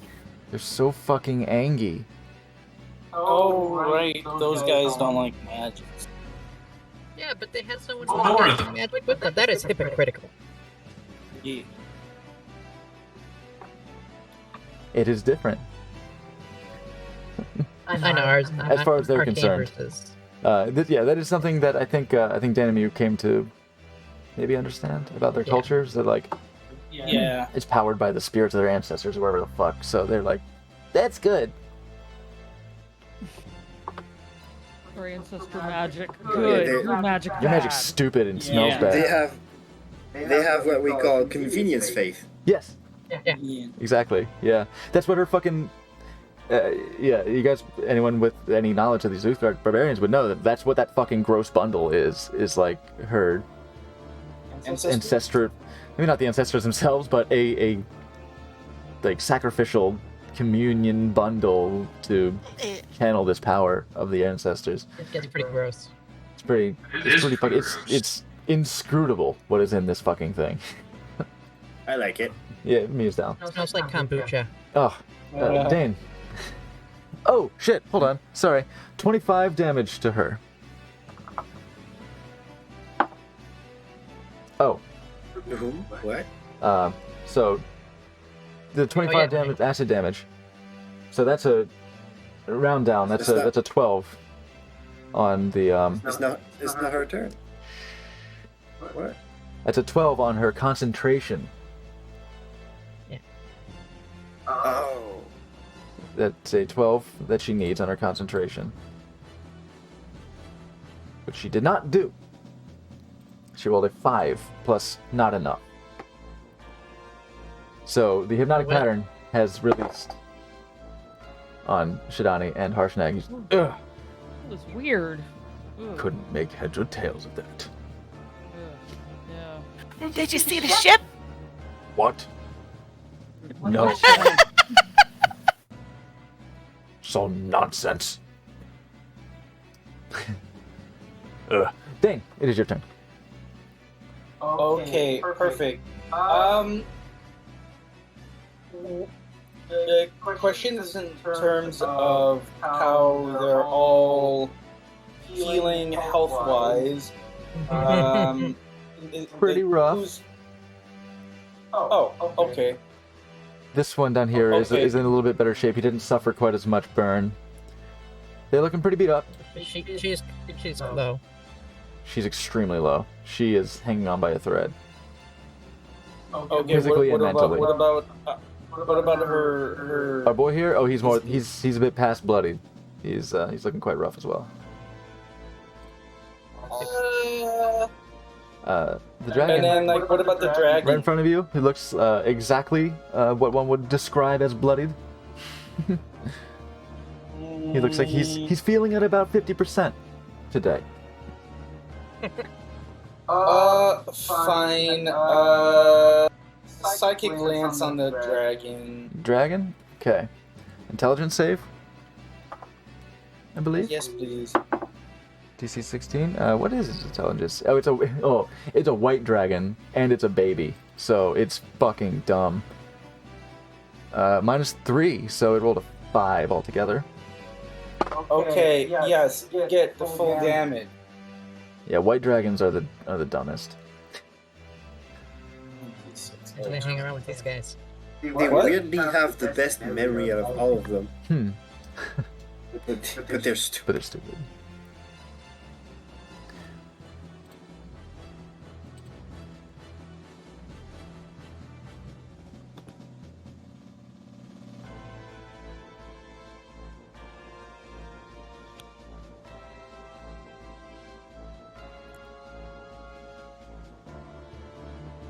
It's just, okay, that's 24 damage.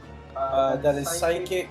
And then they are incapacitated until the start of their next turn. I'd say it's pretty much incapacitated. Forever. As your lance... Few turns after its next one, too. As your lance strikes it deep into the back of its brain, and it just... You just see it flapping in the air. Just spits its cold breath.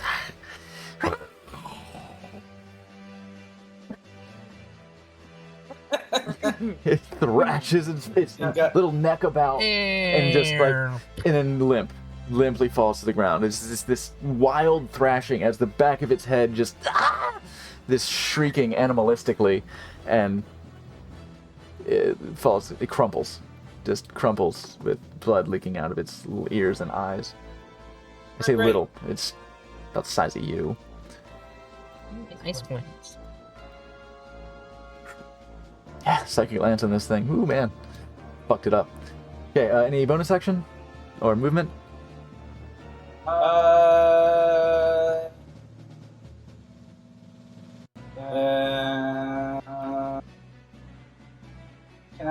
cast Hex at the chief? Sure. You're so Perfect. inclined. Wait, it's a leveled spell, right? Hex? Hex, yes.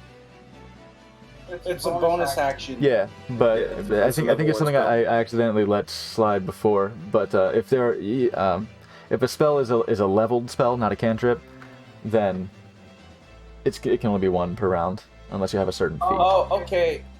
Then I can do nothing. Bye. Okay. Yeah, that really mitigates like the effectiveness of Misty Step, if you want to. But if you take Warcaster, then you can. You can do leveled spells. Harshnag is up. He's going to.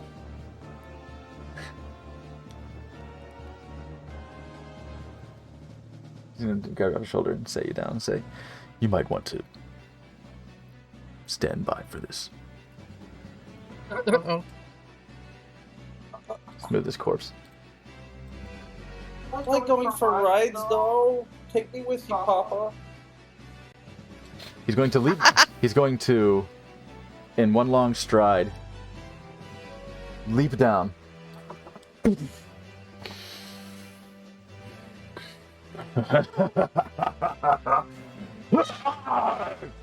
In a fervent, raging yell like you have not heard from his typical soft-spoken voice before. Bring up his axe and swing to this chief for a 21 to hit. Let's see. If the target is human, then I'll just dump the whole box. And it's about right. How infrequently I use D12s. Nailed it almost. That would. The target is human. This many. Sounds like a good amount. Oh my god, is it? Okay. Okay. Huh? 9, 38.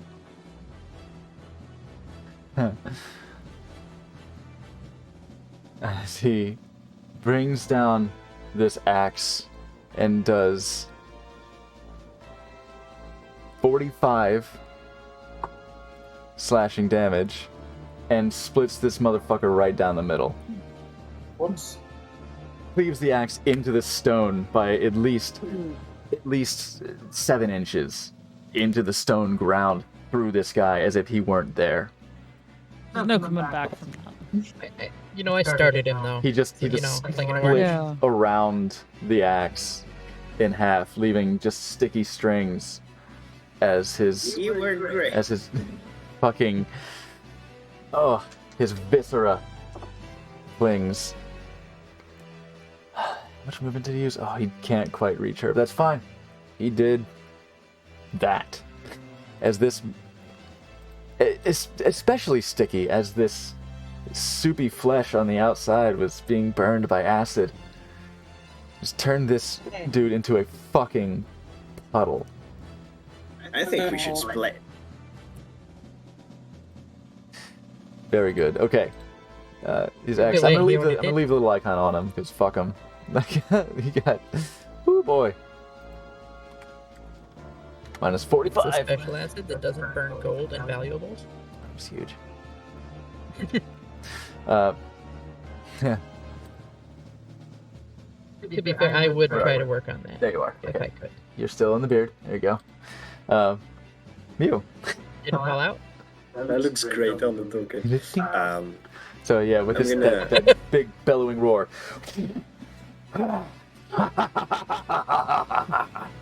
And just underneath that, Yeah. Yeah. I like. I like to imagine in the moment you lost himself and roared as well. Yeah. Little teeth. I don't usually get to be on this side of these. I'm gonna do kind of the same thing. I'm gonna ready a fireball for these guys when they come in. But just before I do that, I'm gonna go. Oh, angry people, over here. And yeah, and as soon as they finish their movement, I'm gonna fireball again. They are pretty one track on their in their mindset. These are very committed peoples to their bigotry, as tends to happen. And here come a bunch of dexterity saving throws. Yup. Okay. This time, let's do it fourth level. Fourth level, Just to juicing it. gonna conclude that turn. All right, we're gonna from front to back here. We're gonna go left to right. Remember when you said maybe they're gonna be dead? All of Maybe they'll be dead. them? And here they come. For fun, I'm gonna roll for the shaman. I mean, she's in it. She's in it, so for fun, I'm gonna roll. I mean, it's 2 hit points, and is burning in acid, so she fails. And top 1, 2, so 3. Bottom 4. Top 10. 11. Yeah. DC is still 16. Natural 20. Whoa. And 19. Okay, so still 2 saves. 2 in the back. Again, like the 2 final ones. Okay. The damage on this one was 36. 56.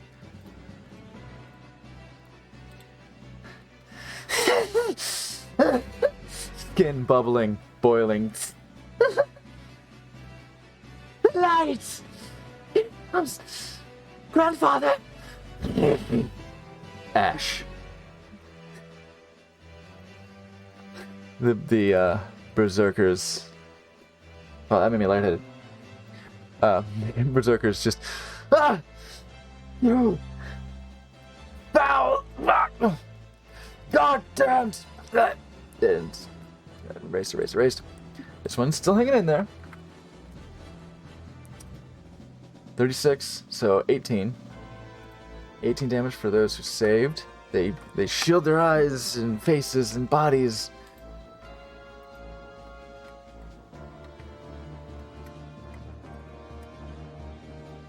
And are just hanging in there. Oh, jeez. There's just 3 left. Do we want to finish them off? I feel like we're. Kind of? I mean, How you doing, Librella? I don't know why. I don't. I mean, it's really just remember 3 that coming barely back have from any this. health, right? So. Yeah.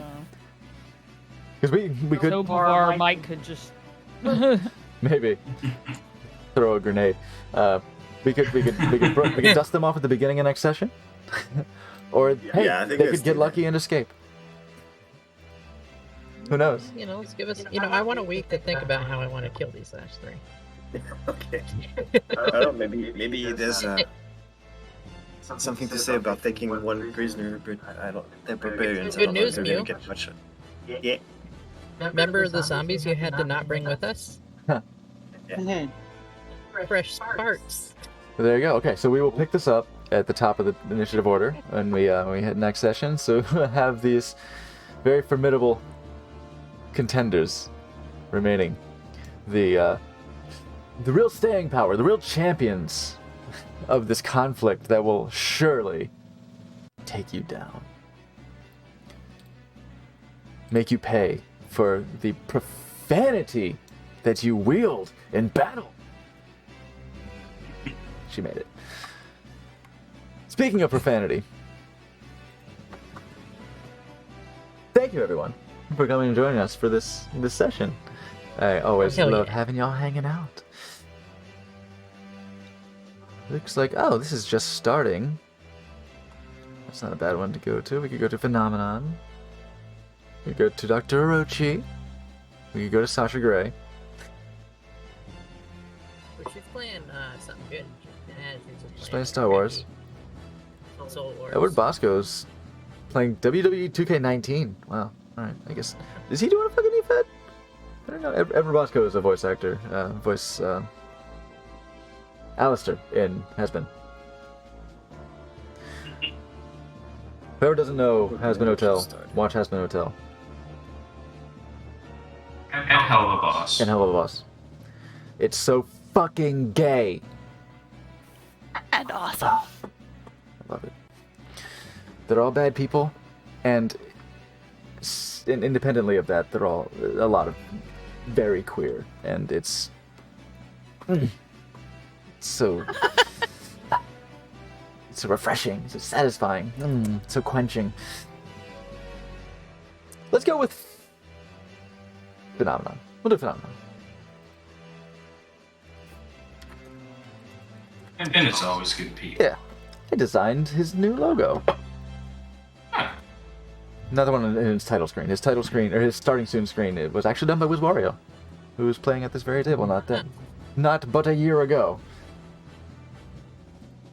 But I designed his banner logo. So go take a look at that. It's pretty, I assure you. Anyway, thank you so much for joining us on this adventure this day. Hunting and exploring. Well, hunting was last time, but traveling and exploring ancient holy sites with Daddy Harshnag. Let's give him that old. Oh hey. Oh, actually, good call, Nancy. Damn it! Fucking. That means it wasn't giving the promos. Yeah, I had my bot running and then it crashed because it does that if you leave it running for too long. We even gave it a driver's license. The problem is no one did, but it was still driving. It's got a dismal UI, but it's very powerful. Some might even say it has a DUI. So who gave it a license? I was going there. You just, I was going to say that one. It took me a second to put that together. Had to work that. But yes, come join us next weekend. I believe we will be doing Storm Riders next Saturday. And it's going to be as full a table as we have, and we'll have everybody, I hope, for next session at Levelheads as well. So we'll see you next time. Until then, stay easy.